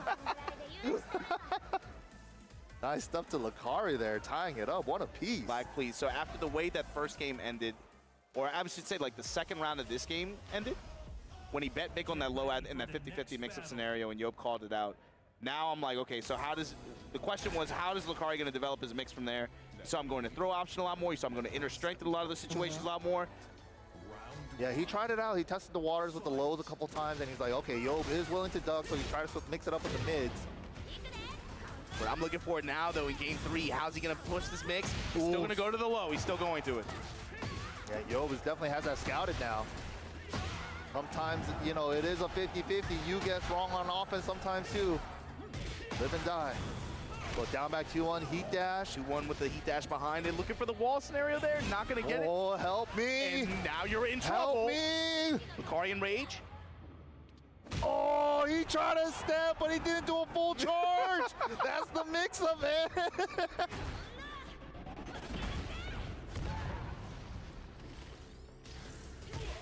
Wow, the back 2-4 to close it out, mid into the low. Lucari with the lead. Oh, okay. Counter hit. Falling rain, launcher throws. We love those. That is so cheap. It's unblockable. Oh my God, he's got him ducking. He got him ducking, dude. No, he's swinging right now. Go full swing. 4 into the 1 plus 4. Lucari now on set point. Wow. Especially after that first game. Oh, look. Oh no, big drop though. Doesn't matter. Activate. The insurance plan. I can't get is good. This is what we were talking about. The wall's right there. Ba-da-ba-ba. That time feints it into the sidestep 2. Wait, he could have converted. Didn't see it. Didn't want to over. But double scorpion. Oh, let the punish go. Oh no, he had the counter hit. He did the Tekken 7 back 4 follow-up. You get a link now. Nice stuff though. Yo. Recovered in time. Fighting from a deficit, and look at this rage now. He needs approaching 30% HP. He could reach the wall. Nicely done. Takes the spike. Low heat smash. I like that option. That was nasty. Okay, Yob staying alive just from that sequence. Wow, back 3 from downtown.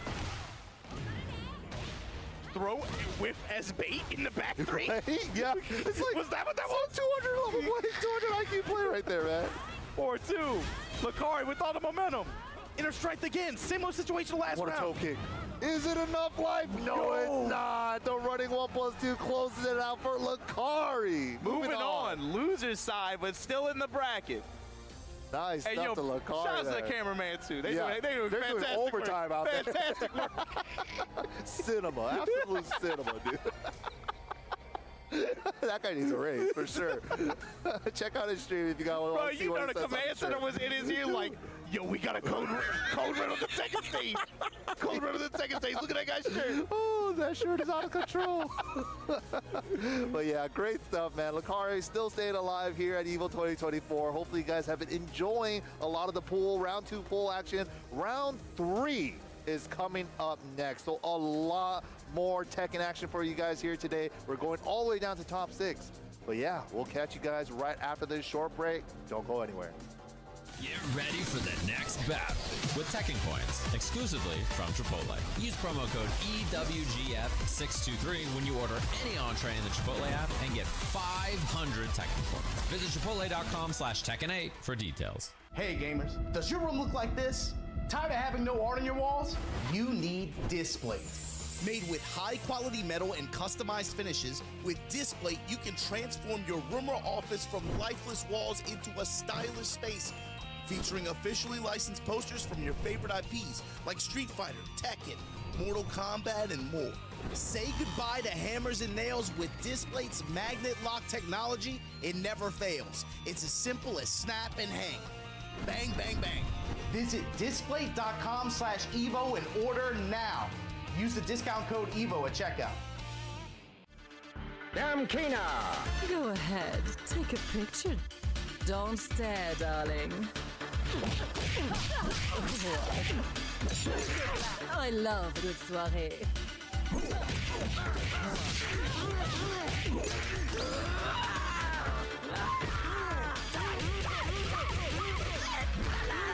Looks can kill.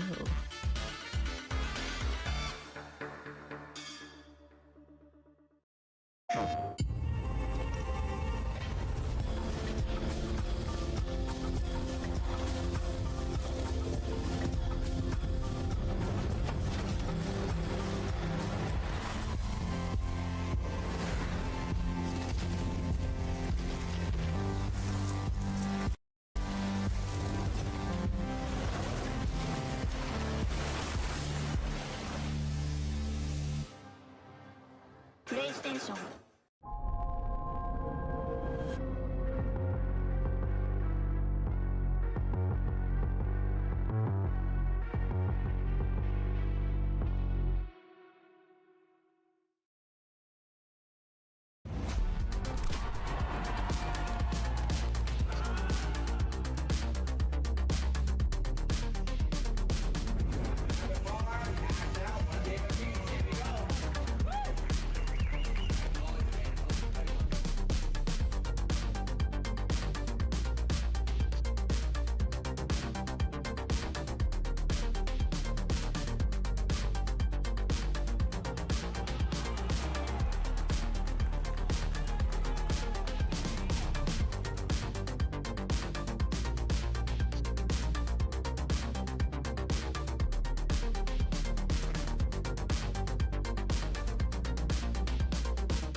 Ladies and lads, welcome to EVO 2024, day number 2 here, the biggest Tekken tournament of all time.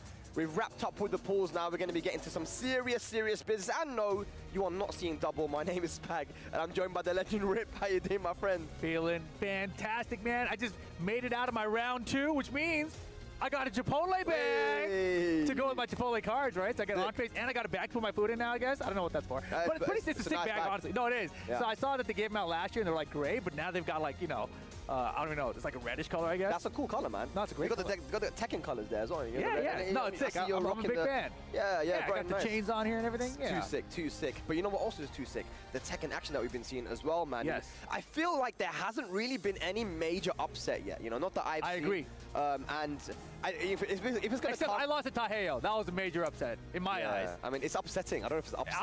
I was upset. I was upset. But I feel like if there's going to be an upset, it's going to happen probably from here on out, right? Yes. We're whittling it down. Now we're getting into the next round, round 3. Yeah. And looking at the bracket when I was having a look, I mean, we're getting some pretty serious matches straight off the bat. Okay, cool. Yeah. Do you know some of the potential matches we might get up here? Do you know what I will tell you? I will tell you one player who is here that I did not expect to be here. There's a guy called Akil Zahur who is a player from Karachi. Okay. And he's a Heihachi. He's the best Heihachi in Pakistan. Wow. When me and Joker went to Pakistan, he beat on us like pretty badly, and he's got such a weird and infuriating playstyle. And I haven't seen this guy for years. And I'm like, I saw him yesterday. I'm like, bro, what are you doing here, right? He goes, yeah, I got the visa. I'm here, man. Wow. And he's in winner's side too, using the rain. Of course, Heihachi not in this game. So I mean, that's a player that I'm really looking forward to, and that's a match I'm looking forward to. Rip, tell him. You guys have been waiting and watching pools. Coming up next, we've got TEKKEN versus Lohai. Japan versus Korea. Business is picking up here at EVO 2024. Tekken 8 inaugural year. That's it, man. You know, TEKKEN, maybe not a lot of people are going to be familiar with him because he kind of took a step back after 2018, 2019, right? So there's a lot of players that came after that. TEKKEN has always been one of the top players in Japan, and he was characterized by his really fundamental and kind of by-the-book playstyle compared to other Japanese players. Always been one of the fundamentally strongest players in the world, and also a Tekken World Tour finalist as well. Lohai, of course, no introduction needed. 2018 EVO champion. But I mean, this is going to be an interesting one, man, really. The cool thing about this for TEKKEN is he has a good history at EVO. He's got multiple top 8 finishes in Tekken 7. Right. And as you mentioned, you know, he kind of stopped towards the end. But even I think in the last EVO last year, he had, or maybe the year before, I don't remember, he had a sick match with JDCR. It was his Devil Jin versus JDCR's Heihachi. It was like, what is happening here? A Mishima battle, I was like, what? Oh no, maybe it's JDCR's Armor King actually. Right. But regardless, they were doing like sick wave dash at each other. I was like, dude, this is not the TEKKEN I know. He's so much funner to watch like this. In this game, is he using Brian? Brian, yeah. And Lohai with Steve? Okay. Exciting. Yeah, Japan versus Korea action straight off the bat here for round 3, ladies and lads. It's going to be Brian versus Steve. And Steve, a character that I feel like is working his way up that tier list now in a lot of people's eyes, you know? I don't think he ever left it. I think he's just been underrepresented so hard and so heavily that we just haven't gotten to see him in action by the top level players. But here we go, Lohai bringing back to Steve Fox. Yeah, and Brian actually one of Lohai's main characters as well, so he's definitely going to be familiar on how to play this matchup. Beautiful. Yeah, and that Sonic Fang now from crouching is also a punish that's available to Steve Fox after the latest patches. But when it comes to Steve, Rip, I mean, what are you looking out for when you're playing against Steve? Honestly, his line art stance, the way he jumps backwards, like that is basically a back Kempo step that he's got. So he's got a back Kempo step launcher now that I'm always concerned about, because when I know it's coming, I try to chase it down, and I still get in trouble. And this situation here, where you have to deal with the guard break or guess for your life, I don't like that one bit either. I don't know what to do, because in the past, you could have just power crushed it, right? And now that option's gone. It's gone now, man. And that's the health gone as well. As TEKKEN takes the first round here, fighting on the back foot, he's backwards to the wall. But yeah, Lohai always been rocking this Steve as well. Steve, Shaheen, those were kind of his two characters that he was rocking in tournament, and successfully as well. Look at that, block on the down 3 into punish. Isn't that ridiculous? Like, where do the reactions come from? Tries the peek down, but it doesn't matter, gets the low parry for the combo. Yeah, beautiful, man. He's calling out all these low attempts from TEKKEN, and he should be able to find the wall here. Yes, he does. Clean wall splat. Oh, off the wall, back to the wall. Wow. Rage available now for TEKKEN. Bang into one more hit. Nice. Try to parry, but delaying his down forward one just a little bit to bait out the parry. One round apiece. Yeah, it was pretty sick. After the heat dash, he actually did a 6 side step, that was sick too. Nicely done. Look at the chip damage just off the running too as well with heat. Insane, yeah. Get a lot of pressure and chip. He's got heat available. Nice duck into punish. Yeah, Lohai is playing sharp today. Yeah, down back in the stance and the heat dash, good lord. And that's guaranteed. Nice. 7 golden letters, man. The pressure that Steve can put on, especially in the hands of Lohai. How is TEKKEN going to answer back? Well, let's find out. I mean, the thing about his Brian, too, I don't really remember it, but I know it's the character he first brought out in Tekken 7 and placed really well with at the end, but by the end of it, people were saying like he wasn't really a Brian main, he had Kazumi and all his other things. I'm like, dude, he's a Brian player. Yeah. And now he's proven it by going back to Brian. But I don't remember his style of Brian. Like, was he like a taunt set of Brian? Was he a taunt jet up or capable Brian? I don't even recall. I mean, I feel like at this level, you got to have the taunts on lock, man. We haven't seen it yet, though. Goes for that new string, and it is going to be punishable. It has a lot of pushback, but at the wall, it is punishable. Oh, really? Okay. Yeah. It's really generally safe, right? So it's relatively safe in terms of the punishment. Doesn't matter. Lohai getting that first game there pretty convincingly, too. I feel like that was definitely TEKKEN's round to lose, and he managed to lose it there, man. Lohai, the clutch factor on point. Looking very, very calm. Lohai, you'd have to say, is probably the favorite here. I mean, if you think about the Tekken World Tour standings right now, I think he's in that top 3 or number 4 position right now. High up, yeah. Yeah, so he's super high up, man. I mean, he came 2nd place at EVO Japan this year as well. Yeah, I don't think he's concerned about like TWT points. I think this tournament for him is like about prestige, you know, like raising the bar, you know, putting himself back on the pedestal, because he kind of, I don't want to say he fell off after his EVO win, but he hasn't had another major big win since then. Yeah, no, I agree with you, man. It's all about getting that dub, man. You don't want to get 2nd place. You already got that once this year already, but 1-0 up here versus TEKKEN. Yeah, it would be sick to see Lohai back in the first place column. He was able to do it in 2018, but right now TEKKEN just slowing down the game a little bit. You know, you've got to be very careful versus Steve because of the threat of the counter hits in a game where a lot of counter hits were taken away like Magic 4's. Exactly. Back one being a 13-frame counter hit launcher is still very dangerous. Whoa. Talking about counter hit launchers though, forward 3. Yeah, I mean, you don't talk about counter launcher. Brian Fury is the counter launcher machine. Like every other move is a counter hit launcher. Combo damage too behind it. Disgusting, man. Yeah, Brian pokes with counter hit launchers, man. Yeah, it's scary, like, dude. I'm poking. Is that that a counter hit? Sick. Launch, nice. I already know I deserve that. Goes for that safe mid-heat engager. TEKKEN now, what can you do at the wall? Yeah, what do you think about Brian overall? I think Brian is very, very strong, man. I just think that it takes the execution, though. Yeah. It takes a lot. He's not a kind of pick-up-and-play character. In the right hand, this guy can be a menace, man.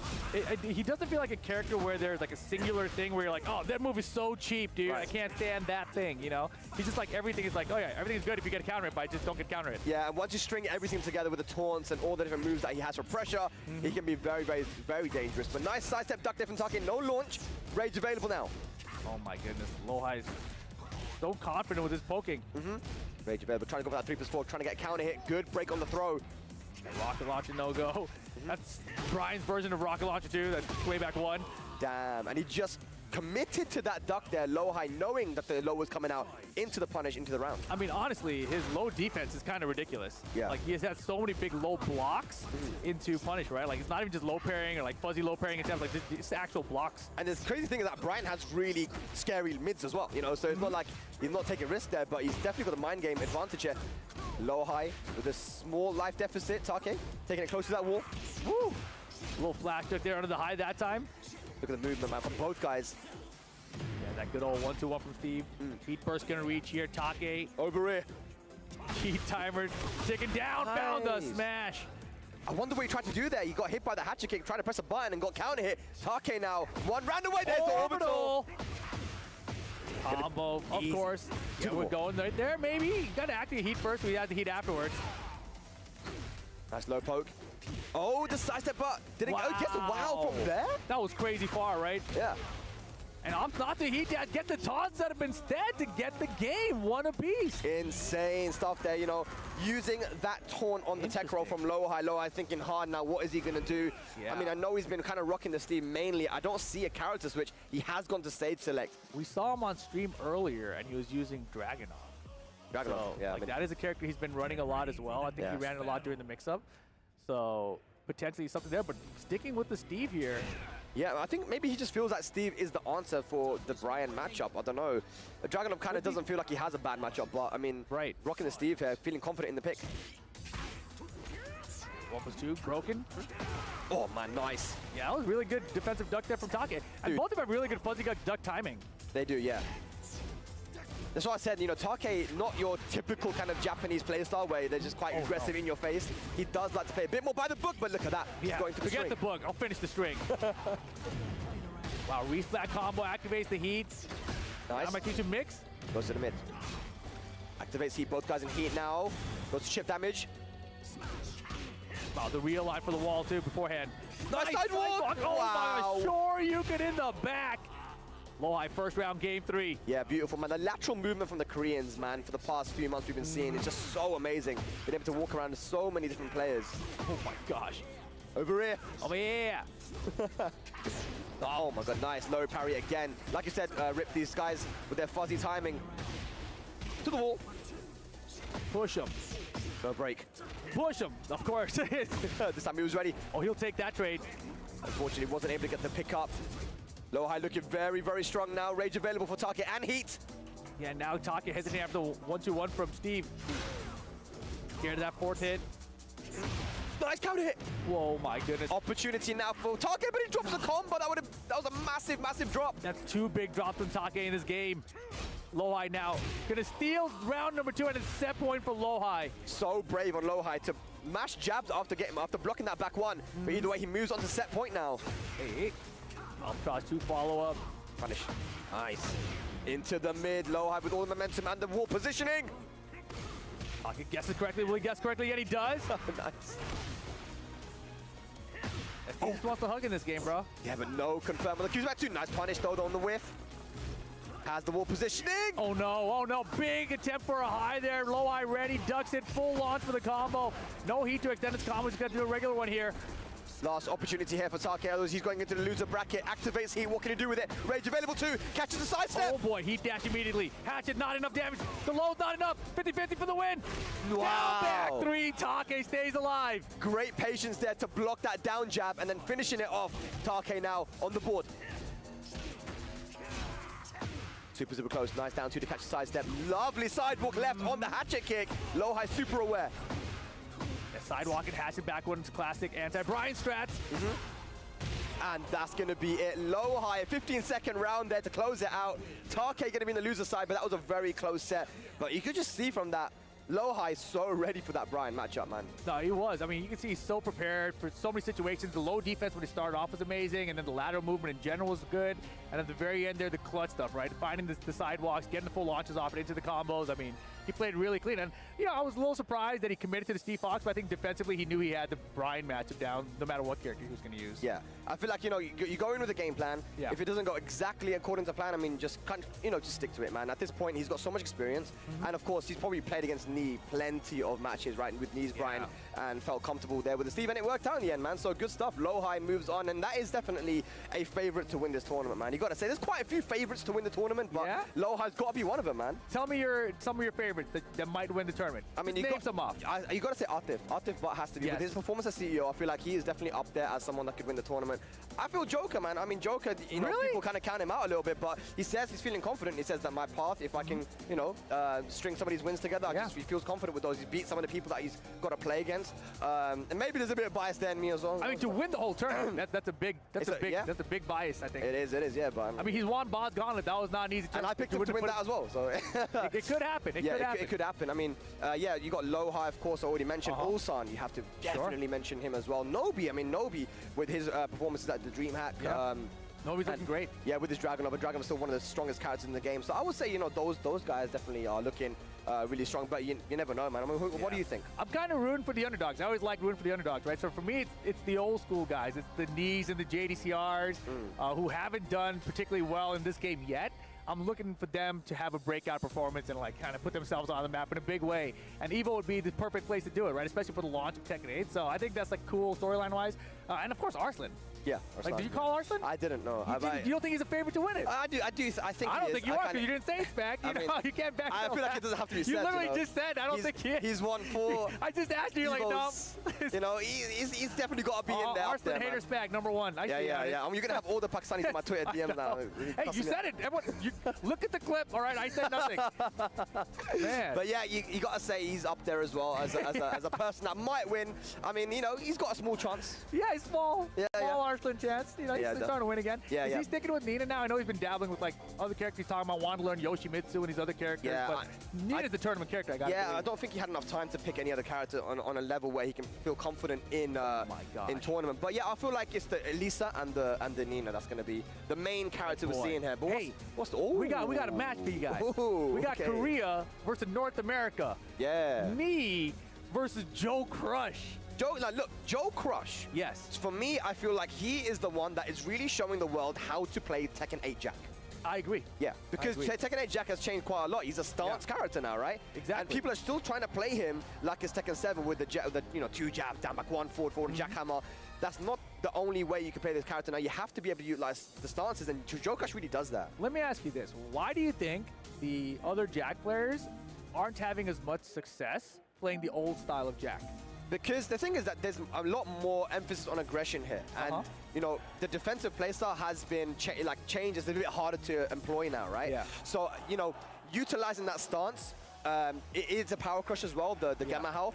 And you see the way that Joe Crush uses does it a lot, especially characters that Ulsan said the best characters in tournament are the ones that have good running moves, and using that Gamma Howl is a good way to beat that running move, certain characters' running moves, right? And we see Joe Crush do that a lot. I think that we haven't seen the utilization of Gamma Howl from some of the other Jacks who might be struggling a little bit here. I agree. Yeah. But yeah, Nee versus Joe Crush, man. Joe Crush, I'm excited for this one, man. Yeah, I mean, this is like, oh my gosh, is he gonna Paul Phoenix? Oh. Nee with the Phoenix. Okay, so like historically, Nee has done this. He's picked Paul against Jack. We've seen it against Anakin at the Combo Breakers. We've seen it even Joey Fury. Was past. Seen it against Joey Fury. No, against Joey Jack, maybe potentially. Yeah. I mean, it makes sense. So it's just a character match that he's gone to in the past. I'm just excited because it's Tekken 8 upgraded Paul Phoenix. Yeah. For the first time from Nee. All right, here we go. Holy moly! Combos, Joe Crush. Why did Jack have a magic four, not Law, brother? He does have a magic ball, man. No, he's got to commit to a second hit. That's a high. That's true. Yeah. You're planting seeds. And again, what's going to grow? What's going to grow? Oh, it's the mid. Oh, my goodness. Wow, big whip and Nee just froze. I mean, I understand the pull pick, and here we're going to recover some health. Yeah, the thing about Nee's Paul, he didn't really use death this much, right? He would always be sway back 2, sway back 1, sway back 4. Right. And nothing really unsafe from Paul. Oh, the down for one pressure. Nice forward to that heat engager. Oh my gosh, that's so cheap off the heat dash, 13 frames. Cheating, and he's got the rage art behind it here. Put the jab in just to make sure, I guess. Extra damage. Yeah, I guess so. Unnecessary, but he's like, this is my combo. Yeah. That's the one I got the muscle memory for. Just do what you're used to, man, and that should be the round, right? Nice. Yeah. If he had hit the wall and messed with the rage art, that would have been funny. That would have been funny, a low wall splat. Yeah, he didn't need it, but in this game, I feel like that happens a lot too, where you do the rage art, doesn't quite kill. But yeah, I mean, Paul, I remember Paul versus Jack, specifically that Death Fist combo at the wall was one of the reasons why Nee did go to this, and he mentioned that that was one of the reasons. But I think now he can do that combo against everyone. Yeah. Yeah. So he might as well just use Paul against everyone. That's what I'm saying, That's man. it, man. Paul, hey, Paul recently buffed as well, right? So That's he's what got I'm talking about. charged Hammer of the Gods. Oh, yeah, we don't even see that much either. We might see it here. Yeah, and it's exciting, dude. I don't think he's gonna use it. Oh, Yeah, go for the deep dive too. There's that stance, but he actually hit him out of it as he tried to jump back. That was a random time from Nee that worked. A charge. Oh my goodness. Charge hammer gods. I always want to call it Dragon Hammer. Yeah. Hammer of the Gods. Okay, good power crush there from Joe Crush. Manages to ease the pressure. Rage available on both sides. What's going to be the options? Oh wow, Joe trying to cash in with that heat smash. Oh. 10 seconds. Nee has nice heat left too. Running 1+2. I think nice. Nee actually blocked the 2-3 but didn't punish it. That's one of the new punishes that Jack has. Wow. Hop kick. Nee with the hop kick? Interesting. Walker to forward. Oh, he tried to go for it. Yeah, the Death Fist combo. There's that charge Hammer of the Gods. Ducks the grab attempt too. Demo man from Nee. This is a different Nee, bro. Take a risk. Hey. That's going to be dead. I was scared he was going to survive though. I was like, well, you should have just boom. Should have just gone for the Death Fist. Yeah, but either way, that's one round away now for Nee for taking the first game. It would have been funny if he did try the Death Fist. That's what he got. That's what he got. To. Wow, has a sidestep, yeah. Got a sidestep left there versus Jack. It beats a lot of his moves and the down back too. Out of nowhere from Joe Crush. Nee with the reactions and the punishment. Yeah, I'm impressed with that block. Wow, went for the running too. Got a counter grab. No throw break down. That's 1+2. Man, all right. Joe Crush in a bit of trouble here. Got some health back from that. Yeah, trying to utilize the Gamma House stance as we said. But he's got a long road back here versus Nee's Paul. He activates heat now. It's going to be even harder. Oh no. Wow. Man, breaking the glass. Nee 3 rounds to 1 here over Joe Crush in game 1. And that was a nice little comeback there. Start off a little rough for Nee. Yeah, he didn't have to do that. He ducked and he went for the heat smash punish. Who we got coming up now to give some? Is that his brother? That is. Yeah, That's his twin brother. Twin brother, man. Rhythm, right? Exactly, yeah. Also Rhythm, a very strong player. Yeah, I've seen him winning super tournaments good. online. Yeah. Beat Speed Kicks in one of the online events. It was a Chipotle event, actually. Sick, yeah. I mean, it's really good to have you know, your own brother plays the game at a high level. That's a good training partner. You can see why these guys are improving so quickly. No, of course, dude. But yeah, Joe Crush versus Nee. Nee taking the first game with the Paul Phoenix. We're going to the Evil Arena now. We're going to have those stage hazards in play. And this is, I think, a scary stage to be against terrifying. Paul. Against Paul, I mean, against everybody. But yeah, it's so far away, right? That low heat smash going so far. Yeah, this stage is brutal. Yeah. Okay, goes to Rotten 1-2. Gets a wall splat. Joe Crush tried to interrupt. Yeah, resplat with the shredders off the wall. Combo, can we get a boom? Oh my god, if he had just thrown a Death Fist at it, it would have been so tight. That'd been crazy. Good duck there from Joe Crush. 1-1 into the Gamma Howl 4. Plus frames. More plus frames. Goes mid. Whoa! Not ready for that one. Joe Crush gonna get some big damage here. Oh my god, he got the corner of it. I don't think he wanted that though. Yeah, I was like, what? Doesn't matter. The forward 2 is going to counter it. The stop sign. Joe Crush with the first round, second game. Yeah, he's down nice, man. It gets the 4-4-3 counter hit. And you see Joe Crush, man, again, like we mentioned before the set, he's one of the only guys that really utilizes that Gamma Howl so well. Yeah, it's actually really interesting. You got to believe that most players don't have experience against a Jack of this style. Yeah, exactly, man. That's exactly what the players were saying as well. They're saying if you play Joe Crush for the first time, you're probably going to lose, man, because he has such a peculiar style. And look at the low parry. Joe Crush with so much flexed on him and then low parried. Didn't get the wall flat though, but he had the positioning. Out of range, what? Low parry again. Yo, Joe is waking up. What did Rhythm tell him? I don't know, man, but I want to know. Oh, plant the seeds. Good Oki. Dude, doubled it up. Got some health back, some green health. Not even just a recoverable gray. How is Nee going to make this comeback? Oh my god! And the Oki with the back three rounds straight. Joe Crush making all the right decisions there versus Nee. My. And And Rhythm coming back now. Oh, he's like, advice? Good job. That was exactly what I told you to do. All right, but yeah, Nee going straight back in. We're going to the Elegant Palace now. No one coming up to Coach Nee. No, he's all right. But he's sticking with the pull here. We talked about game plans, right? He has a game plan here versus the Jack Rip. Let's see what happens. Your final game situation.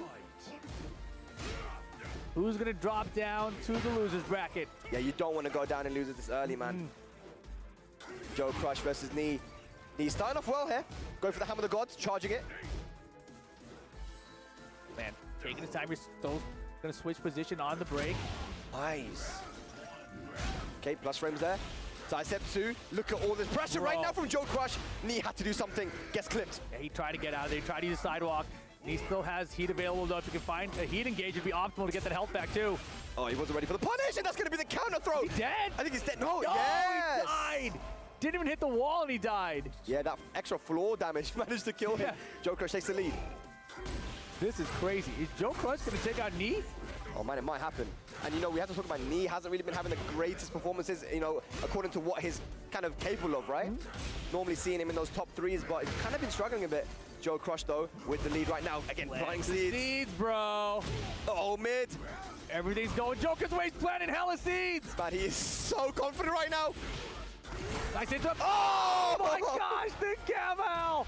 Joe Crush on set point versus Nee. Oh, is Joe Crush going to put Nee into the loser bracket here in winners round 3? No punish. Good.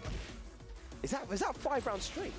Yes. Wow. What did Rhythm tell him? I don't know. We need to find out. Bro, plant the seeds. Just poking away now. Joe Crush slowing it down a little bit, but that is going to be a throw on the Power Crush. Unbreakable. Just poking away here, Rip. Oh! The down 4-2 timing. Is that enough damage? Hard wall break available. He smashed 2. Not going to be able to go. But he might break the window here. No, he's going to keep the wall pressure. Plant the seed. Misses. He's going to die. Oh, could he got a big He's so dead, dude. I don't think that's dead, though. Heat to the wall. Oh, wait, he might be. Oh, he missed it. He smashed missed 2. Didn't hit. He still has the available. Who's going to take it? Oh! Trying to play the keep out game. One more hit's going to do it here for Joe Crush. 10 seconds. Oh! The low, oh my God, the low throw there from Joe Crush. Gonna take out Nee and put him into the loser bracket.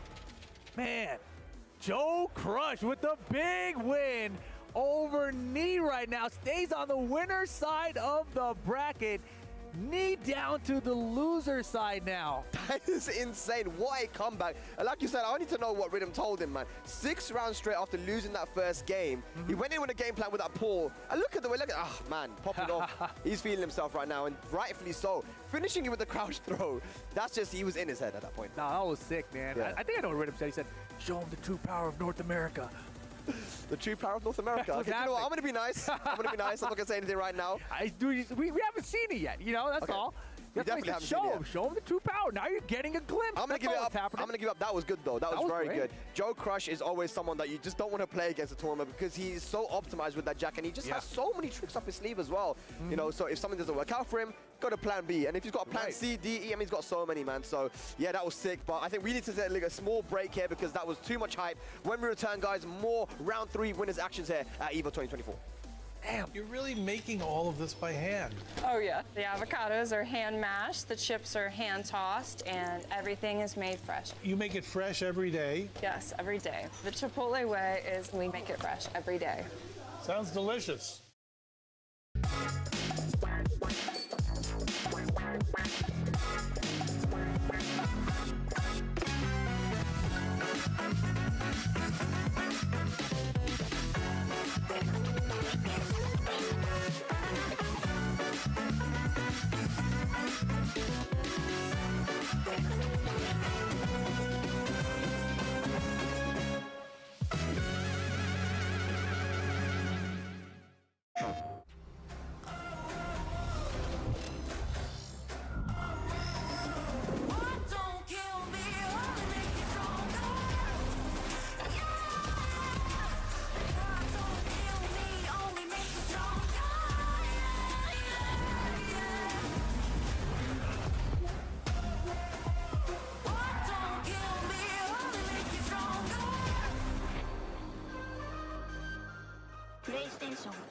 fighting game playing style and an anime character. And Bleach, we're gonna go Ichimaru again. Yeah, fast speed. So personally, I would say I'm some type of Uchiha clan, you know what I'm saying? Sasuke, Itachi, somebody with a Sharingan. I would probably be like the most evil character you could think of.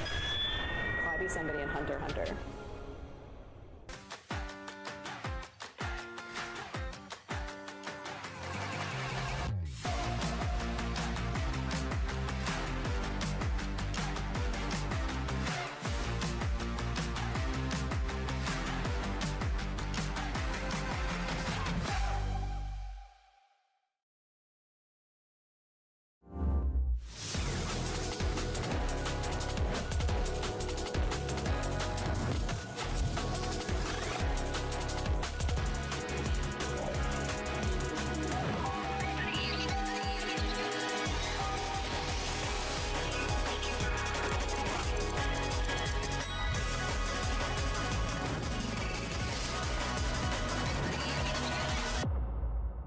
Dude, why'd you put your new rig in the basement? Didn't you hear? Bill's a gagillionaire now. Basically, my new connection is so strong I can game anywhere. Check it out. We've got Gamer Rocker, Gamer Floaty, Gamer Couch. Whoa. It's got wheels. Gamer Bench, Gamer Throne, and Gamer Mower. What's that? It's hard to game while walking downstairs. I get it. That's smart. Live like a gagillionaire with low latency everywhere. AT&T Fiber with All-Fi. Welcome back to EVO 2024 Tekken 8. Round 3 of pools is getting kind of crazy. We just had what I consider maybe our first big upset. Yeah. Knee sent to the loser bracket by Joe Crush. Joe Crush staying on the winner's side of things. Things getting interesting. We also saw Lowhide take out Take earlier, just before that. Yeah. And coming up next, we got CBM, potentially. Oh, Yeah. you know, I was going to tell you, That but was- then the name. Yeah, Okay. okay. CBM versus Joker. CBM versus Joker. Okay, so let's talk about this one, right? These guys played at DreamHack Sweden in summer, and it went down to the final pixel, the final round. Okay. Joker actually had a massive life lead, and heat dash, and one more mix-up to kill, went mid, CBM, he blocked mid, sidestep can-cans, took out all of Joker's health and killed him. That's how he lost and got eliminated from the tournament. And Joker was obviously very upset. Ever since then, CBM felt bad. And every time we've been watching Joker, because CBM was in London for a week, we've been watching CEO. He's like, let's go Joker. He felt so bad for beating him. And but now they got to play each other here, right? So this is interesting. And CBM, and you've obviously been watching a lot of Korean Tekken as well, has been playing so solid, like around the world consistently, and even in Korea, right? Yeah, ever since joining KDF, right, we've seen this rise in CBM. Like, he was always a good player before, but now, since joining the KDF team, I feel like it's a new level, right? He's become one of the top guys in Korea now. And before, it felt like he was kind of like an upper mid guy, you know? But now it's like clear top. And so it's very interesting because the KDF team in general, like you got Ulsan, you got Mulgold, you've got Moyle, and you've got CBM. Yeah. And they're all doing really well in this game. So it's like they're obviously sharing information, tactics, etc. And CBM is kind of leading the charge beside Ulsan and Mulgold. It's really interesting because I feel like people look at Ulsan and Mulgold, but CBM is the guy that's right there always anyway. Yeah, he's so consistent. They're a team of tournament winners, right? Yeah. They can win any tournament if they definitely turn up on the day. Joker, on the other hand, I mean, he still had a very good start to Tekken 8, right? With going to Pakistan and being the first international player to win a tournament in Pakistan, right? With that Bars in the tournament. So, I mean, Joker's been doing really well. And he's also one of those guys that's super consistent, you know, going around the world, no matter where, even CEO recently, I think he was in top 8. Top 8. He got second place in the Master event in the Ivory Coast as well. So yeah, I mean, Joker's always been up there when it comes to the placements anyway, but this is a big test for him, right? To be able to take out the person who really upset you in DreamHack. You know, we talked about that set a lot, and like, damn, I should have just gone for the low. He never blocked low whenever I did a mix-up, and why did I go mid that time? And you know, but here's an opportunity. It should be the Feng versus the Jin. Oh yeah, I would bet that 100%. Unless CBM gets crazy and like it's Evo trying to bring back my Victor or something, you know, who knows? If anyone's gonna be crazy, it'd be Joker going with the Reina, right? Because he does have that in the back pocket. That's interesting too. How come he doesn't use the Reina more? He just believes in the Feng more? I think with this matchup specifically, I mean, because of how close it was before, might as well just go for the Feng, right? Yeah. But in general, I still feel like he uses Feng every time I see him. Yeah. No, I think he used Reina a bit today. Okay. Oh, sweet. Yeah. Either way, guys, here we go. CBM versus Joker. Korea versus the UK. Let's go. Alrighty. Back Kempo step from Joker. I think one of his greatest assets. I think he utilizes that better than most Fang players. Yeah. Sometimes you don't even need to do anything after it. Just use it to try and get away from your opponent's offense. Yeah. It's a poking battle right now. Again, look how effective it is, man. Always something you got to watch out for. And then if you try to chase it, you get hit by the back Kempo 1. But nice hop kick there from CVM. We should find the wall very easily. Hey. Diving sword. Big damage, man. Yeah, Jin is crazy. He kind of has every tool you need, man. Yeah, and that heat smash, like, it starts off like a demon paw, basically. It's like, all right, great. Yeah, and look at that, though, man. CBM. That's one good thing about him as well, and what he was able to do versus Joker was that lateral movement, right? Moving side step left, side step right. That's why Joker's going to have to try and figure out a way to beat that. You know, you got the fish hook back four, you got homing moves as well. Yeah, and in general, too, I feel like the Koreans are good against Feng Wei, the character. Like, I feel like their style of play with the ladder movement you just described, like, they have a lot of experience with it and against it. And because everyone was focusing on me for such a long time as well, right? With this Feng. They don't really rate him that highly. You know, we were talking about Feng. Yeah, the character's the same with the top 10. You know, a lot of other people have been putting him in top 3, top 5. Sure. This could be the round. No, goes to the spike, down 4. Wow, he could have finished it, but the down 4 again afterward. Did he do another back one after the back one? Is that what he did there? Yeah, but the down 4 obviously going underneath is a true high crush. 2 rounds up now, CBM. That was an interesting call up from CBM to do the double down forward there. It feels like he's in Joker's head a little bit. Yeah. He's getting the life lead early on here, Joker, though, but just playing a little bit too passive. I feel like you've got to turn up the heat a little bit. Nice. Okay, but no punish on the hop kick. Yeah, I was thinking about that earlier today, too. You know, historically against Feng, if Feng got the life lead against you, it was hard to approach him because he had such good keep out, especially like the back head for the back swing and set to the back one. But now in this game, it's hard to even get that life lead against him. Like, bro, he can just come at you whenever he wants, it feels like. Especially with the headbutt change that happened then the second 7 too. I was like, bro, this character is pretty impressive. But if any character has the tools to make that comeback, it's definitely Jin, man. Oh, yeah. Dude. Ooh, back Kempo 2, heat engager. Here we go. How is Joker going to utilize it? Bro! The parry. Into the can for the punish, too. He's like, nice heat engager, kid. We don't see that parry all too often, so he probably wasn't thinking about it, man. They didn't nerf it in second 8. Nice counter hit there with the down back 3. Heat activated. Yeah, it actually beat the startup of Joker's attack there, too. Joker, big lead right now, though. Whoa. CBM rage and heat timer running down, finishes the string, even a second and whiff. Very good stuff there. Final round, first game. Nice comeback from Joker. You're just looking like all CBM in the first 2 rounds. What a block on the down 4 and punish from CBM as well. Headbutt.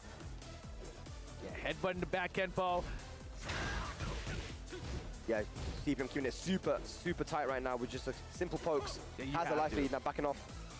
Because, you know, even if you just do like a 2-1 or a down 4, that back Kempo's going to be there. And I like the down 2 attempt, a nice forward 4-2 heat engager here from Joker. And nice block on the down 2. I mean, that's the thing, CBM's reactions are crazy good as well. You can't test him. Oh, good side step, that should be it. With the right combo, uses the heat dash, and CBM taking it closer to the wall. That is going to be it. Beautifully played final round there from CBM. Just poking away, getting the life lead early on, forcing the overextension from Joker, and then finishing off with a nice sidestep. Now, Raif coming up, one of the best Jin players in the world from Saudi Arabia. And that's one of his training partners too, you know? That's sick, though. No, I just think, like, you know, CBM's here. Like, come on, what are you telling him, bro? And CBM's English is great. They're not speaking in English. They probably are, though, right? Yeah, I mean, Joker doesn't speak Arabic. So. There we go. All right, but now he's having a bit of a discussion. Look at CBM, what's he looking at? He's trying to think what they're talking about, man. He's like, I'm a Jin player, man. Player, bro. Give me some coaching, dude. Jin boys? He feels betrayed. Betrayed, yeah. You betrayed the Jin army, dude. Would you feel betrayed if another law player went coaching against you? I saw it, dude. It was, I forgot who it was, but somebody versus Double, and Mungjo went to coach them. I was like, how could you betray Law like this, dude? How could you? And then Double beat him. I was like, that's right. That's right. That's why what you get. Double's my new favorite Law player. All right, well, let's see if Raif's advice was able to come in handy here. Yeah, we'll find out right now. Yeah. I love Raif. His adjustments that he makes, like, he's always thinking about the adjustments that needs to be made in general. Yeah. That's all I'm trying to say. Just like because he comes from that martial arts background, right? Like, in real life, you have to adjust. Like, what did I get hit by? Yeah. Immediately I have to know. Because if he doesn't adjust, he's getting kicked in the face. Exactly. You know? Again, very solid start here for CBM. Joker still has some recoverable health and heat available. And the back 2-1. Yeah, Joker really using a lot of these homing moves, trying to catch that sidewalk from CBM, but then CBM just stopping it, the mind games right now, in favor of CBM. Yeah, even on delay, CBM being very patient here. Nice timing on that down back 3 to counter hit it there. Yeah. Yeah. Now Joker has the life lead, playing that keep out with the jabs, good stuff. No one's popped heat just yet. Good. Beautiful. Absolutely beautiful. He had it. Oh Oh my gosh. Wait for the raw shoulder, and you don't really normally see people launch raw shoulder like that, 'cause it's quite difficult. Especially with like a Mishima, you know? Like, bro. So on point. Hang on, hang on. Yeah, CBM all caught up there. The heat dash off his shoulder and into the 1-3. Nicely done. Yeah, he needed to use that shoulder just to get away from the wall and get some pressure back. Joker, 1 round apiece here in the second game. Yeah, Joker's like, let me keep these frames this time. Again. If he does the 1-3, can Jin parry that? The 1-3? I think it might be a bit too fast, but you can definitely duck it and launch. Okay, okay. Nice. Forward 2 again for the heat engager. Down forward 3 off it. Gonna get a full combo here, but doesn't get the wall. Pressure, pressure. Got him, baited, man. Parry this. So in these plus frame situations, we're seeing Joker go for jabs to catch the sidewalk from CBM. Sometimes you don't have the frames in order to sidestep. And look at this, just keeping it simple now, getting the life early on, but there's a hop kick. Beautifully timed. Like, you want to keep crouch dashing my face, that means you're ducking, bro. Open the mids. Hey. That's the rip strats right there, man. Just keep our hop kick, man. I mean, if they're going to duck, bro. Yeah. That's a nice launcher there. Now CBM going to get some big damage. Pop the heat. Savage sword. Dirty damage. Are we going to a final round here, second game? Yes, we are. Here we go. Goodness. Set point now for CBM. Yeah, Joker needs to get this round. Down 2. And there we go. Once again, CBM gets the life lead, the early life lead. That's so important. Joker, how is he going to fight back? I don't know, but he's in big trouble. Half a life bar behind. Heat activate for CBM. Stepped into the heat smash. Wall smash. It's going to be a perfect to close it out. Beautifully played there, CBM. Moving on in winners. Joker in the loser side now.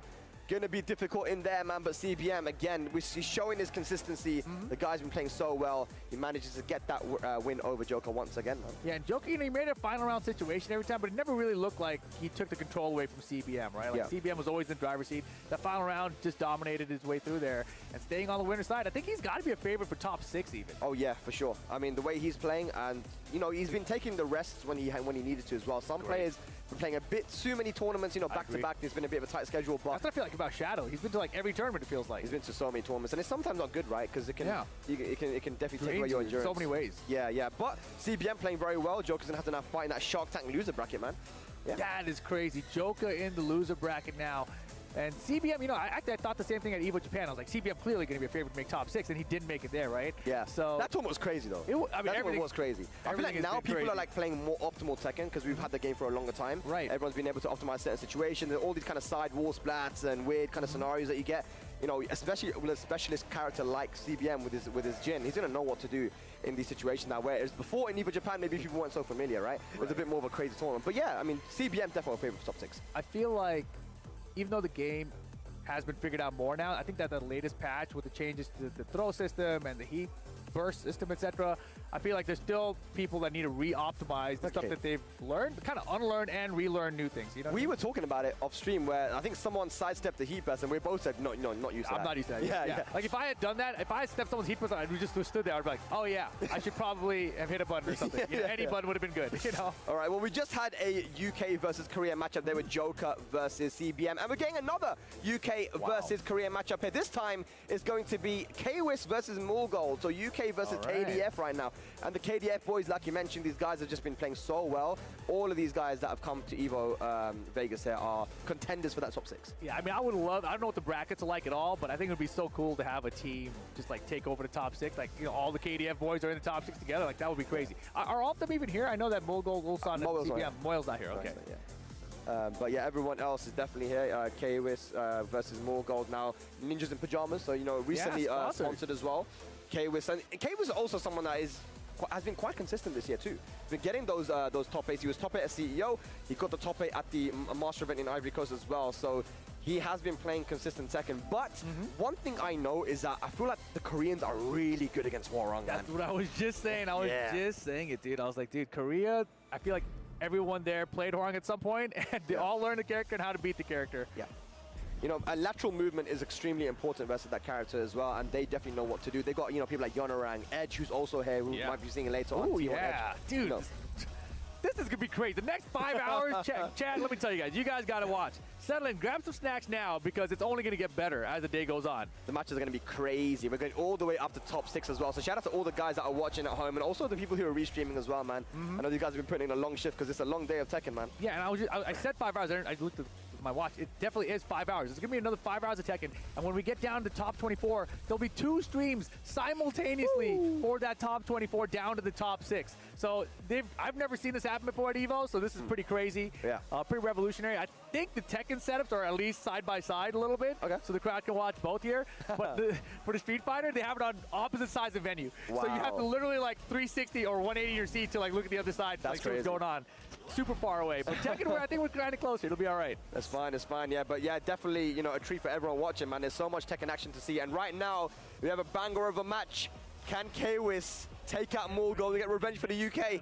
It's going to be Hwoarang versus Claudio. And these guys did play, by the way, as well. They played, and Kwis was telling me that he has some tricks up his sleeve here, but this is tournament, man. Anything can happen. Without a doubt. Let's see what happens. Kwis and Morgul. Morgul, a very young man. Yeah. Younger than Kwis, right? I think so, yeah. That's wild, dude. Kwis to me seems like a baby. And you know what? Morgul as well. He wasn't really traveling all too much in Tekken 7, but he's always been a household name in Korea. Yeah. Ever since this guy started traveling, though, just damaging, man. Bro. Yeah, I mean, you saw him at, was it DreamHack Dallas, where he was just, and Combo Breaker, back-to-back. Those were like his first USA events. Yeah. And he was he did so well and came out of those events like so much more confident in his playstyle. Yeah, went to OTB in Italy as well, came second place there. Like, you know, his placements are looking amazing. But look at this, though, just running over Kwis at the moment. Has the wall positioning, though. Can he do something? But he sidestepped back into the wall. Oh, my goodness. Low heat smash. Gonna kill. Quick 2 rounds from Morgul. And that's one thing about Morgul as well. He is not afraid to use that low heat smash. He uses it so often. I mean, it's good. Yeah. If I was a Claudio player, I'd probably use it a lot, too. Yeah. Gets an early combo here. Straight to the wall. Got Starburst as well. What flavor? Goes to the sidestep forward. Wall flat. Nice confirm. Bro. He's not letting Kwis play the game. Let him play the game, man. Oh, my God, Did Kwis even activate heat once that game? I don't think he got to. I don't think so. That's crazy. Yeah, that was all right, we got Ryan.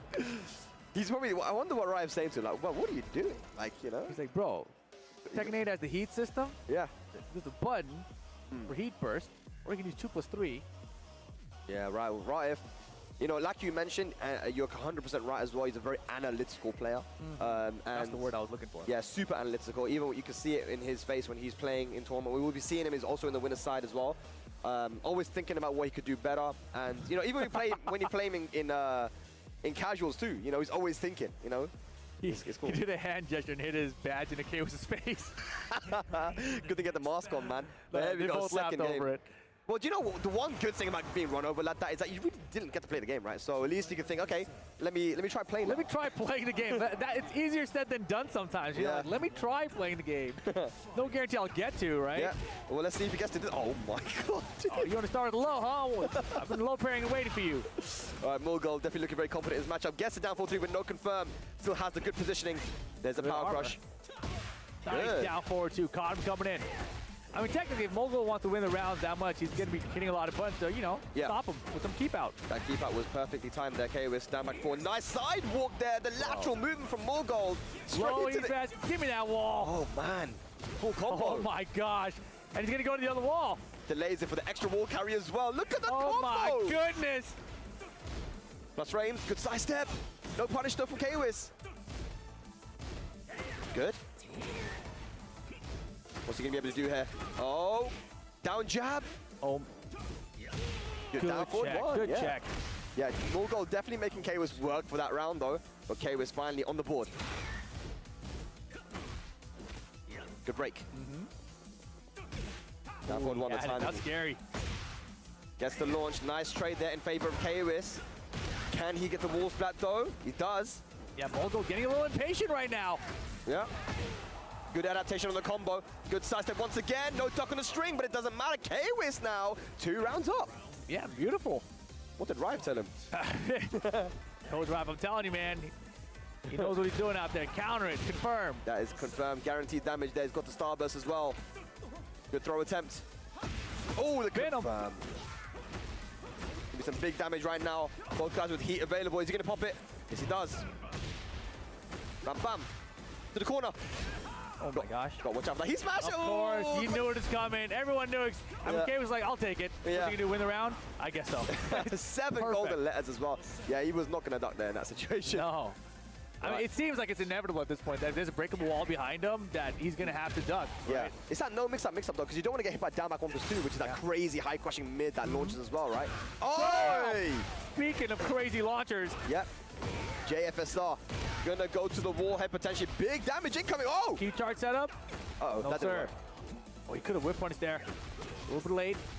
Gotta be careful. Nice jab interrupt. Gonna get a small float combo. More gold. Slowly getting that health back as well, that recoverable health. Both guys in heat now. So I said 4. Man, and then the side step after it. Nice confirm off to counter it. Yeah, is that gonna be dead? I think it will be. And K-Wiz, after that crazy first game there, which was so in favor of more gold, brings it back and takes us to a final game. And Kakoma just sitting there on the floor. Yeah. Probably wait for his next match coming up. Right, coming straight back. Yeah, he has things to say. Look, you see. Yeah, a lot. That's very, very Saudi. Look at the hand gestures, man. Yeah. Ready for the next battle. All right. Yeah, good. All right, here we go.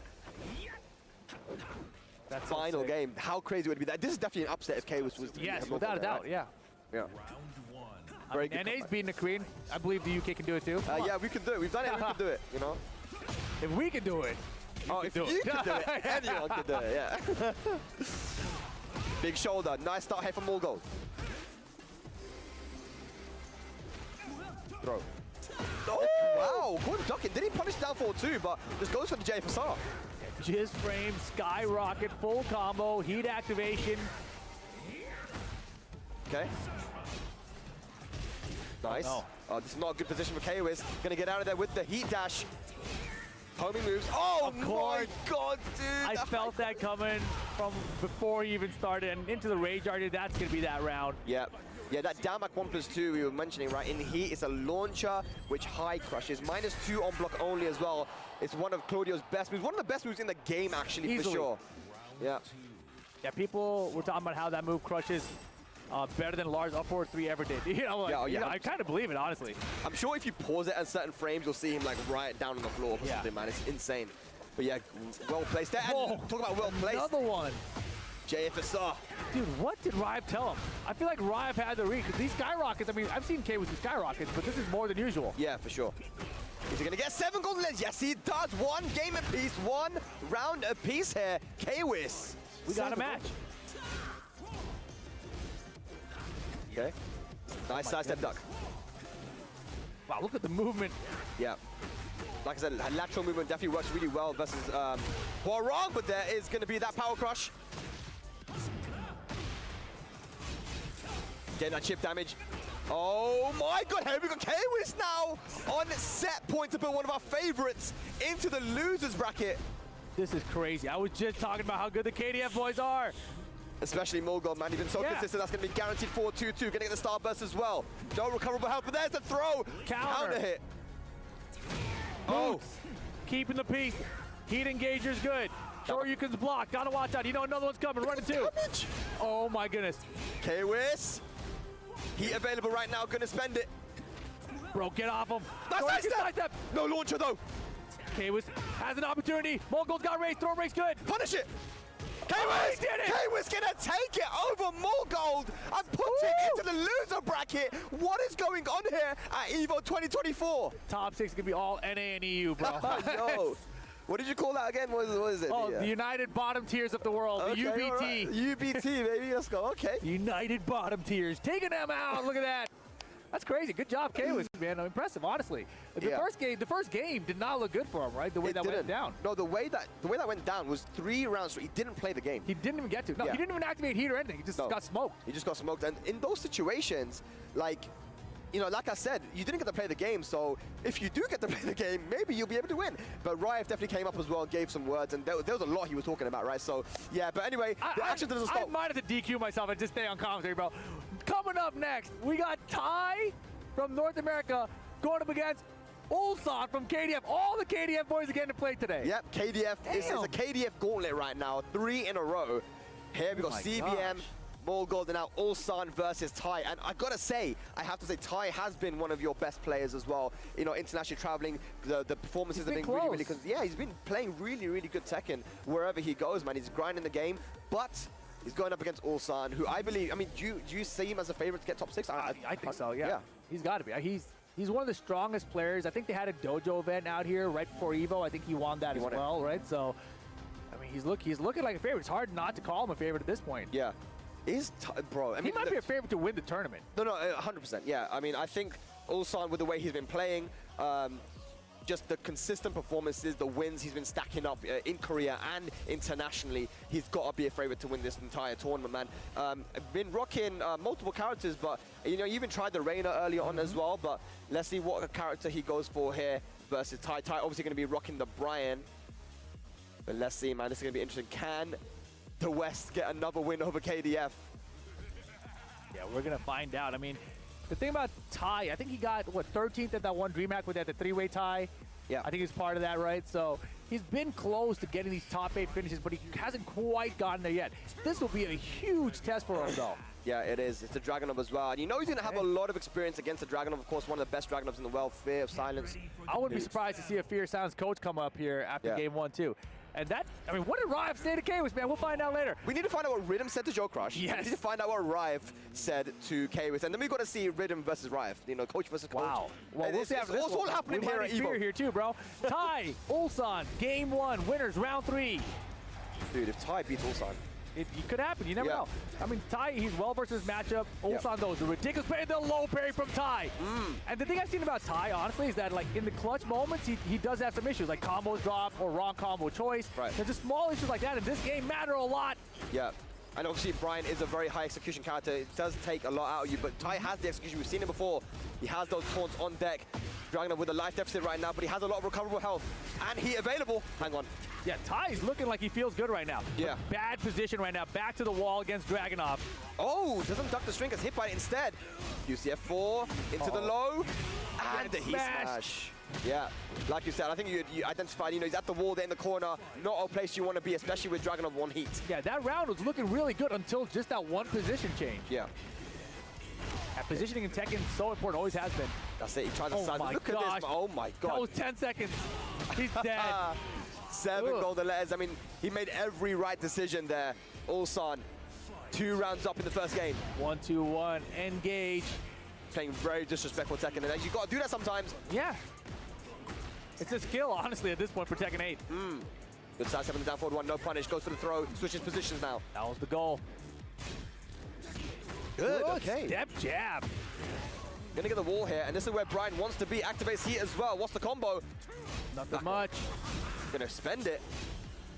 More pressure, more pressure. He got a lot of great, and he got Ulsan's heat time to run out. Yep. Catches a side step, but he goes for it again. Plus frames here for Ulsan. Duck. Oh my gosh. He wasn't ready. Nice side step into duck. Baits out the QC back 1. 15 seconds left on the clock. Time is becoming a factor now. Down forward 1, keeping it simple. Rage available now. 10 seconds left. 1 pixel, and that is going to be it. 3 rounds straight for Ulsan. Rough. Yeah. I mean, it wasn't as rough as Kwis' first game, but it was still pretty rough out there. We got no coach coming up now for Ty. He's going to have to do this by himself. Yeah. Taking it over. Sometimes the players will say before the game that I don't want to coach. Or sometimes they, no, I do. You know, if they already have a game plan, if they feel comfortable in the matchup, as you said, he's got a lot of experience against Dragunov. But this is Ulsan's Dragunov, man. Maybe not expecting him to play so crazy as he did, but it's what Ulsan does sometimes, man. Sometimes you got to do it, man. Keep your opponents guessing. That's it. All right, can Ty bring it back? Can he do a Kwis? Actually, Joe Crush also lost the first game, exactly. Right? That's what I'm saying. That's what I think. We needed the coach, bro. Oh, man. Fierce House might be playing now, too. Who knows? Oh, damn, yeah, maybe. Okay. Going poke for poke right now, and good start here from Ty. Activates heat, steal the turn back. Wow, what a jab. Gosh, dude, his timing on his pokes are so good. Oh, not going to be dead, though. 1 hit, going to do it. Wow! Oh my god, the lateral movement, are you serious? Yeah, Ty has got to be really careful. Yeah. Everything is a guess for his life, essentially, right? Like, he's got to use more 1+2 just to condition Ulsan to stand still. Yeah, I mean, even when he used it in the last round, though, last game, he used 1+2 on hit, and then Ulsan just stepped again. I mean, 1+2, it's a 1+2, bro. You know, like, do it again. Just keep doing it. Yeah. You got to stop him, because you know he's going to keep stepping otherwise. Yeah, crazy stuff there from Ulsan. Okay, gets the trade, and that definitely is in favor of Ty as he gets the counter hit launcher, and that will go to the wall. And that's, again, another really good start for Ty, but can he close it out? Yeah, the starts of the rounds have been great. Upper! Dropping the combo! If he loses this round, though, bro. There's no way he loses this round, right? I don't know, man. The way this has been going, it's like Ulsan's going to side system and launch him in a second. Nah, he's good. He's fine. He can't lose this round, surely. Uh-oh. Bro, he had to step, too. Nice. There's a back one. Okay, Ty. Still the good signs, though. Ty having the execution on point. Yeah. Taunt jet up is not easy to do. Bro, he just ran right back up on wake up. I'm getting back in your face. Was a bit that in-close Tekken, man. That small Tekken, as the Americans say. Yeah, micro Tekken. Nice. 1+2, that's going to be... Oh, that's quite inconsistent, but good launch sometimes. That looked pretty far. Almost out of sight. The back forward. Glass gets broken. He had it. Oh, my God. Okay. This is dead with the right combo. Yeah, the wall's not too close. There you go. Ty with the clutchness. Beautiful stuff. Staying ducky for that string and getting that while standing one into the Rage Art combo. Ty 1 round away from tying it up. I was so scared he ducked it and didn't hit the button. I was like, oh my gosh, where is it, Ty? I thought the Rage Art would whip. Yeah. All right, 1 round away, Ty. Just from tying it up right now. Yeah. Crouch dash in, oh my gosh, getting kind of loose. You see Ulsan once again just in his face, trying to play that really in-close Tekken with the jabs. I like the homing attacks here. Exactly. Just keep doing this. Again, yeah, just does not want Ulsan to sidestep at all. Nice punish. Yep, Ulsan still with a nice life. They've been winning in the pokes. Uh-oh. Keeping it so frame tight at the moment. Rage available now. Running 2, down 2. Down for 1, keeping it so simple. What an adaptation. Final round here, second game, set point for Ulsan. Ty needs it. Orbital style run doesn't work out. Gotta start playing, man. God, good. Crazy. Yeah. Good. Hatchet. Attacking the legs, back 1. Dashing up sir. And his low defense is so good, too. Activates heat. This is where it gets very dangerous. Both guys now have heat activated. Final round. Pops it straight away. Oh my gosh, stepped into the heat smash, and Ty's in big trouble. Last chance, Ulsan takes the set. Beautiful stuff. They're finishing it with that mid QCF4. Ty, you know, he was getting more and more comfortable with it, but then you've got that little change in the gameplay from Ulsan, just keeping it poked tight. He wasn't going for these big moves as Dragunov can do. Yeah. He just literally just jab, down forward 1, keeping that small Tekken. So yeah, good stuff to Ulsan, man. So, you know, we've got, out of these matches, we've got CBM and Ulsan making it through, but Morgold, the surprise upset there, going into the loser bracket. Yeah, that's a wild one, man. K-Wiz played out of his mind there, so well done to K-Wiz. Crazy comeback there. Moves on, stays on the winner's side. Morgold down to the loser bracket. Yeah. But guys, we got more action coming for you in just a second. Don't go anywhere. We're going to take a short break. We'll be back with Tekken 8 at EVO 2024. So how would you describe the chicken to someone who had never tasted it? Literally melt in your mouth tender. We don't have a freezer, you know? It's almost like a farmer's market. When you walk into the restaurant, you should hear the sizzle that you're hearing right now. Just sends all those waves up to your mouth. You're making me hungry.